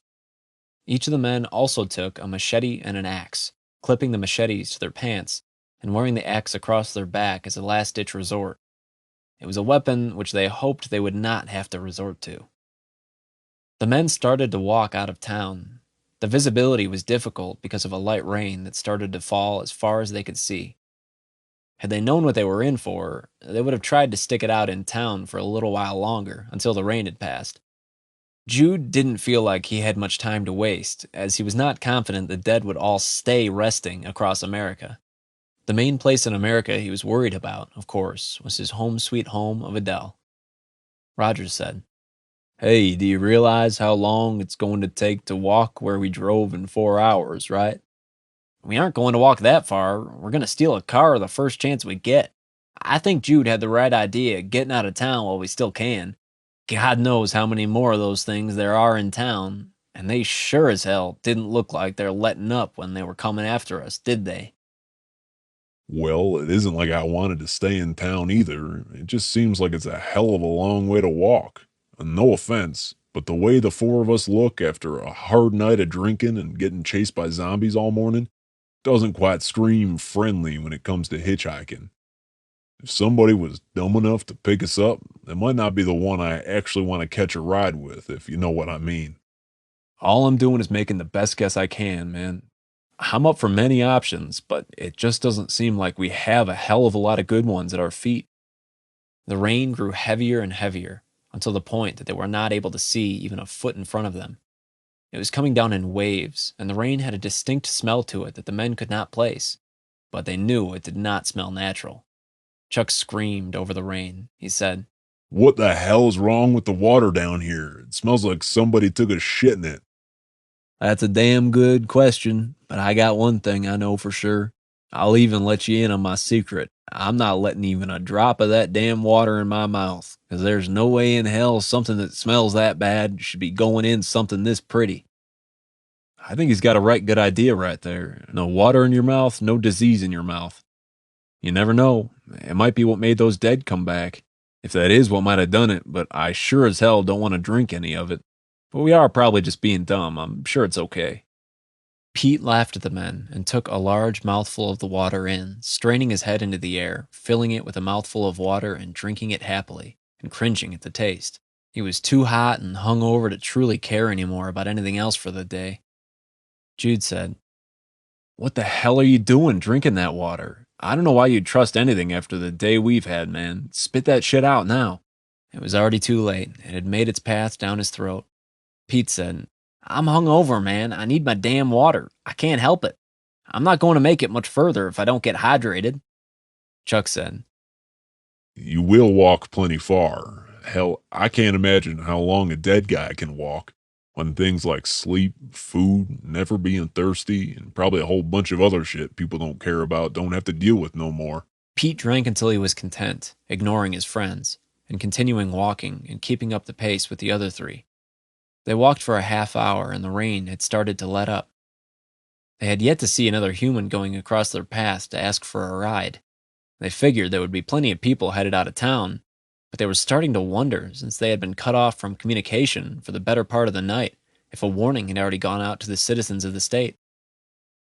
Jude kept a watchful eye on Pete. He started to get a little suspicious as Pete started to sweat more in the cool morning air. He was the only one drenching himself in sweat as far as he could tell. Jude leaned over close to Chuck, whispering, Would you take a look at Pete? He isn't looking so hot. I'm really starting to debate if he should have drank any of that water. Hell no, he shouldn't have drank any of that water. That was dumb as fuck doing that. He's going to kill himself. He might kill us if he turns into one of those freaks. Coming back from the dead and shit, that ain't natural, man. I don't know what to do with him. I think I might feel a little guilty if I had to start this here saw and cut his head in half. Yes, I can understand how that might affect an individual, especially when one is close to the man whose head he is chopping in half, Chuck. The men made it another quarter mile before what they were worried about started to come true. Pete started to slow down, wobbling a little as he walked, and his knees began to buckle. After the first misstep, Roger, who was a few feet away from him, picked it up a notch and gave him some distance.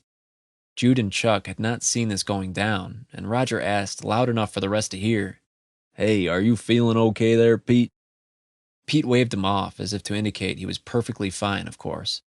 But he started to sway, and as he did, the cornfields around him began to spin in circles quickly. Jude yelled, "I told you that you shouldn't have been drinking that water, you dumb fuck. Now look at you. You realize there isn't anything we're able to do for you, right? You want me to put you out of your misery, and you say the word, man." Pete started to look even more nervous. He held up his hands, shaking his head desperately. He said, "Please don't kill me, Jude. Please don't kill me. Please, I ain't one of them yet. I could just be sick. I told you all I was hungover. It ain't my fault." "No, that's cool. You could just keep walking. But I guarantee you, the minute you start trying to eat me, I'm going to slice your damn head in half. You know I got a boy to get home to, and I sure as hell ain't going to say that I couldn't do it because I went and got my dumbass eaten by one of my best friends. If you would have listened just a little bit to me, we wouldn't be having this issue right now." Pete nodded, and the men continued walking down the highway. They kept a watchful eye on Pete, who at no time started to look any better. After another mile, Pete stopped walking. He let his saw drop to the ground, and he looked at his friends. He looked very confused. You doing okay there, Pete? Jude approached him slowly and said, "Pete, buddy, I really need you to be able to talk to us right now, buddy. Are you doing okay?" Pete started twitching and fell to the ground on his hands and knees.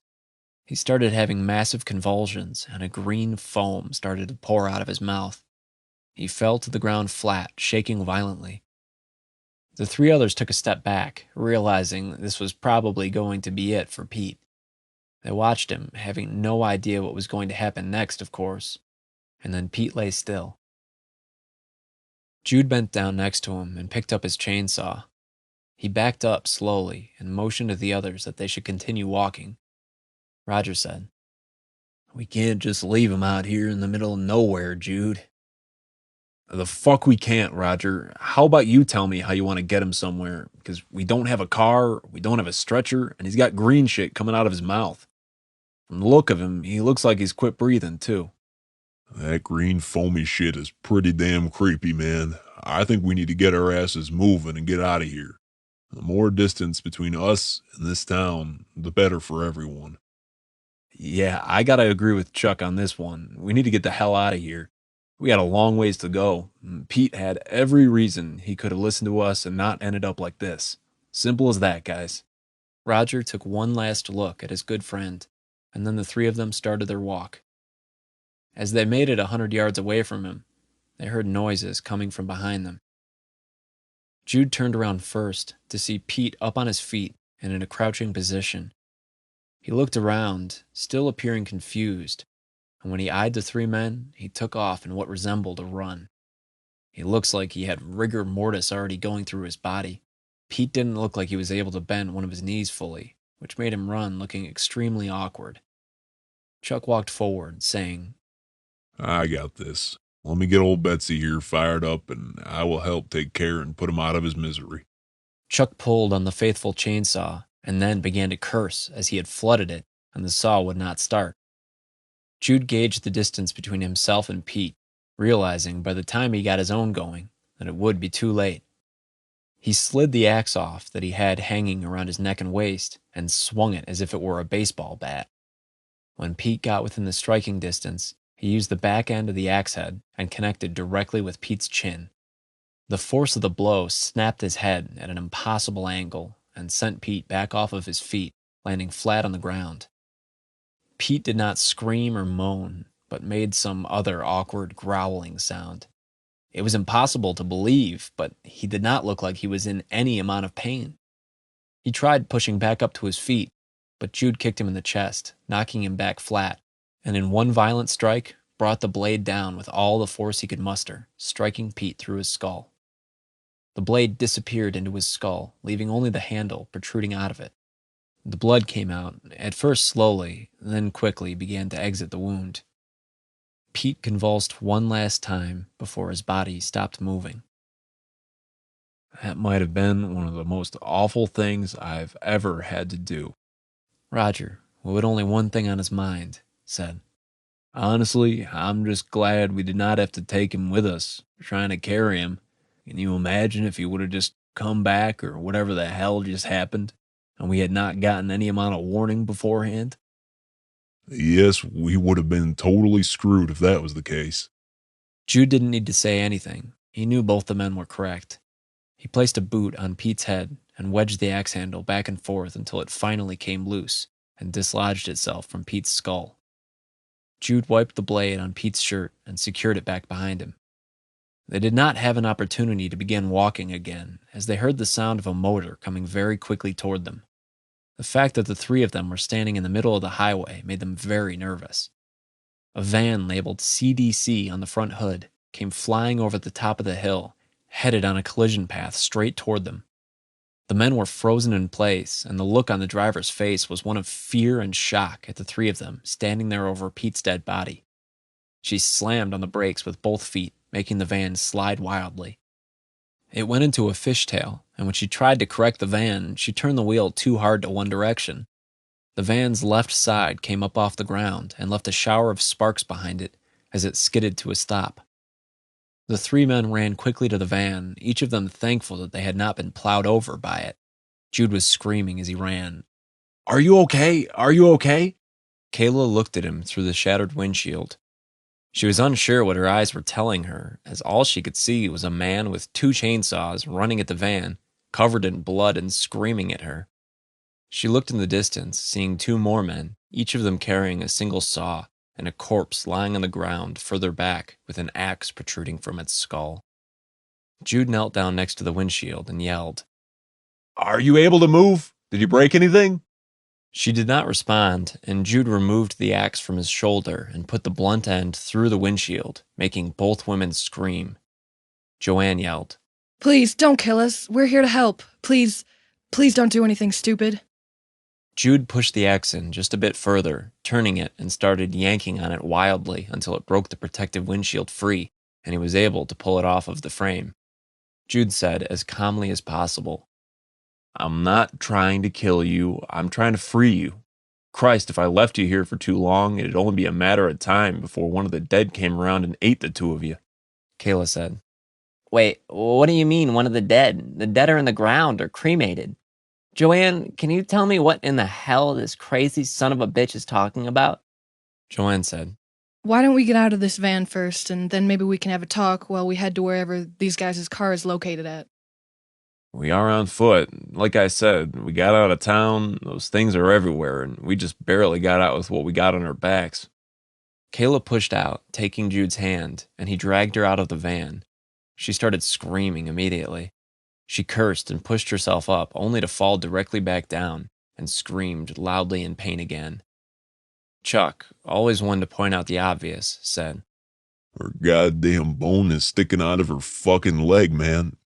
Holy shit, I ain't never seen a real live bone sticking out of no one ever before.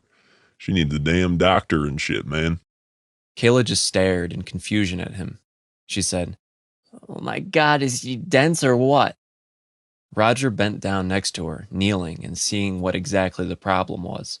He said, Now, believe it or not, I am no doctor, but I did have some first aid training in the Army, and I have good news. I have a bone sticking out of my leg. What exactly could the good news be here? We shouldn't have to saw off the leg. Kayla reached for him, and Jude and Chuck were confident that if she would have been able to reach him, she would have been perfectly content to strangle him. This was not a time for joking matters, and she was ready to kill. She screamed through tears. Does this look like a joke, you fucking moron? Does it? Huh? Does it? Roger backed up a few feet and looked to Jude. He said, Jude, you're gonna have to take care of her triage. I can't work under these conditions. Jude nodded. Probably a good idea you keep some distance from her. I'm pretty sure she'd like to make your balls a set of earrings. Roger grabbed at himself unknowingly. I'm just kidding, man. Relax. Jude pulled out a pocket knife and said, I need you to sit real still and don't move for me, sweetheart. Kayla said, Oh, I am sure as hell not sweetheart. I got 2 bachelor's degrees and a medical degree. You can call me Doctor or Dr. Youngs, but it sure as hell isn't sweetheart. Jude looked at Chuck, but knew the extent of his medical background and was thinking she really might need that leg amputated if he had to do any sort of work on her. He said, Okay, Doc, I need you to sit still. I'm going to cut your jeans up a bit, and then we need the 2 of you ladies' belts, and we could try to make a makeshift splint. We have a mile or so till we get back to town, and I can't make you no promise that is the best idea, but I don't think there is another town anytime soon for quite a while. They are few and far between out here. Kayla said, Okay, so do what you gotta do so we can get going. Joanne, get our stuff out of the truck. If we left all our sample gathering material, then we'd have made this trip for no reason. You boys think you can show us where all this started, or are you just as shit in the luck department as we are? Jude said, We just came down here from Iowa for a week doing some jobs. We don't have a clue what happened. But if I had to guess, I would say it had something to do with one of the local cemeteries around here. There has to be, because all the first wave of the dead we saw walking around were wearing dress clothes and had slits up the back for those who, as you might say, didn't have clothes that fit at the time of passing. Hell, I'm pretty sure I saw someone in a Confederate Army uniform. Anyway, other than a few thousand of those walking around town, I need to warn you, if they bite you, you will become one of them. Chuck cut in and said, Oh, and don't forget for 1 second, if it starts to rain again, you don't drink any of that shit to save your life. Joanne said, Why shouldn't we drink any of the rainwater? Chuck pointed down the hill towards Pete. He said, You see that guy laying down there? Well, that is, or let me say, was our good friend Pete. And he, up until recently, was a human. Well, when we were walking out of town, it started raining, and he, much like us, was hungover and thirsty. We've had quite the morning, and, well, night as well. Nothing good ever happens after midnight. That is what my mama always said. Joanne just stared. She said, Okay, so you kind of gave off the vibe like you were going somewhere with what you were saying, and then you ended up nowhere. Can one of you expand on what he was trying to say, please? The water that came down, I'm pretty sure it turned my friend into one of the dead. What I mean is, when it was raining, he was taking mouthful after mouthful of water. We told him it smelled weird and that he'd probably be smart to not drink it, but he wouldn't listen. Within an hour or so, he was starting to look sick. His face was sweating, he couldn't walk straight, and then he fell over and started convulsing on the ground. And then what happened? Within a few minutes, he came back from the dead.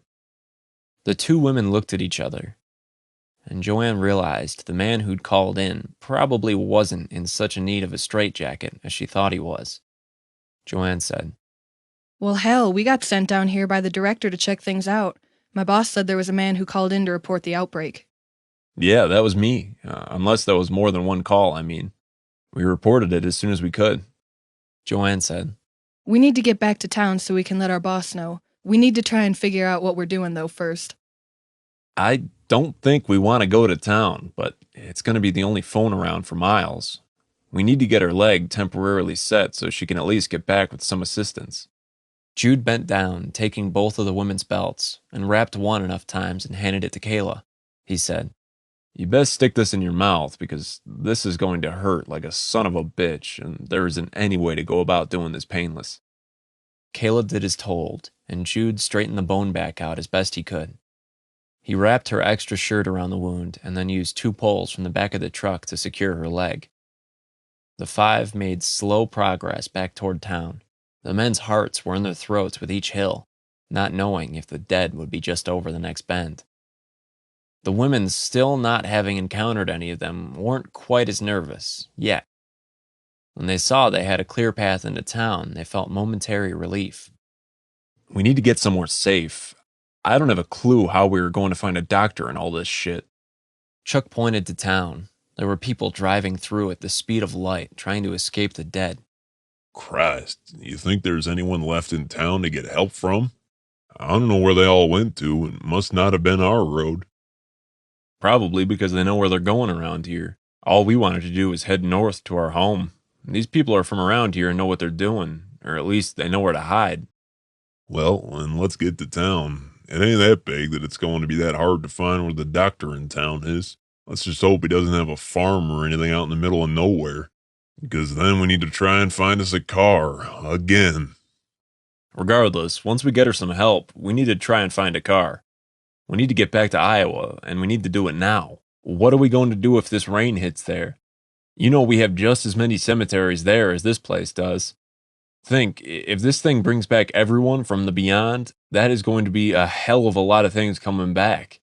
Christ, what if it works on animals? What are we going to do then? We're going to need more weapons. These chainsaws are only going to last long enough. I don't know if the guns are really going to cut it if you think about it. We had to use multiple shotgun shots to take those things down. I don't know if a single gunshot is going to do anything to those. Joanne said, If bullets aren't going to be effective, then that doesn't do much good for having an army now, does it? No, that is going to make for a lot of wasted guns if they try to taking those things out with rifles. They can blow them up, but I don't think there's going to be enough missiles available to do anything. I mean, think about it. How many cemeteries are close to town that you see? They're almost always right outside of town because that is one of the first things people probably have to deal with when you're making a new town is burying someone. Once you get a few people dead, the place is established, and there you go. You have your final resting place for town citizens. When one fills up, they get another plot of land and start all over again. Now take that times all the years that there have been people on this country's land, and that is one scary goddamn prospect to think about. Christ, man, that didn't make me feel any bit better whatsoever. Are you trying to scare the living hell out of everyone? Chuck patted Roger on the shoulder and said, Because if you did make that what you were shooting for, then you really did succeed beyond all expectations. They walked slowly into town. Jude found a phone booth and ripped out the doctor's address and the town's map. They slowly made their way toward his house. When they got to it, they saw the street was filled with the dead. At least 20 of them scattered the area. We aren't going to be able to make it past them. There's too many of them, and we're moving too slow here.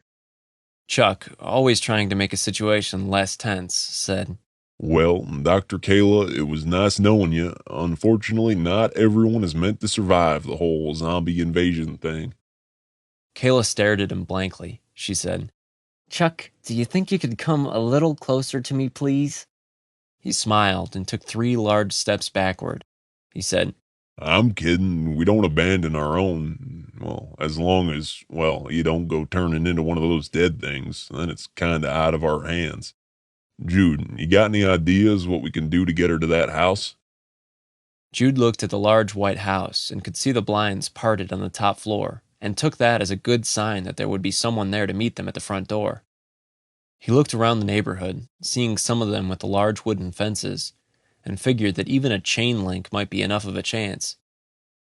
Jude started one of his chainsaws and gave the extra that had been Pete's to Joanne. He said, Let me draw them over toward me, and once you have a clear shot to the doctor's house, I want you to haul ass, because the idea of one person to eat versus 4 is going to be overwhelming for them not to come after you all. So let me get them as far away as possible before you do anything. Jude revved up the engine on the saw, making very sure that when it came time for it to do business, it would be ready. He took a large breath and started walking slowly out into the street where he could be seen. The sound of the saw got their attention, and they slowly started walking for him. He stood still, giving them as much of a chance to get away from the house before he ran, making sure he had all of the dead's attention coming toward them. When he did, he started backing up slowly, waiting for them. They slowly stumbled in his direction, and Jude ran for a large wood fence. The distance he had let them gain on him was immediately regretted. He chinned up over the fence to see 2 Rottweilers, each with chunks out of their sides, their owners still in the backyard, and they had not lost any of their speed. They jumped up to the fence, ready to rip Jude to pieces if he stepped foot over it. Green foam came out of the sides of their mouths. Jude lowered himself back down, picking his saw back up, and seeing he had mere seconds at best to figure out what he was going to do. He knew he had limited time to make a decision on what his plan of action would be. He decided living should be his main goal, and that he would need to try and test his theory that a chainsaw would indeed be able to handle the job. He revved up the engine, holding it out in front of him, and as the dead approached, he gunned the engine and sliced into the first approaching person's head. The brain, or what was left of it, oozed out as Jude took the saw down from the top of the head down to the start of its neck. Its head fell apart, only having its neck keeping the left and right side of its face dangling by its shoulders. Its legs buckled, and as Jude had prayed, it fell to the ground. The others tripped over it, and as they tried to get up, Jude walked up, quickly inserting the blade straight in, and all mincing their brains and building a wall of dead as the others began to trip over the newly forever dead. Jude could just barely see through the sea of zombies that the group was making their way toward the doctor's home. He was amazed that even though they could only make their way slowly, they didn't ever give up, and their numbers seemed to multiply in the blink of an eye. He felt relief in knowing they were at least getting where they needed to be safely, even if they were moving as slow as possible to save Kayla as much pain as possible. He thought about heading back to the fence and taking out the dogs, but didn't want to worry about one of them getting him. He cracked out the window, trying to clear the glass. When no hands reached out to try and eat him, he tossed in his saw and jumped up and into the window, landing in the living room. He grabbed the chainsaw, swinging it around wildly and looking to make sure that nothing was going to try and eat him. Jude could see things were safe for the time being in the house, and he made his way through the house to the front to check on the rest of the area around him. The dead were still trying to make their way to the backyard, and when he could see the front yard looked like it was clear, he took off in a dead sprint, running for the doctor's yard. There were still a few in the way that he needed to worry about, and he held the chainsaw up. Those that were in the way had their hands outstretched for him. Jude ducked beneath them, revving the saw and bringing it down as they turned toward him, chopping through both of their arms. When it still walked for him, mouth open, he slid the saw into its mouth and took it up, splitting its head open and sending brains and bone matter everywhere. Jude brought it downward on the second one, which dropped on the saw, pinning it beneath it. A third came at him, and he let go of the saw regrettably and took a few steps back, pulling the axe from behind him, and took it up in one swing over his head, and impaled it into the dead's head, and the axe blade disappeared, splitting the dead's head jaggedly open, letting its brains fall out onto the city street below. He rolled the dead off of the saw and retrieved it.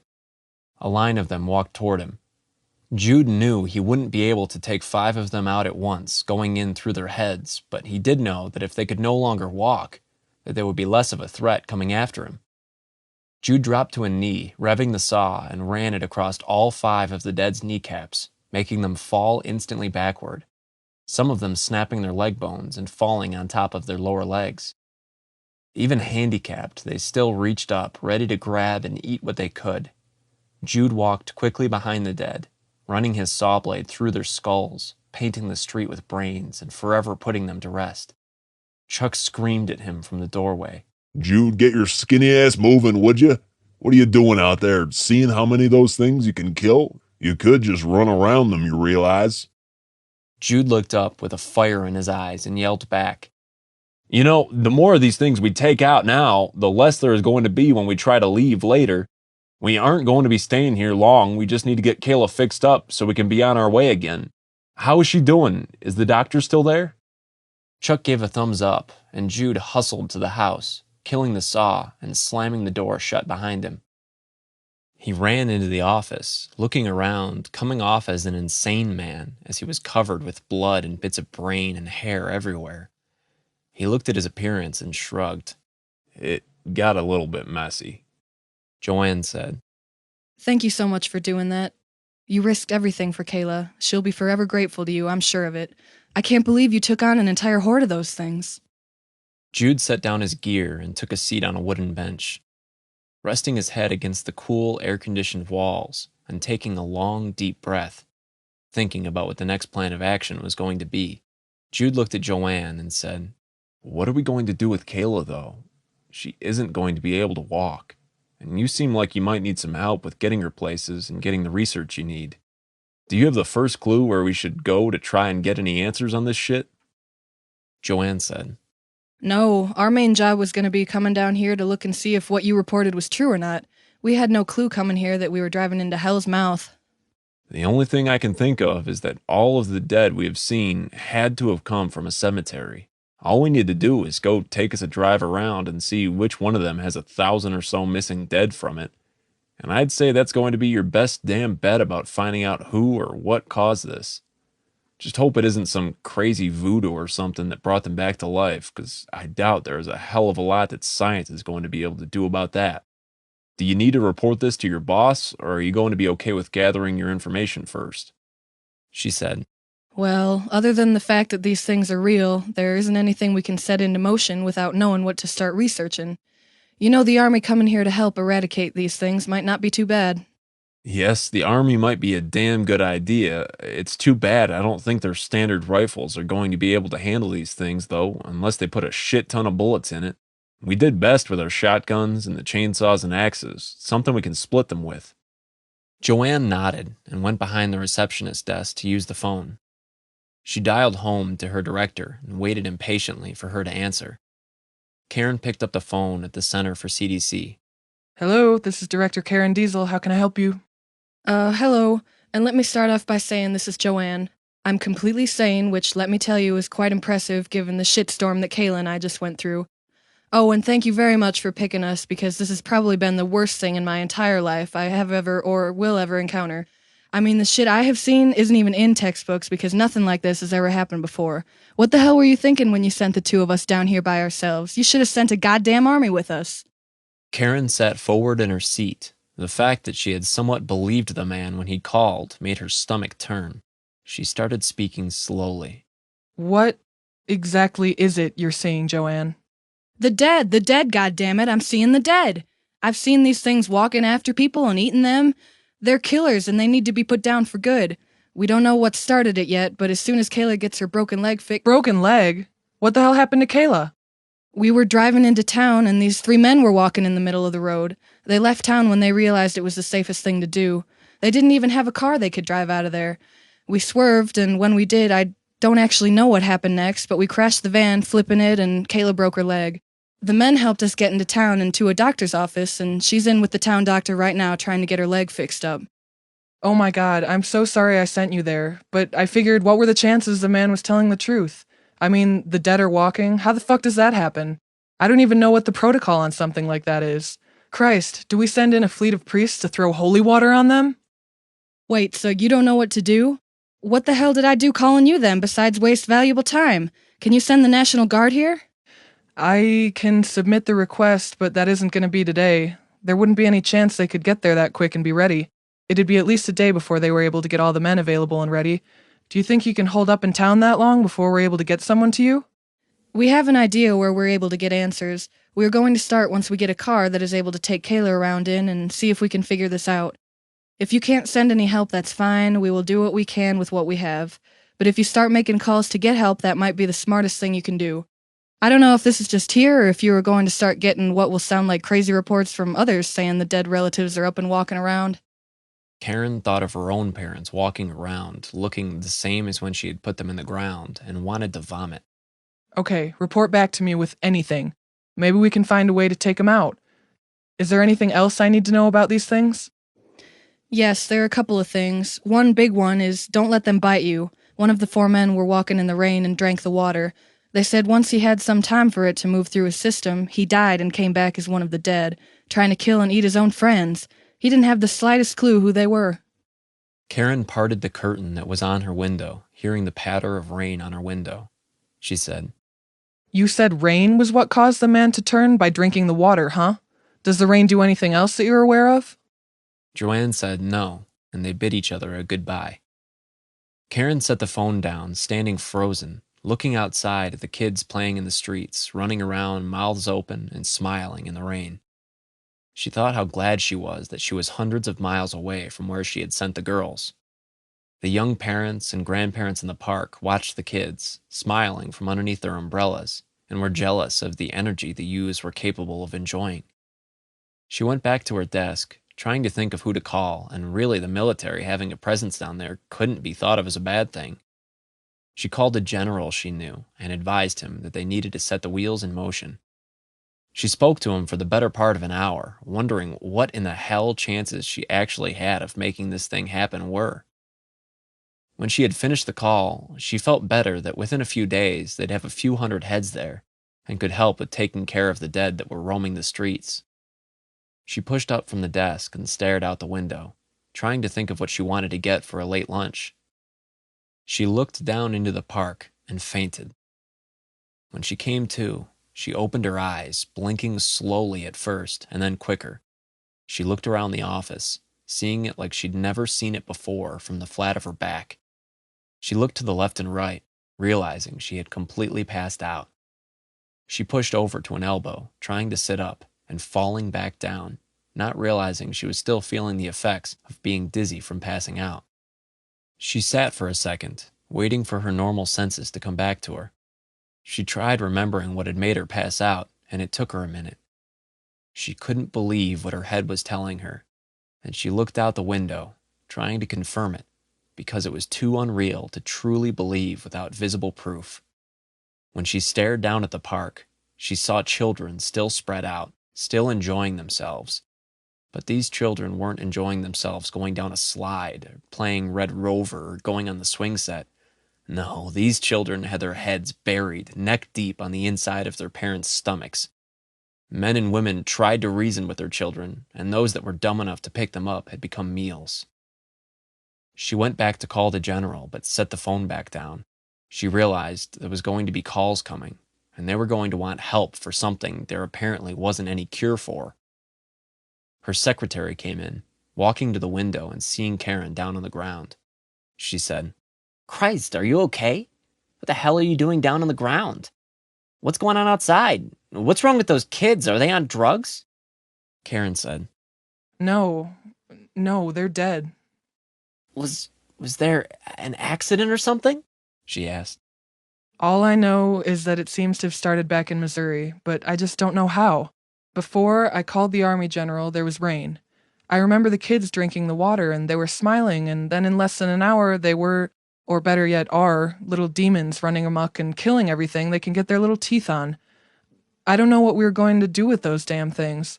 I don't know enough yet. Until Joanne calls back, I don't know what to do. I'm so confused. For lack of a better term, it just looks like we're so fucked. The secretary put a hand on her shoulder and said, What do you want to do until we hear back from them, ma'am? Karen looked up with fresh tears starting to come from her eyes. She said, Oh, that is the one thing I know I've got the answer to already. I want you to get your ass on the phone. I want you to call security and tell them to lock the front and back entrances and put every damn extra chain they have around the door handles. I want the gates brought down, and if there's anything else they can do to keep those damn things shut, I want to have it done. The secretary looked at her notepad, unsure if she should be writing it down or if she should already be moving. When Karen saw her staring, she snapped. Oh, for God's sake, I'm going to put my foot so far up your ass if you don't get moving. God help you, woman. Go, go, go! The secretary threw the notepad in the air, turning around and running out of Karen's office and slamming the door behind her.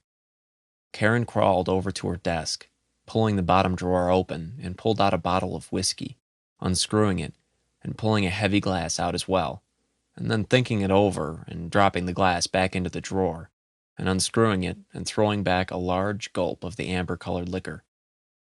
She took a long look at the bottle and then looked back outside at the children and the horror she couldn't possibly wrap her head around, and took 2 more long pulls until the fire she felt in her head moved down to her belly and made her feel a little bit better, if only from the whiskey. Chapter 10. Seeking Answers. Jude watched as Joanne set the phone down. So what? Are they going to send help? Or is everyone stupid enough to stick around here going to be on their own? Joanne shrugged. She said, I don't know, Jude. It's hard to tell. It didn't sound like they were going to be able to send anyone immediately. She said it might be a day or two.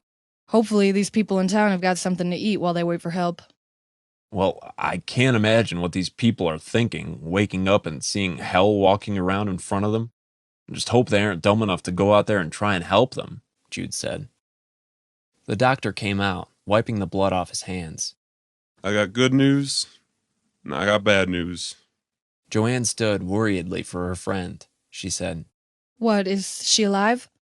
The doctor loaded a pipe and struck a match, lighting it up, taking a seat. He said, Well, now, if she was dead, you see, I just have bad news and, well, bad news. No, you see, she ain't going nowhere, and, well, since you're all in a hurry, I think that was the bad news. Joanne looked through the door and saw Kayla, who was resting peacefully and out for the count. She looked back and said, How long is she going to be sedated for? Are you sure she won't be able to move? The doctor laughed, shaking his head. He said, Well, ma'am, I reckon that I've been doing this longer than you've been alive.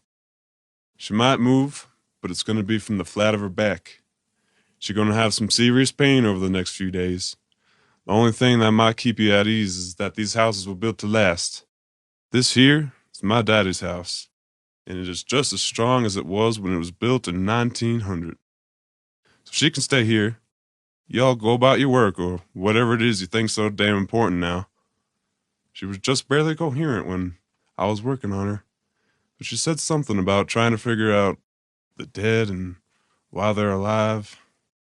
Well, she is right. We need to figure things out and see what we can do. It might not be something that can be stopped, but we need to at least find the answers so we can report back in. Jude disappeared into the back room and called home. He waited for it to answer, and it rang much longer than he had expected, which immediately made him worry. He said, Oh, Christ, where the hell are they? Maria opened the basement door and slid out to the kitchen. She motioned for Patrick not to come upstairs and quickly grabbed the phone and went back to the basement door. Hello, Jude? Is this you? Jude sighed in relief. Oh, thank God. I'm glad you're okay. Is Patrick good? The two of you are okay still? There's nothing weird going on out there? Are you effing kidding me? Is something weird going on? Hell yes, there's something weird going on. You know old lady Sandlin? Yeah, the one that passed away a few weeks ago from a heart attack? Uh-huh. Well, she just went by a few minutes ago. Yeah, she was walking. And when the mailman went up to check on her, since, you know, everyone and their mother in town knew that she was dead, do you know what she did to him, Jude? Let me guess. They went up and found themselves getting eaten. Hell yes, they did. I mean, what the hell? You weren't kidding earlier, were you? I can't believe this shit. I don't understand what made them or her come back. Patrick whispered, You said the S word, Aunt Maria. Did it rain there? I mean, today, has it rained? I think that's the cause of all this stuff. There's something evil in the rain, and it's bringing the dead back to life. Whatever you do, don't go out there and let any water get into your mouth. It will make you turn into one of those things. Don't get bit by the dead that are walking around either. If she left anything to that mailman, there's a good chance he's going to be up and moving around also. Just do me a favor and stay in the damn basement. You can come out to get some food, but it's a sturdy door, and if you keep your ass in there, you ought to be okay. Sorry, Jude. I don't see what is going to be okay about any of this here. Jude was quiet for a second. He looked out the window at the dead, and they were back and weren't going anywhere now without a reason. He sat on the desk, shaking his head. He said, Well, I don't know what is okay about it, but I need you to give me a couple of days and try to keep your head about it. We don't have a ride right now, but we're going to get one. With all these dead around, there's bound to be a car or two that we can get some way to get home. But I called the CDC asking to have them send someone down here. They sent 2 doctors down, these 2 ladies, and well, we were in the middle of the road on our way back, and she crashed because of us. Her friend broke her leg. Now there's only one of them to try to figure out what happened. Wait, she's there to try and find a cure or something? Jude laughed, looking outside at the pile of dead from his blade, and said, Well, so far there's only been one solution to these here things, and that is a chainsaw through the head or a 12-gauge shell through their skull. The blade seems to be a bit easier, but there are so many of the damn things out there, I don't know how long it's going to take to try and get the lady the help she needs. I just need you and Patrick to stay patient. I'll make it back there if it kills me, I promise. You better get your ass back here, damn it. We can hold tight and we can keep away from them things. You just make sure you get back here. If we aren't here, then go check for us at you and Chuck's hunting shack. You ought to be able to find us out there. You only go there as a last resort. You take a minute and head to my room and grab my rifle and shotguns out of my cabinet and drag that ammo chest with you as well. You don't leave home without it. I don't know if the rifles will be all that useful, but I'm telling you, a slug to the head from the shotgun is definitely a way to make the things change for you. They drop, you move to the next one, and you don't stop for nothing or no one if you need to leave. You get out to that hunting property on Mishler's land, and you stay there. He won't know who the hell you are if he sees you, so you make damn sure you tell him you're with me, and he'll probably let you stay. If you need to use the rifles, you take out a knee, and they are just like a regular person, and will fall down, which is good enough to get away from them.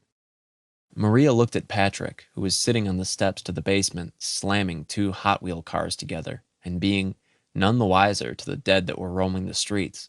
She said, Jude, you do whatever you need to get back here. But you be sure of the fact that you get back here.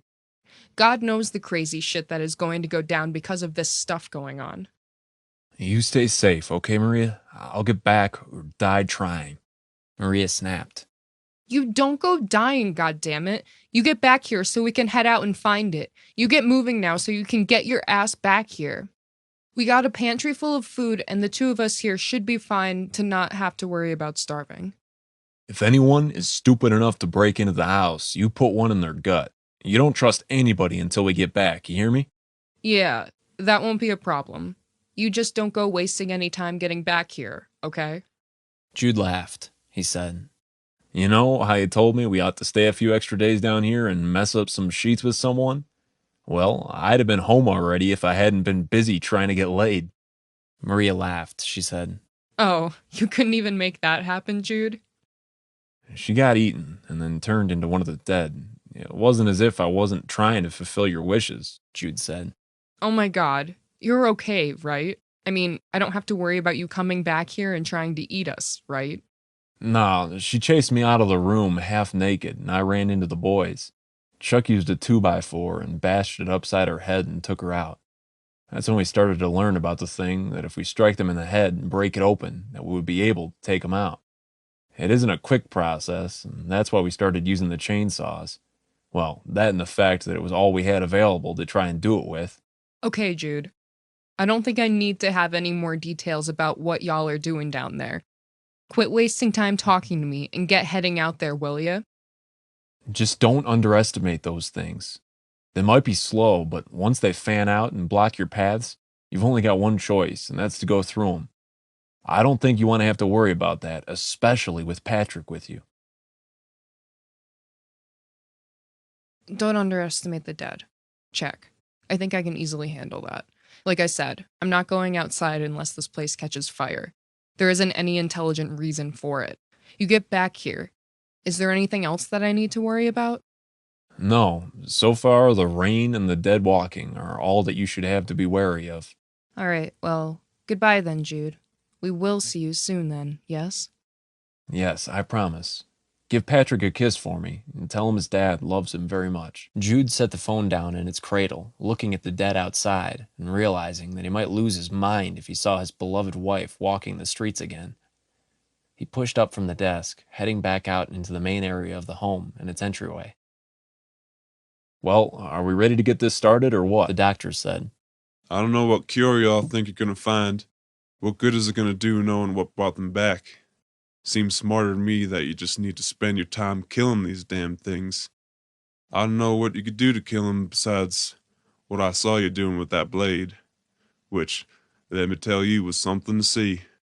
That's gonna haunt you for a night or two, that's for sure. Jude nodded and went over, picking up his chainsaw. He said, Is there any chance you got a car, Doc? The doctor said. Well, of course I do. Why the hell wouldn't I have a car? Be damn hard to go out in house calls if I couldn't get there, now wouldn't it? I got a caddy, and I got an old work truck I bum around in for supplies, with throwing dead deer in the back of it. It isn't that great of a truck, but it'll get you wherever you need to get to. All you need to do is make sure you all don't crash it, and the keys are yours. Jude smiled and said, Well, I'm thinking that means Joanne won't be driving then. We can handle that, though. The doctor fished into his pocket, pulling out a set of old keys and tossed them to Jude. He said, It's parked out back by the garage. You clear them things out of there, and you get your ass moving. You just gotta get out of town before they get a chance to block you guys in. I gave Chuck a list of the cemeteries in town, especially the big ones. One of them has got to be the reason these damn things are up and moving around. If not, then they've been walking for days, and I find that hard to believe no one would have noticed them up and about. Jude looked at Chuck, confirming he had the list, and they went to the back door. Joanne walked up to the doctor, giving him a hug. She said, Thank you so much for watching, Kayla. I promise we'll be back to get her. I know when she comes around, she is going to be so grateful for you taking care of her. The doctor patted her on the back and said, It's just part of the oath we take as doctors. Don't you worry about it. You four just make sure you come back now, you hear? This ain't a hotel, and at some point I fear these things are going to get into this place. You guys are welcome to a few of my shotguns if you think it would help. I got slugs. That's what Chuck said you guys were using when you went into the sheriff's office. Jude nodded, and they went to a back room where he opened up a safe and handed out 2 pump-action 12 gauges and gave each of the men 6 boxes of slugs holding 5 each. Jude looked out the curtain in the back and said, Well, there's about 20 of those things, and we can load in 5 at a time. Chuck was looking at his hands, and Jude said, How have you lived this long? So that leaves us 10 more we need to take out. We're going to need the saw then, not that I planned on leaving it behind. Chuck and Roger loaded the shotguns and put the extra boxes in their back pockets. They knew they wouldn't be any good to them once they clicked empty on the shotgun. So it looks like I take the saw, huh? So wait, I'm going out there without anything? No, you get to carry all the medical stuff we're going to need. You just make sure you stay right next to us. Don't let any of those things next to you. I'm sure that goes without saying, though, doesn't it? You make sure none of those damn things get close to me then if I'm putting my life in your hands again. I'll go to the front and grab my gear and we can get a move on. I want to be done looking before we have to worry about it getting dark. I can't imagine having to move around here and not being able to see with all the dead walking around. Everyone in the room was okay with the thought that they also didn't want to be out in the dark with those things. Within 20 minutes, they had everyone at the door and ready to go. The doctor had packed them something to eat and given them a few bottles worth of water. Jude was worried about the water, but the doctor told him it came from a well, and it was so far down there was no way the rainwater had gotten into it. They stood at the door, unsure when the best time to go would be. The dead were just walking around slowly in circles, aimlessly. The longer they waited, it seemed like they were slowly forgetting they were in there. The hours it might take wouldn't be soon enough, though, for them to completely forget. Next time they move outside of the steps area, I want you two to go out first and take out the first two. Then we work our way out of the porch and toward the garage. How do we know how many of those things there are, though? Roger looked out through the curtain and said, Well, that is pretty simple. We don't. We can't see anything out there, man. I mean, nothing. That is a big-ass garage, and there could be a lot of dead out there, and we won't know until it's too late. Chuck went to punch him in the arm, but Joanne had already beaten him to it. She said, Oh, for God's sake, would you shut up? I don't understand what the hell is wrong with you. How in the hell is saying something like that gonna make anyone feel any better? Are you stupid? It isn't like we aren't already scared to death here, man. He opened his mouth, but realized he had no rebuttal for such a dumb statement. He said, Well, what if we take out what we need to make our way there, and then once we clear them out, we can get the guns reloaded again for whatever's behind the garage? Well, that at least is the plan now, isn't it? They shook hands with the doctor as they prepared to open the back door. Once they were ready, Jude swung the wood door open. Chuck came first through the door, aiming at the closest dead. He squeezed the trigger and hit it square in the back of the head, sending it forward and knocking over the dead that was closest to it. Its head split open and its brains rolling out when it hit the ground. Jude walked down the steps, stomping a foot repeatedly on the dead's head until he fractured its skull with his boot. He didn't stop until he could feel the brain beneath his boot. Roger fired next, missing but tearing through the dead's neck next to it. It tore with a purpose, leaving the neck dangling from the side, its mouth still trying to bite anything near it. Jude used his chainsaw, bringing it down and disconnecting it from the body. He kicked the head as hard as he could, sending it 20 yards away. Chuck and Roger cleared the next 8 bodies walking, alternating until they were both on empty. Jude took the lead after that, walking toward the remaining 4 and slicing at their kneecaps, seeing it as the best way to be able to immobilize them quickly. He walked back after he had all of them taken down to the ground, dragging the saw blade across their skulls and slicing them in half. When they got to the back of the garage, there was nothing there but an old pickup waiting for them. Each of them felt a huge sigh of relief, one they knew probably wouldn't last too long. Jude handed the keys to Roger, and he jumped in the back. They started the truck, and Jude and Chuck secured the back of the truck. He drove slowly by the house, and Jude and Chuck jumped back out and grabbed the other chainsaws, placing them in the back. They knew they had limited shells and wanted to save them for when they were really going to count. Roger kept the engine revving, and when they made it to the back again, peeled out, spitting gravel in the yard. Jude and Chuck hung on for dear life, with one free hand keeping the chainsaws in, and the other idling, ready to run if need be. They went down the doctor's street, or, to be more accurate, drove along the street that was littered with cars and crashed through wood fences as they passed through the yards. They turned down the street to head toward the town square and out of town, and ran into a horde of the dead. They covered the sidewalks and streets. There was no getting through, and by the time they were far enough to see, they had chosen a horrible path. The dead had heard the pickup truck and circled around, trying to find the noise. Jude leaned over the window and screamed. Drive through the goddamn things. Do it. Do it now. Roger said, What if we crash? Just drive. If these things get up any closer to the truck, we're going to have to make damn sure they don't climb in. If they can climb, that is. Hold on, it's going to get a little bumpy. He floored the truck, which did little good for the old pickup. It had more miles than all the men's pickups at home combined. He steered toward what looked like the thinnest amount of the dead and sped full bore towards them. Roger and Joanne both screamed as the truck connected with the bodies. Both of them had thought they would knock them out of the way easily, but did not give them the credit they deserved when it came to the number of bodies walking. As they were one was like running into a brick wall. The truck just barely made it through the first 10 of the dead, but when they got further in, the truck got stuck on a pile of the dead. When they stopped moving, Joanne looked to Roger, screaming. What the hell are you doing? Why are we stopped? Get this goddamn truck going and going now, man. Go, go, go!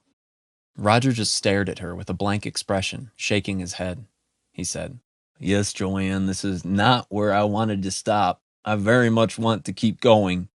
If you hadn't noticed, there were a shit ton of dead right in front of us. All those, right now, I would confidently say, are stuck beneath this old pickup truck. What the hell are we going to do?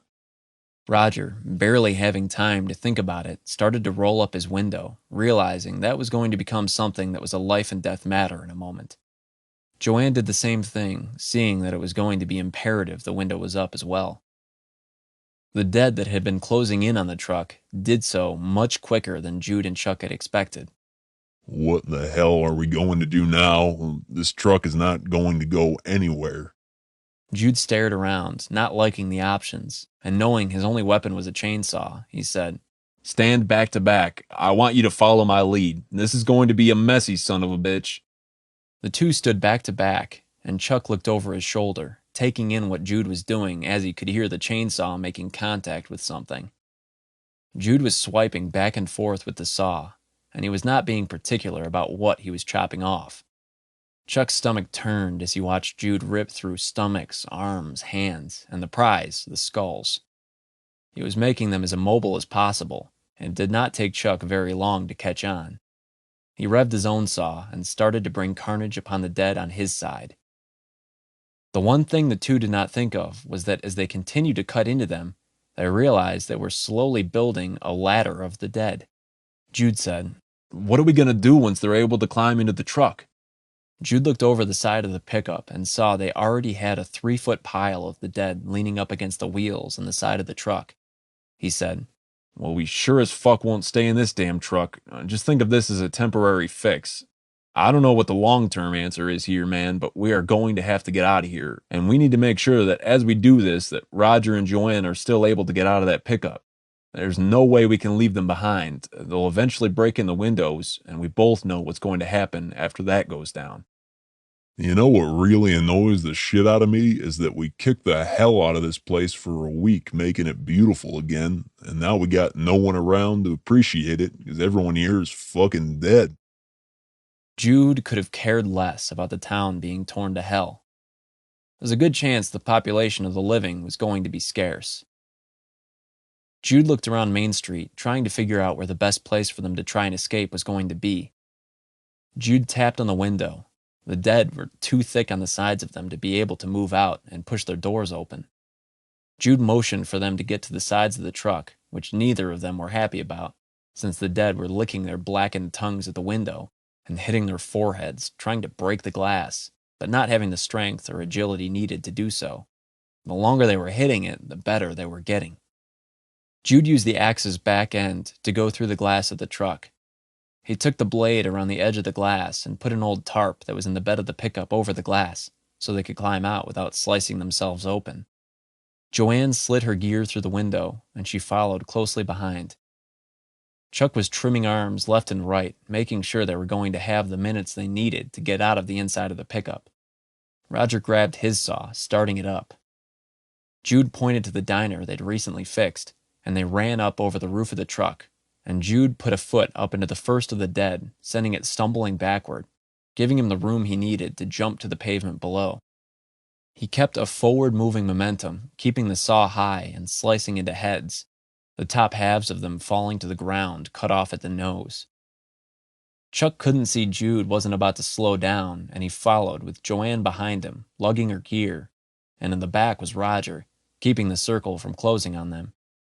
Jude cut through, making a thin path, and Chuck and Joanne followed closely behind.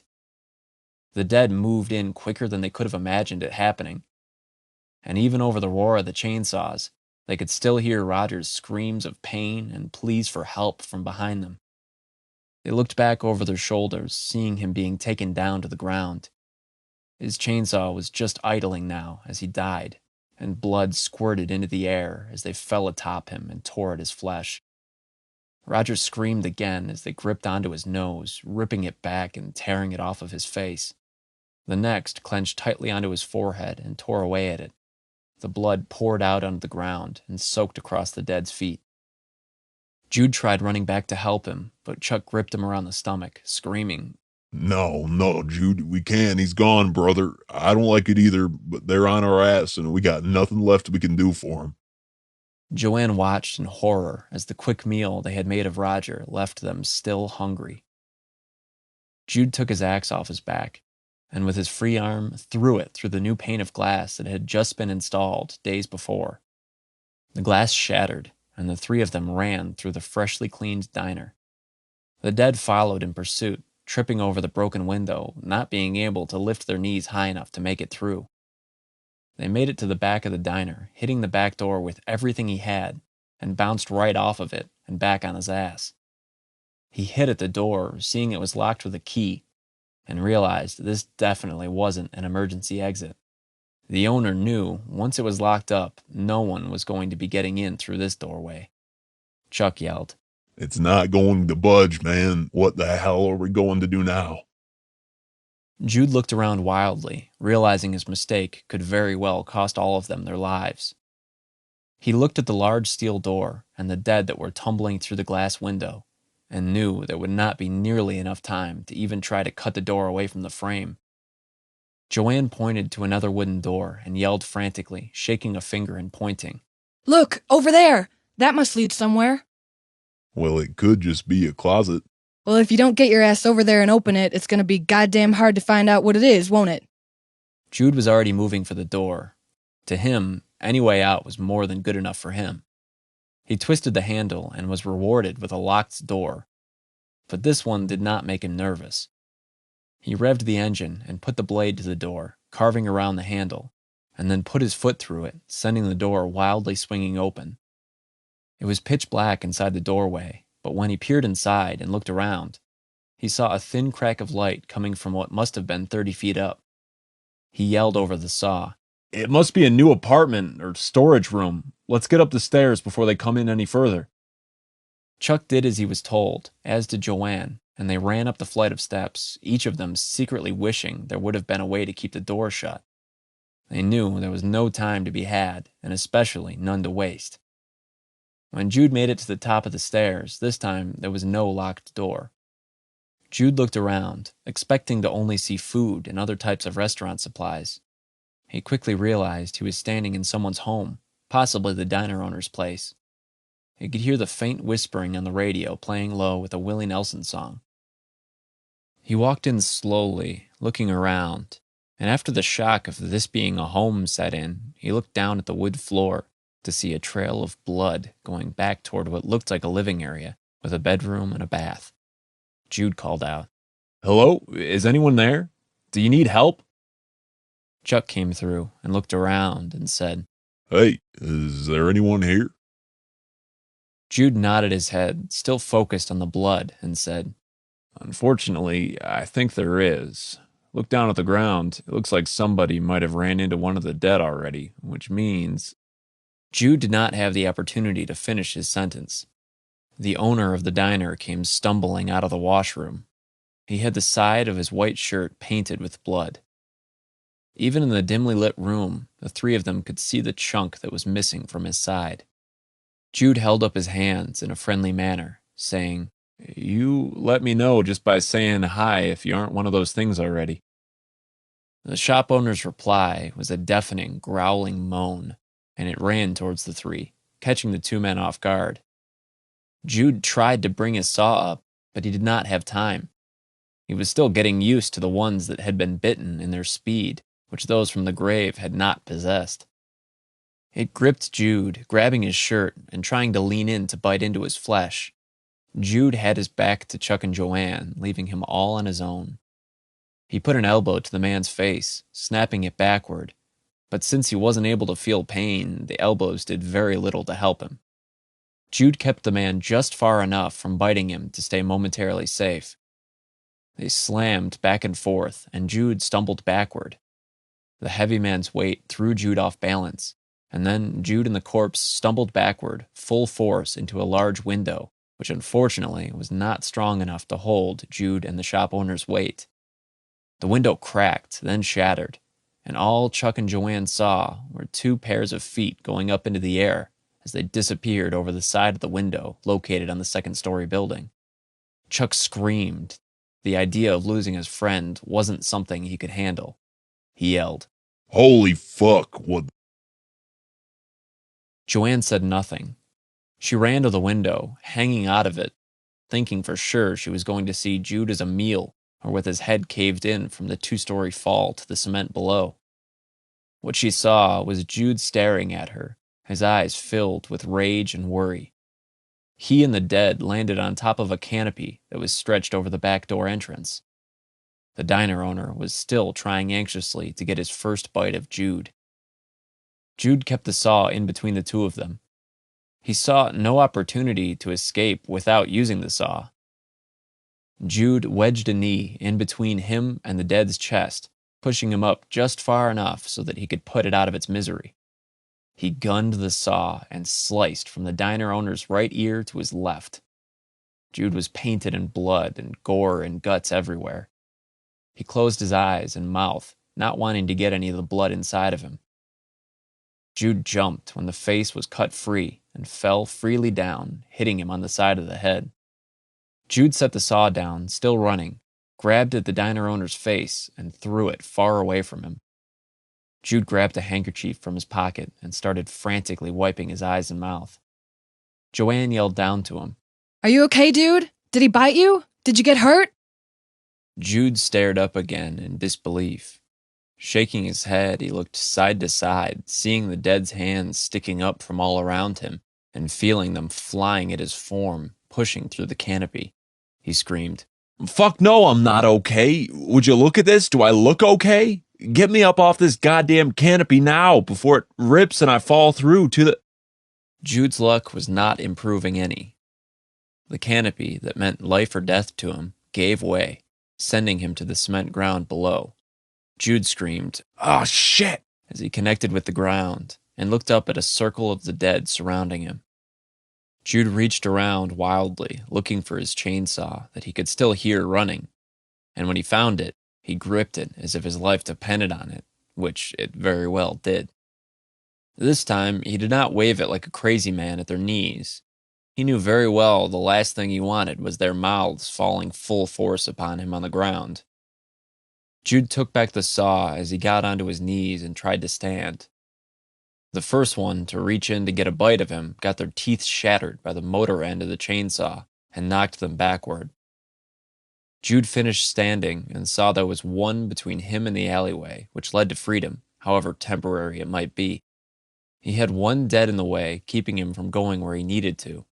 He took the chainsaw up high over his head and brought it down through its skull, down through its spine, and finished off at his crotch, splitting the dead in half.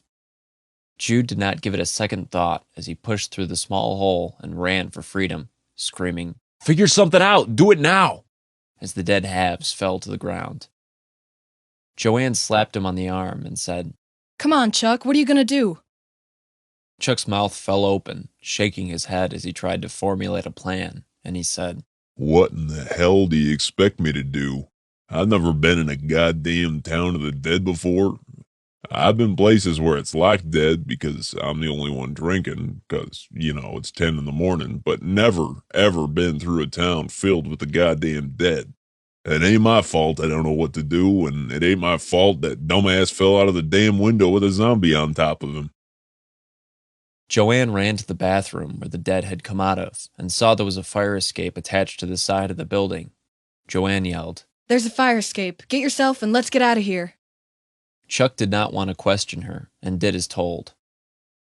The two of them left, climbing out of the window and checking to see what was waiting for them below. They saw most of the dead had followed Jude, which of course was good for them and bad for him. They made their way down the steps quickly and could hear Jude's chainsaw in the distance. Joanne saw what was left of Roger's torso on the ground and sprinted to it, grabbing the chainsaw, holding down the gas, and pulling the cord with everything she had. She momentarily abandoned her gear. Chuck saw all this and was amazed. He screamed over the two saws. Where the hell did you learn to start a chainsaw? If your dumbass can start a chainsaw, there's nothing saying I can't. For a minute there, I thought I might have been in love. You might have just ruined that just a little bit right there. You think maybe we should move this along? Your friend sounds like he's getting ready to be eaten alive, and if I had to guess, we don't have a hell of a lot of time to waste before he's going to be coming after one of us. Chuck nodded, and the two of them ran toward the screams of Jude and his chainsaw. Within a minute, they had found the mob of the dead that was in hot pursuit of Jude. Jude's chainsaw screamed in rebellion at the amount of work it was being put through. He swiped the saw back and forth, ripping through guts and spines. With every free second he had, he would cut through the brains, putting them down for good. When one of the dead, who had been a very, very large man in his living days, came tripping toward Jude, it was all he could do to get the saw at the perfect angle, bringing it up under the man's many necks and clean through it. The man's head rolled off, falling to the ground, followed by a gigantic body behind it. Jude tried to stop the body from getting any closer to him, but it fell on top of his saw as he tried to move it out of the way. Jude went down to the ground, letting go of it and pulling the axe off of his back. He looked at it, thinking for a moment, and realizing there were way too many of them and not enough of him to make an impact and be able to swing it as quickly as he needed to and escape. He dropped the axe and pulled off the machete from his belt. When the first one came to bite Jude, he spun around, lodging the long blade against the dead's cheeks, allowing it to open its mouth almost wide enough to fit whatever it wanted to in its mouth.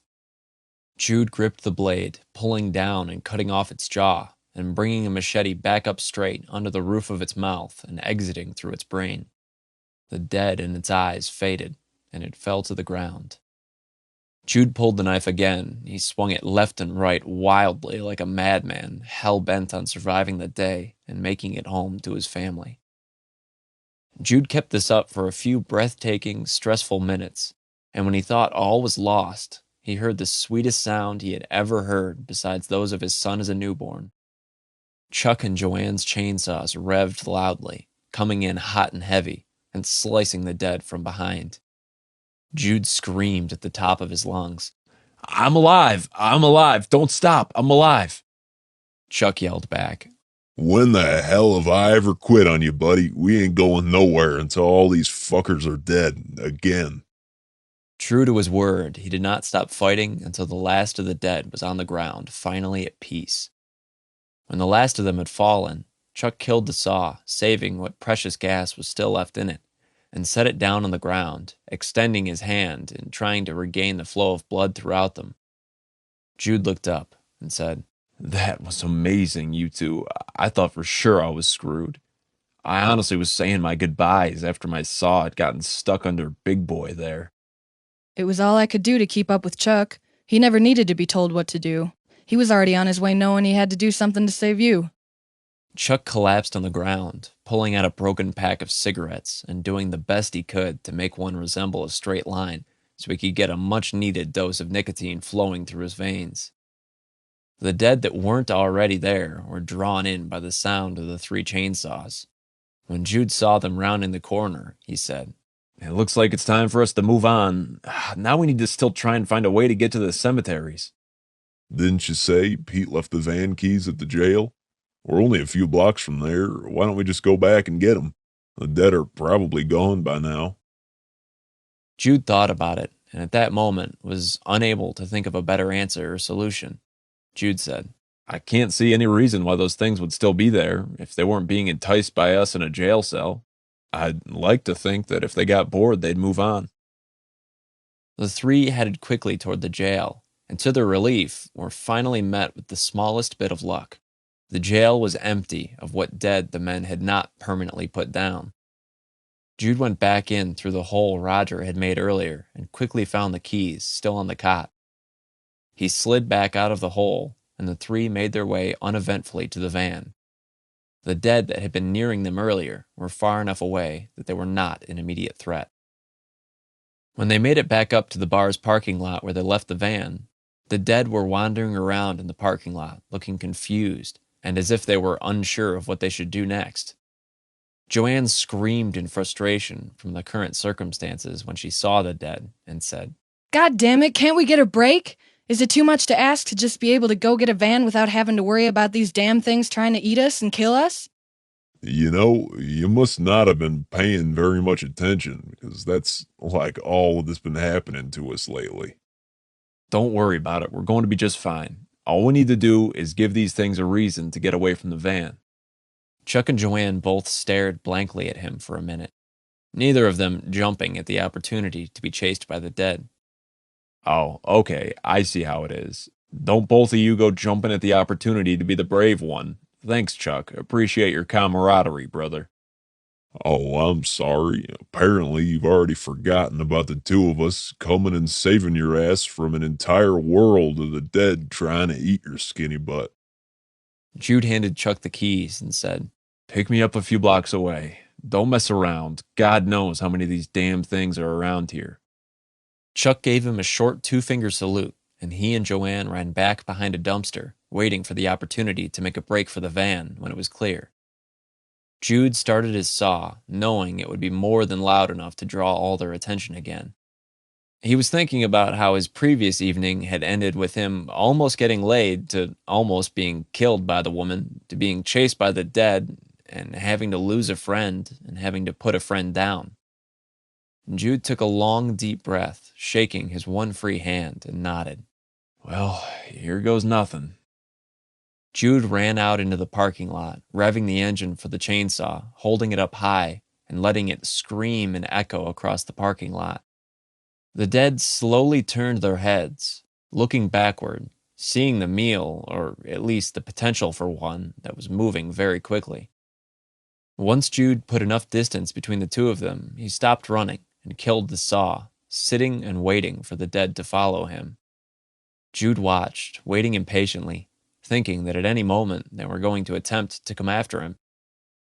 After a few minutes waiting, he looked over at Chuck, shrugging, not knowing what to do to make them come after him. Jude screamed across the parking lot. I don't know why the hell they aren't trying to come after me. I don't know what I should do to make them leave the van. But a voice came out of the van, screaming, Would somebody please get these goddamn things away from this van? I've been stuck here for almost an hour. Please come help me. Jude, who was trying to see through the midday sun, saw that yes, there was someone trying to find sanctuary and safety, and they were in the work van. He cupped his hands and screamed. What the hell are you doing in the van? The feminine voice screamed back. There was impatience pouring out of her voice. She said, What the hell do you think I'm doing here, you moron? These freaks are trying to kill me. This was the only place I could find that was unlocked early this morning. If I didn't get in here, I'd be one of them right now, or just be gone. Jude saw the silhouette of the woman screaming at him and screamed, Just stay there. I will, or we will find a way to get to you. Where the hell do you think I'm going to go? Jude went to say something, but realized there was very little chance of him saying something she wasn't going to have a very quick, sharp answer to return with. He ran back to Joanne and Chuck and said, We need to get to her so we can get the hell out of here. Our only option might be to just take those things out. I prefer to keep my distance, but we don't have a lot of options if they won't leave the only vehicle we have access to alone. Well, that option sucks, brother. Joanne nodded her head, and Jude said, Hey, if there was anything I could do to make this cleaner, I would. But as you might have noticed, these things don't exactly cooperate with our plans. They actually seem like they enjoy setting our plans on fire. So then what are we going to do? I mean, we have two options the way that I see it. Jude motioned with his hands for her to keep going, and she continued. Well, option 1, we get these saws running and take them out. Option 2, we leave her in there and she can pray that at some point they get bored or something else comes by that seems to be an easier meal to gather. I am in favor of option 1, being that, well, there's a hell of a lot of them and who knows how many people are going to survive this thing. Can you imagine if these things make it to other towns? What's it going to be like? When I called home, it had already made it there. I think it's got to be in the rain, just like we suspected. I don't think any of these things made a 4-hour trip from Missouri to Iowa yet. Really? My God, do you realize how much distance there is between here and Iowa?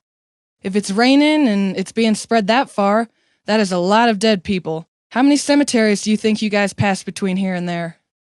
Chuck said in a very defeated voice. Too many. Way too damn many. Christ, we need to make sure we get a car. Like, we really need a car that can make it more than a couple of blocks.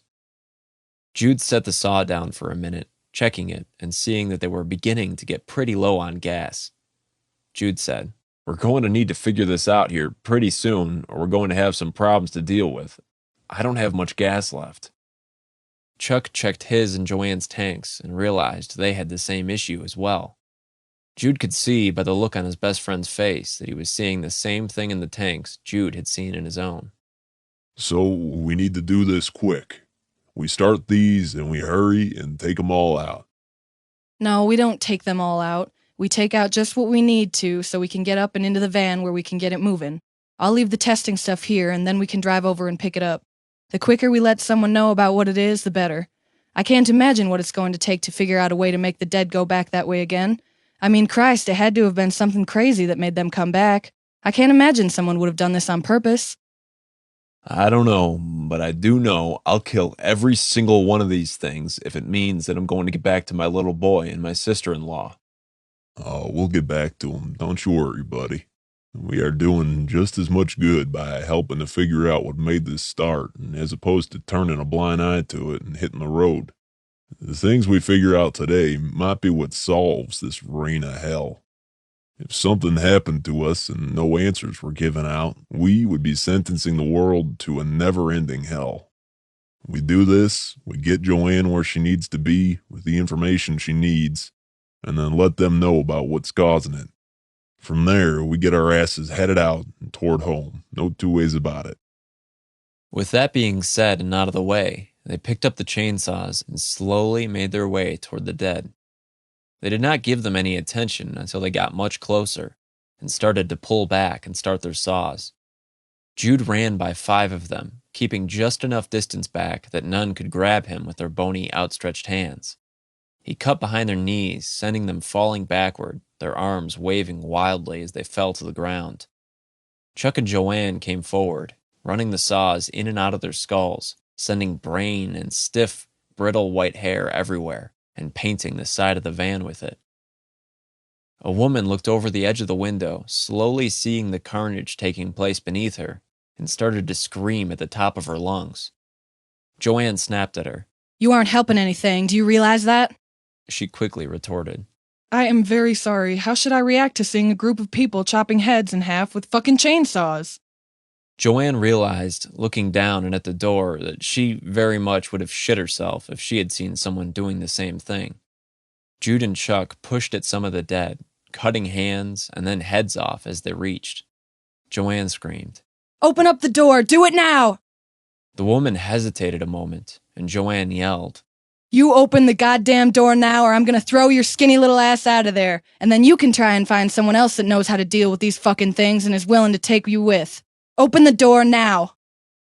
The door swung open a millisecond later, and Joanne climbed in, killing the chainsaw, and threw it in the back. She started the van, and Jude and Chuck retreated back, running for her gear. The woman said, Oh my god, are you kidding me? You aren't leaving them behind, are you? I thought they were with you. Can you please explain to me what the hell is going on here? Joanne laughed hysterically, looking like a mad woman. She said, I'm not leaving them behind. Get your ass into the back and get the doors open. We just needed enough of the dead to be cleared out so that I could make it in. This was the only way. They wouldn't leave with you in there, and they weren't going anywhere. Now get back there and do it now. Go! She stared blankly and realized this really was happening, and there wasn't anything she could do about it. She climbed through the seats into the back and swung open the doors, hanging onto the bars in the van to keep from losing her balance as she fishtailed the van. Joanne screamed over her shoulder. Hey, what is your name? Leslie Bryant. Jude and Chuck slammed the door shut behind Joanne and nodded to each other, running backward and retreating away. Jude's saw died, and Chuck yelled over his shoulder. What the hell are you doing turning that thing off? We still might need to use it, brother. This ain't the best time to go killing that thing. Jude looked down, seeing he was indeed right, and it was dead. I didn't kill it. I think it's finally out of gas. Chuck's died seconds later, and the two made it back to the alleyway where they grabbed Joanne's gear. Chuck watched as the van was being driven like a maniac. He said, Well, we need to get some more gas. But I'm serious when I say one of us needs to be the one who drives because she is fucking insane. Look at her. She'll crash that damn thing for sure. You realize we are 0 for 1 so far with cars? Jude agreed easily with the fact that she was not looking like the world's greatest driver. They waited, ready, and when the van circled around, the men started to run alongside the van and tossed in the saws and the medical equipment and dived into the van. Leslie slammed the door shut once they were in. The dead were starting to follow, and Joanne took the first street she could to get out of there that wasn't filled with the dead. Jude pushed up and sat against the side of the van. Leslie said, So are you the genius of the group? The one that was telling me not to get out of the van and get eaten? Jude nodded. He said, Wow, you are a sassy thing, aren't you? She smiled and said, My name is Leslie. I guess I should say thank you at some point. Jude stood there staring and realized she wouldn't be saying it any time soon. He smiled and said, A real charmer, huh? They made it to the edge of town, heading up a hill where Joanne brought it to a stop. They put the van in park and stepped out to take a look behind them and look at the map and directions they had gotten from the doctor and figure out what their next move was going to be. They stared at the town, realizing there weren't any cars to be seen moving through the streets, those that could escape, and figured the rest were either hiding or had become the walking dead or only a meal. Chuck looked at the directions and realized they needed to get to the other side of the town. Jude cursed and looked at Leslie and said, Hey, is there a chance you're from around here? What I mean is, do you have any idea where we are or where we need to go? She shook her head no and said, I was just passing through. I was staying at the hotel and left early to go get breakfast, and, well, hell was waiting for me when I got outside. They drove slowly, taking back roads, happy to see no one or thing walking around. They hit the first cemetery, not seeing anything out of the norm, with the exception of 50-plus empty graves. Well, that is quite disturbing now, isn't it? There's a lot of things that are disturbing going on today. I think we need to get moving. It's going to take forever to get anywhere if the rest of the state is like this. Well, we're going to have some serious shit to deal with if the rest is like this. I can't even begin to think of what we're going to have to do. I mean, those bullets do little to them. So if you have 1,000 troops trying to take those things out, shooting them in the chest, can you imagine how they're going to react? It's going to be chaos trying to take those things out and not able to. That's something that's going to wreck those soldiers. Then when the dead move in, it's just going to be horrible. Plus, if the soldiers are taken out in their gear, they're going to be hard to take out. Sounds like they need to do some mass distribution of the chainsaws here, huh? I have a feeling you don't give America enough credit for how many people pass away daily. I mean, good God, there are so many graves being dug daily you can't even imagine. There's going to have to be more than just the army. The citizens need to know, and they need to know how to stop these things. We might be the only ones who know how to stop them at this point. Leslie laughed and said, So how is it that we are able to let the nation know how to kill these things? I mean, is there a news station here real close we can go hit up and let people know about this? The three shrugged, unsure, none of them natives. Jude said, Well, maybe once we get the answers we need, it might be time that we try and find the place we could tell people where we first found them and how to kill them. There have to be more people than the dead, right? As they drove, they saw a man whose clothes didn't look like they'd been made in the last 100 years. Chuck said, Shit, would you look at that one? He's been under the ground longer than you could probably imagine. Hell, longer than we've been around anyway. They ran past another who was dressed in a gray army uniform of the Confederate Army in the Civil War. Joanne was running through things in her head, thinking of flu and diseases that had hit America like a punch to the gut. If there's no age cutoff on how long these things have been down and dead, we are going to be seriously in trouble. It might not be as bad the further west you get on, but the East Coast to Central America, like, where we are, my God, can you imagine what we're talking about for numbers? All the soldiers sent home from war, the numbers would probably be hundreds of thousands. Hell, millions, I'd betcha. Jude watched the man, knowing deep down Joanne was hitting it on the head perfectly, and it was going to be a slaughter if they couldn't at least warn people that the dead were getting out of their graves and the issues with the rain. By now, there had to have been the dead rising further than just Iowa. He looked out of the van window, taking in the dark clouds and how they looked like they stretched to heaven and back. But in another way, he was thinking maybe they went all the way to hell. When they came up to a cemetery that stretched for as far as the eye could see, They saw there were still many of the dead who hadn't made it to town or were still climbing out of their holes. They drove slowly, looking around the cemetery, not seeing anything to make them suspect any wrongdoing had taken place. When they made it to the rear of the cemetery grounds, they could just barely see the top of a long white tanker parked down below. Jude tapped Chuck on the shoulder, pointing, and said, Hey, Chuck, pull up over there. Let's go see what that is. It looks like bad news to me, Jude. You guys really like pointing out the obvious, don't you? Do you really think there's a chemical out there that brings back the dead? Do you realize how stupid that sounds? Oh, I'm sorry we aren't educated enough for the likes of you, but given today is the first day I've ever seen someone walking around who probably only hours before was sitting in the ground, I guess that's kind of opened my mind up to think maybe it's possible for some weird shit like that to happen. Do you have a better explanation for why the dead are up and walking already? Because we would love to know if we're wasting our time. When you're dead, do you think you'll have friends come to your service? I mean, civilization as we know it isn't completely over. I mean, someone out there has to like you, right? Not counting your mother? Chuck dramatically fanned himself, looking at the group, and said, Love me. I'm a likable guy. I get along. I know how to get shit done. People think I'm a good guy to have around.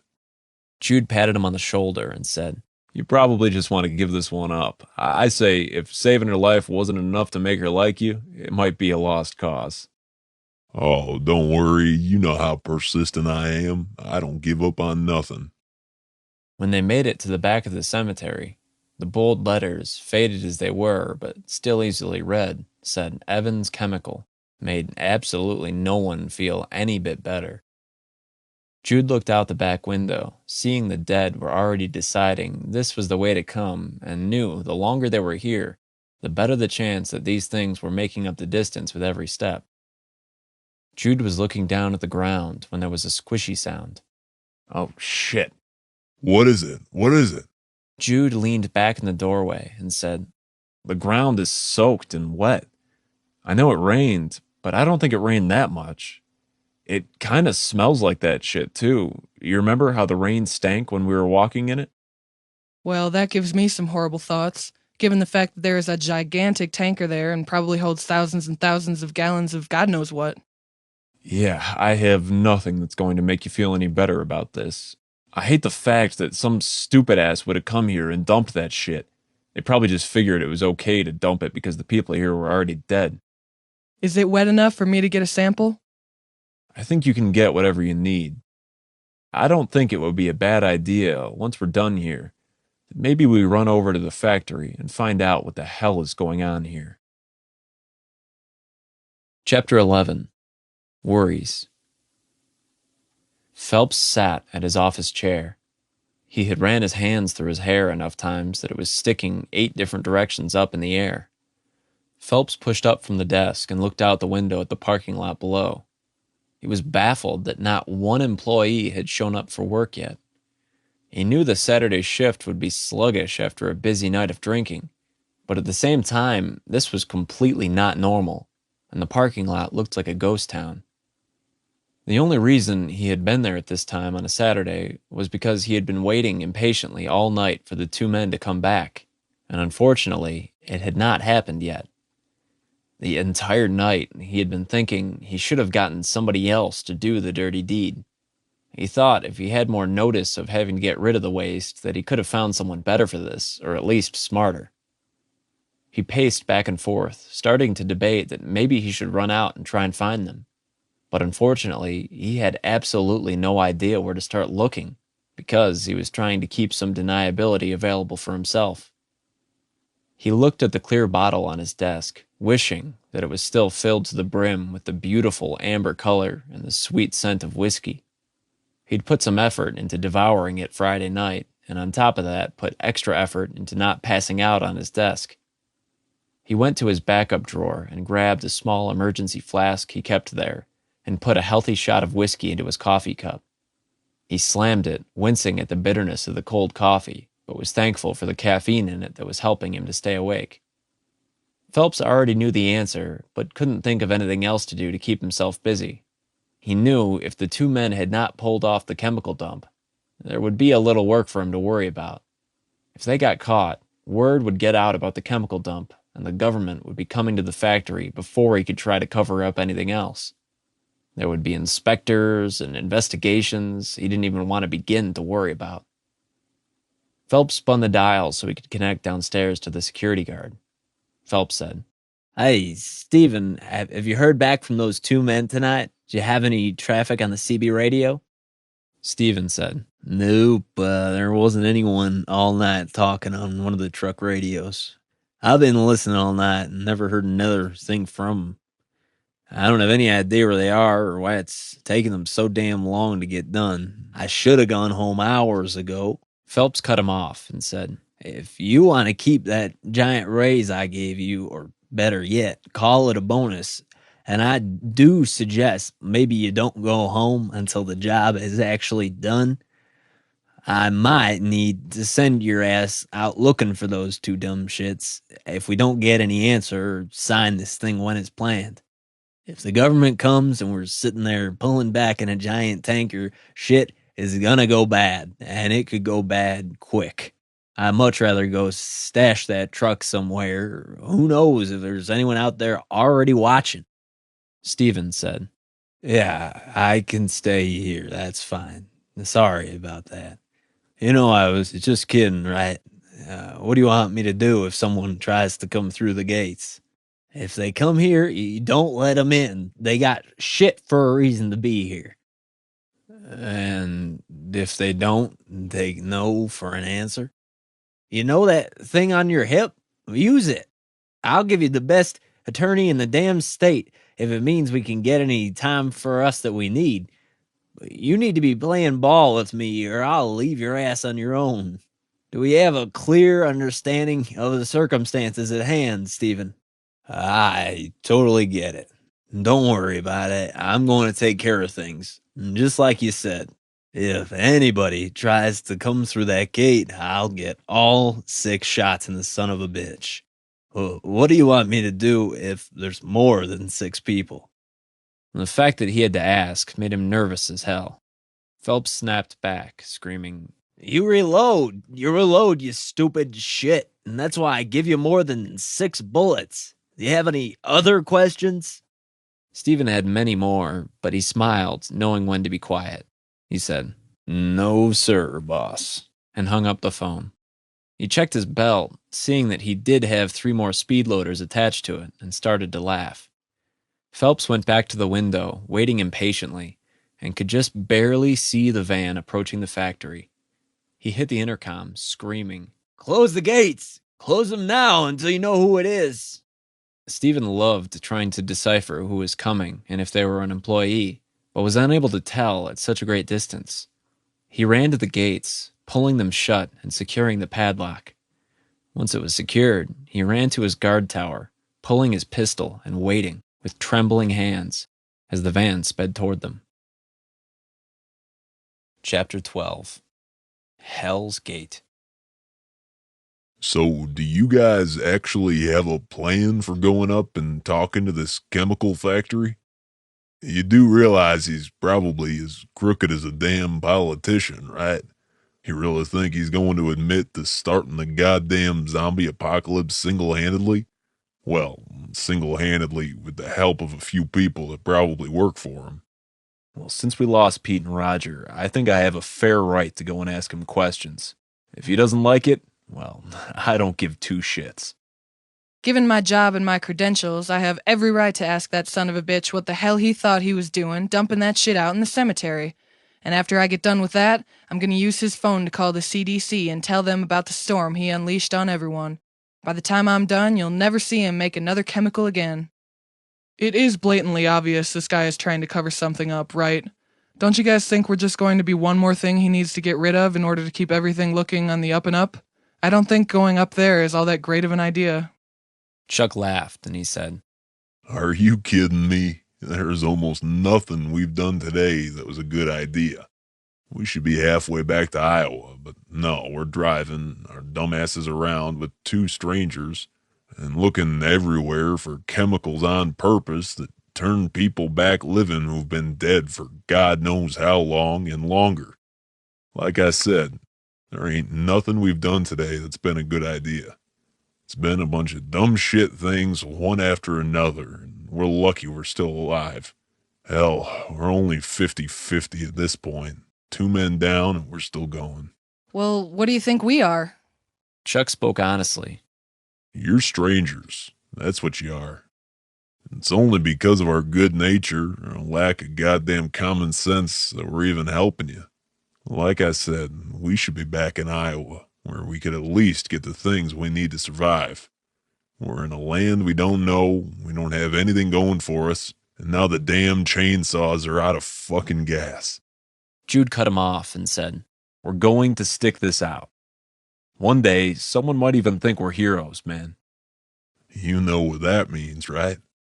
Jude could already see the gleam in Chuck's eyes. He said, Yes, I have a very good idea what that means. You're going to be too busy trying to get laid the rest of your life and probably walking around with a news clipping or a story at every watering hole there is, hoping to impress some lucky girl. It brings a goddamn tear to my eye. Jude, it's such a beautiful thought. You're a pig. You know that, right?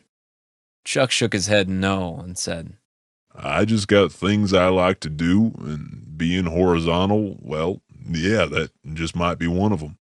It's not going to be an issue for you, since you and I don't have a chance.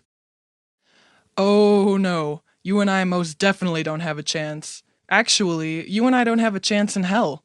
You can be the last man standing who isn't dead, and you still wouldn't have a chance with me. I'm surprised you're not a virgin. No, that just hurts. That just damn right hurts. You know, as much fun as we're having down here, Chuck, the quicker we get done with this, the quicker you get to try and be a hero, Chuck. Let's get this shit done and let's get home. Chuck just responded by slamming his foot on the gas pedal and rolling Jude to the back end of the van, where he, of course, yelled and cursed at Chuck. Chuck, being the good friend he was, laughed and drove the van like a bat out of hell towards the fence. When they got closer, Stephen pulled out his pistol, holding up a hand for them to stop. Chuck saw the gun and said, You know, I think he's going to shoot at us. We haven't done anything wrong. There isn't any reason for him to shoot at us. We might not have done anything wrong, but it sure as hell looks like he's going to shoot us if we don't stop. What do you think we should do? Well, if it was me pointing that gun at someone, I'd just be able to aim better if they stopped. That was all that Chuck needed to hear. He hit his pedal as far as he could and sent the van fishtailing. When he got closer, he'd already made up his mind to drive straight through the chain-link fence. It tore off its hinges and was dragging it along with the guard booth it was connected to behind him. Stephen held on for dear life inside, praying to God the van was going to stop soon, forgetting about the fact that he had a good solid quarter-mile or better across the property before they would make it to the factory. Jude looked out the back window and saw one hand glued to the side and another in the top of a small guard shack. Jude said, Holy hell, I didn't think you'd actually do it. Way to go, brother. You should see that guard. He looks like he probably should have thought twice about aiming at us. Chuck, who couldn't see, craned his neck to see. When he did, both women screamed at him. Look at the goddamn street, would you? Pay attention, we don't want to crash. Chuck swerved the van until the fence and the guard shack broke free and skidded to a stop. Stephen pushed out of it, trying to stand, and fell to the ground, dizzy from the drive. Chuck yelled, pumping a hand in the air. How's that for kick-ass driving? Yep, that's how you get shit done. They drove the rest of the way uneventfully and headed for the main building, not having any idea what or who was waiting for them. Phelps was cursing from the office. I swear that Steven isn't worth a goddamn thing. I'm going to be firing him if and when we get through all this. Phelps walked over to the coat closet, opening it up and pulling a double-barrel shotgun he had always kept in case of a break-in late at night when he was working. He grabbed the box of shotgun shells, stuffing them in his pockets. He stumbled down the hall, sliding in 2 shells and snapping it shut, thinking he was surely going to hell for what he was about to do. Phelps took the elevator to the lobby downstairs, where he waited for the van to come to a stop. When the strangers pulled up, he unlocked the door, stumbling out of the doors, and being sure to keep his shotgun by his side. Jude got out of the van, and Phelps saw the axe on his back, and it did not make him feel any better, nor did the machete hanging on his belt. Phelps yelled, I think that's about close enough, son. I don't want y'all any closer to me. You got no business being here. You got no rights. As I see it, you're all trespassing, and I don't like trespassers. Jude walked slowly, hands out to his side. Hey, we just got a couple of questions we need to ask you.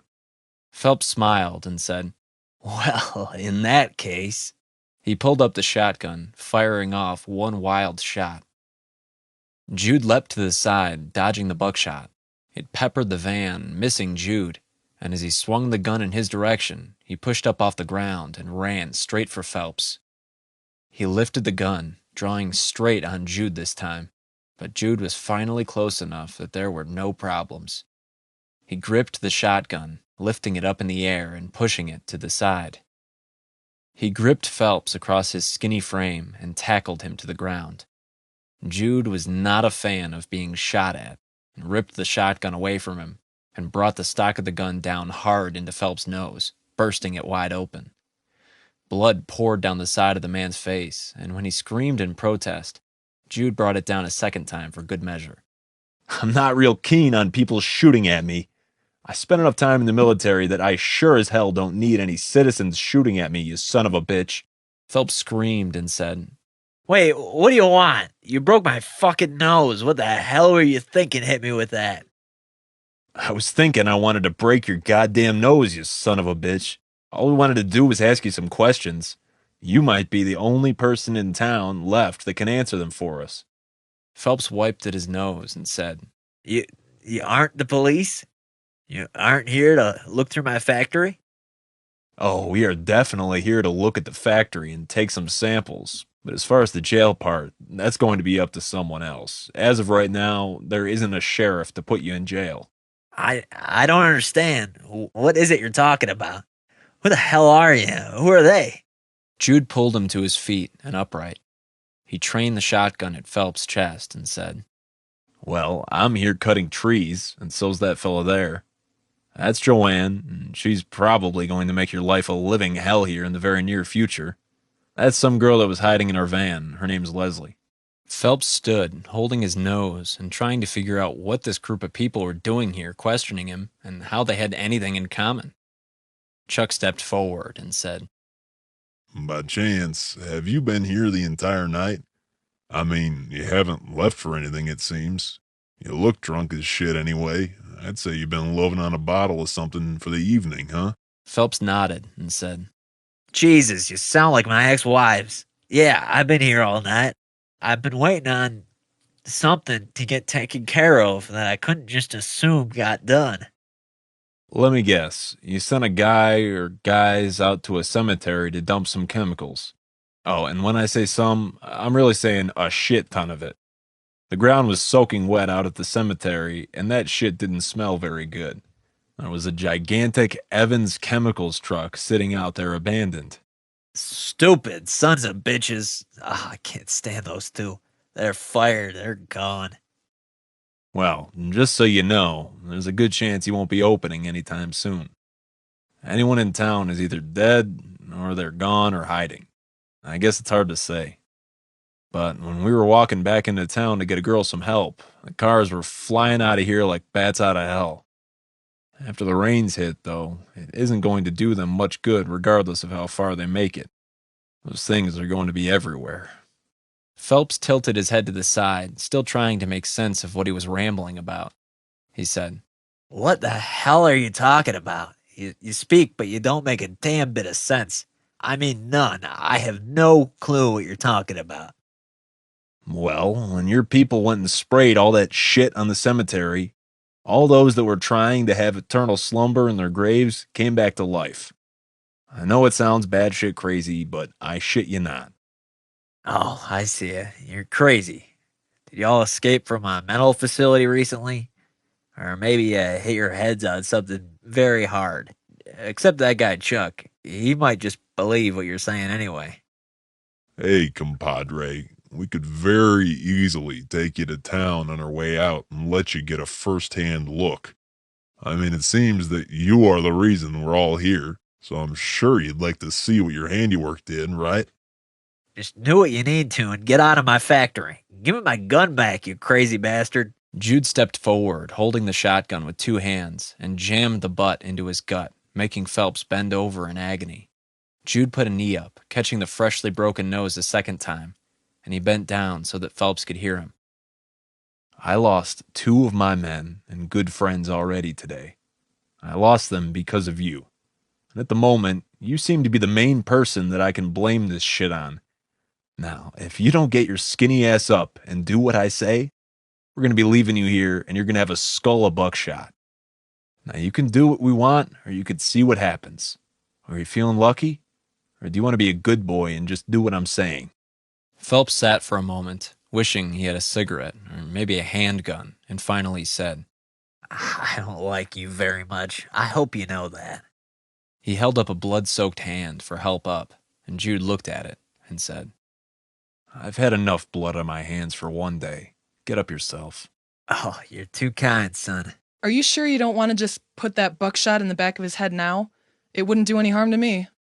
Phelps laughed hysterically. He said, Let me guess. Somehow you have something against me as well. What happened? You see your grandpappy walking across Main Street? It was obvious he didn't believe anyone. No, you bastard. I was going somewhere with my dad and we ran into a horde of the dead. It was all that I could do to even get away. He wasn't so lucky and those things took him down. He's gone now and it's all your fault, you piece of shit. Now if you don't stop laughing, I'm gonna kick you square in the balls. Phelps choked on laughter for a minute, and when he didn't stop, as they walked into the factory, Leslie did as promised and delivered a square kick to his testicles that sent him to the ground, gripping hard. Oh, now, that just isn't right. He ain't gonna be able to walk right for a week after that, Leslie. That was a wonderful kick. Thank you for doing that. It's just rude if I do it, but you have that right as a strong woman. Leslie slapped him on the shoulder and said, Hey, saying shit like that might actually give you a chance there, Chucky boy. Chuck's face got deadly serious, and he said, Wait, no shitting? I might have a chance at you? Leslie shrugged as she walked past Phelps, smiling as his fresh tears of pain were hitting the ground in front of him. Chuck and Jude picked him up, and they helped him walk as they entered the factory. You do realize my security guard is going to be coming in here at some point, right? Oh, if you're counting on him, you probably best be not doing that. He isn't going to be probably doing anything but either leaving here or going to a hospital. We drove through the fence in his guard shack. He isn't going to have a safe place to hide anymore after all this. But that keeps people out. You can't just go and bust through. Oh, I think we can. And I'd say since you brought, like, all the damn dead back, you don't have a lot of room to be preaching to us about what we can and what we can't be doing. You just do what we say, and we will be out of your hair before you know it. We got a lot of miles to put on our van today between hitting up the news and going back to Iowa. The quicker you get us what we need, the quicker we'll get out of your hair. I can assume you want us out of here, right? I mean, you don't want to invite us up for lunch, right? Yes, that would be a correct assumption. So you just want to see the chemical plant then? No, I want to see where you store your waste. I'm sure whatever you dumped into the ground isn't what you make here. It's got to be a runoff or what is left over after you make the product you actually get money for. How much of it do you have after dumping that shit last night? A few barrels? A few thousand barrels? Phelps laughed and opened the door to the factory. He led them to the back, where he opened one more door. He didn't say anything until he opened the door. He said, Christ, when you look for yourself, I don't know what some runoff is going to do for you. It ain't like it's going to have any special answers. I still think y'all are full of shit. The minute you leave here, I'm going to go to town and see that you are just a bunch of nuts. I very much hope that you do that, sir. I really hope you do. I think if anyone deserves to have the dead follow him, you are a candidate for it. Joanne walked in and flicked on the light. She stared around and walked slowly. By her guess, the room that led underground went as far as the eye could see. She turned around slowly and said, My God, were you going to dump all of this waste? Are you insane? Do you not care about the environment? Don't judge me, young lady. They wouldn't call them hard decisions if they were easy. I'm doing what's best for this town. Yeah, how's that? By getting everyone killed, eaten, and chased out of town? Just as they were about to continue their banter back and forth, Stephen stumbled in, screaming at the top of his lungs. He screamed, Help, help, help me, please. They all turned, trying to see what and who was screaming at the top of their lungs. When Stephen came into view, it was apparent taking the fence down had not been a good thing for him. Phelps saw him first and had the realization that what these people were proclaiming could very well be true. His stomach turned 5 different ways in a matter of seconds. Phelps yelled back to him. Stephen, what in God's name happened to you, man? He already knew the answer, but for some reason would not believe it without the man spelling it out for him. Jude whispered, I would be looking for a new security guard, because the one you have right now is not going to last very much longer. Stephen staggered, trying to stay on his feet, but not having very much success. His black pants were covered with blood. Impossible to see, of course, but the blood was leaving a very long trail, and the lights were glistening off of the silk pants. What in God's name is going on outside? Phelps asked. I was trying to get free from the guard shack, and when I finally got out, ants as cold as ice grabbed my arms and teeth, tore at my flesh repeatedly. It was a miracle at all I was able to get away from them. I need to get to town and get to the doctor, sir. Do you think you can give me a ride? Well, I think that might be the first time I've heard the word miracle used today. But in his defense, he doesn't know about the hell that's about to take over his life, or more accurately, death. Stephen's knees started to buckle, and he fell to the ground. He said, Sir, I really think that I need a... That was the last word Stephen said. The only other noises that would be coming from him were going to be moans and growls. Jude said, Joanne, get whatever sample it is you want to take with. We need to get out of here and get away from Stephen before something comes up that we don't want to deal with. Joanne hurriedly went to one of the barrels, opening the small lid, and putting in a number of beakers at random barrels along the wall. Phelps said, I don't know what you're wasting your time for. It's the exact thing that each of those barrels that those men were dumping outside.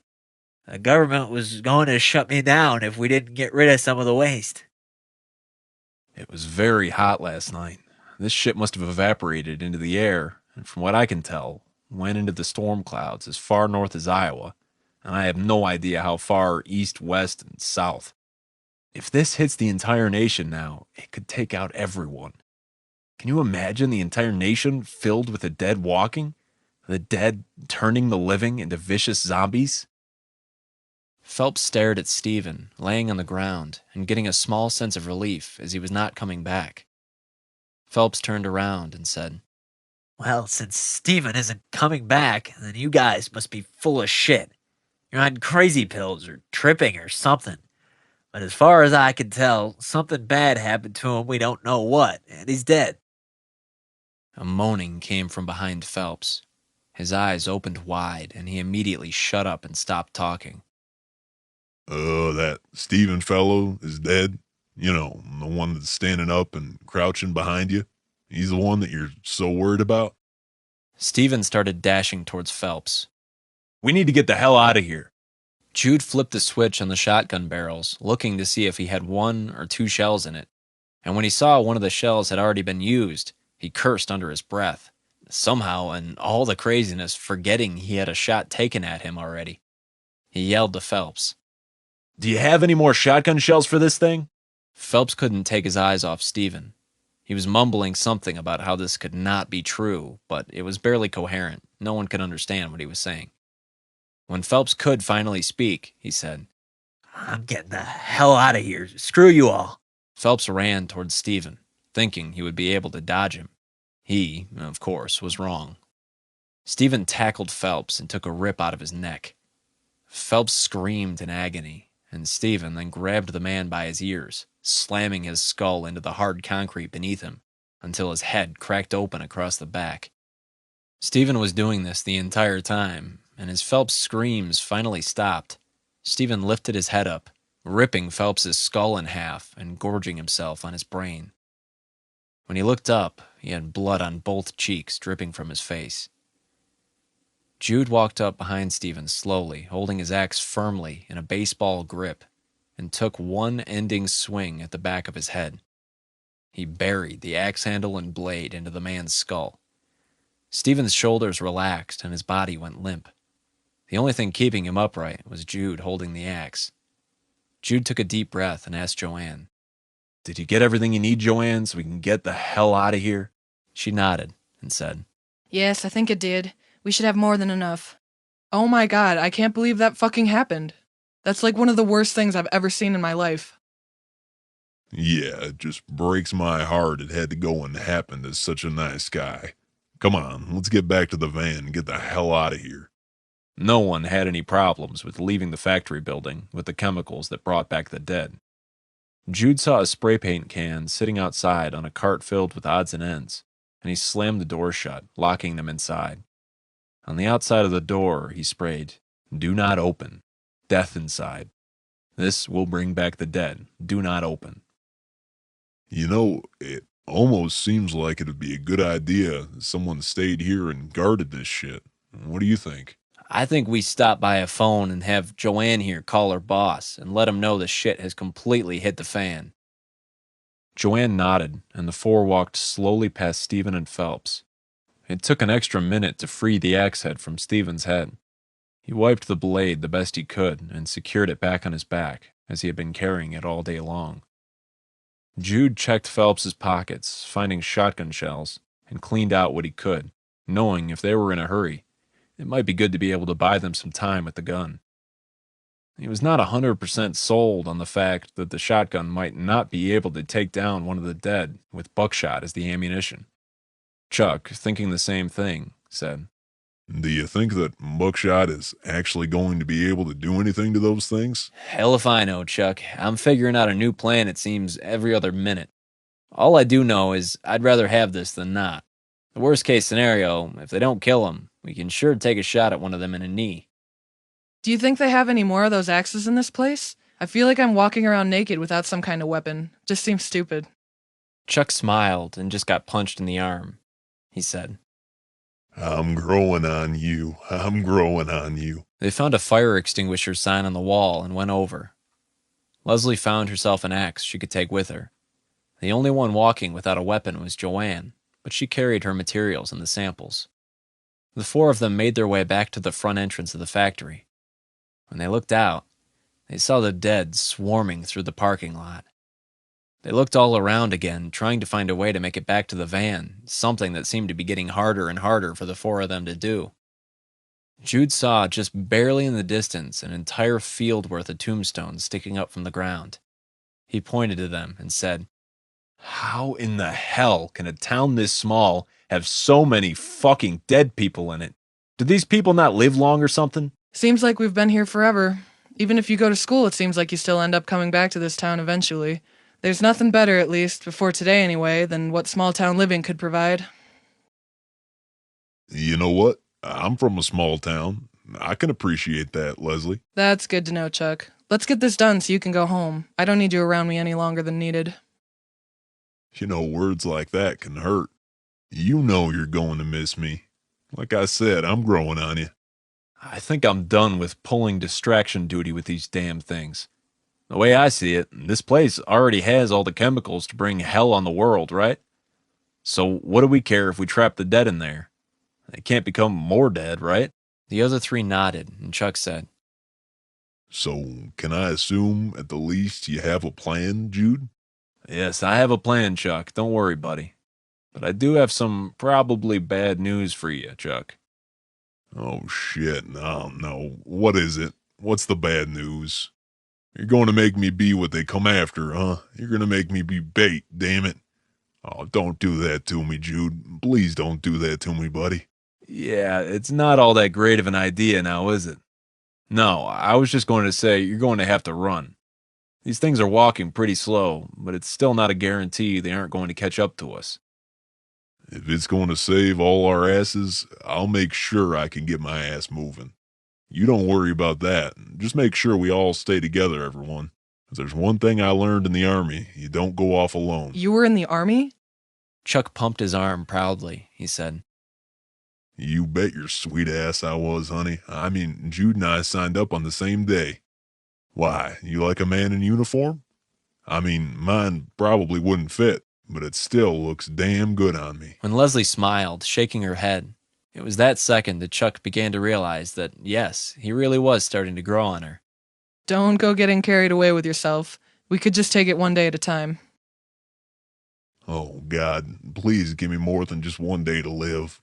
Just give me at least one more day, damn it. Are you done? I mean, are you happy now she doesn't completely hate you? You might have, a little chance in hell. You ready to listen to my idea? Yep, hit me up, buddy. Let's get this show on the road. Well, actually, it's a pretty simple plan, to tell you the God-honest truth. What I want to do is pry open these doors, and then we lock them in the open position. When those things, the dead, start coming for us, that's when we get our asses running.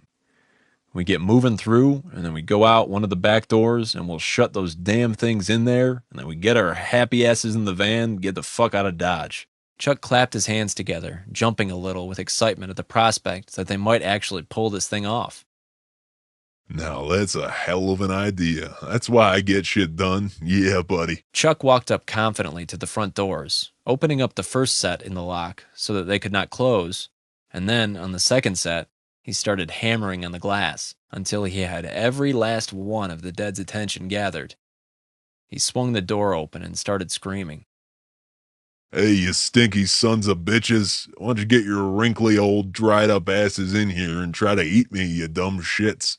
If there's a way to piss off the dead, you'd probably be the one capable of doing it. Thanks for making sure everybody was ready before you decided to go to do that. That was a really good idea. Damn it, Chuck. That liking him thing seems like it comes and goes, doesn't it? Damn it, damn it, damn it. The four ran with everything they had to run back past Phelps and Stephen, not stopping to look at them this time. Jude saw the dead coming in, following them through the door. Unfortunately for Jude, when they ran out of the room, they went to leave, but there was a second door. This one was already open. The dead had already been strolling in, one at a time, single file. And yes, they were in there, and they were very much in search of a new meal. We got to go back. We got to go back while there's still time. There's no going back. We committed to this, and we're going to do it. Get that damn axe off your back or your machete. I don't give a shit, but get something and start cracking fucking heads open. Jude, who had learned his lesson today, and not wanting his axe to get stuck again, went up to the first man that was stumbling and blocking his way, and brought it down with the force of Thor, smashing it into the man's skull, denting his head, and brought a second vicious blow down in the exact same spot, rupturing and splitting it open. Jude screamed. You do it just like that. You smash their damn heads in, and you don't stop until they stop getting up. Now do it now, everyone. Joanne, you stay in the back. Joanne took a long few steps backward and watched the other three bringing their axes down, one after another, into the dead's heads. She was unsure what she would do if something came from behind her, but at this particular moment, too awe-inspired by the awesomeness that this group was able to handle on their own without the help of any gun. Jude kept the lead, with Leslie and Chuck falling behind to his left and right, keeping enough distance to make sure they weren't going to get hit with one another's axes. Within a minute, they had fought their way far enough to make it to the doorway. Joanne screamed as loud as she could as hands gripped her from behind. The three turned around, and Jude was already walking back toward her. She screamed, Jude, get the samples to the CDC.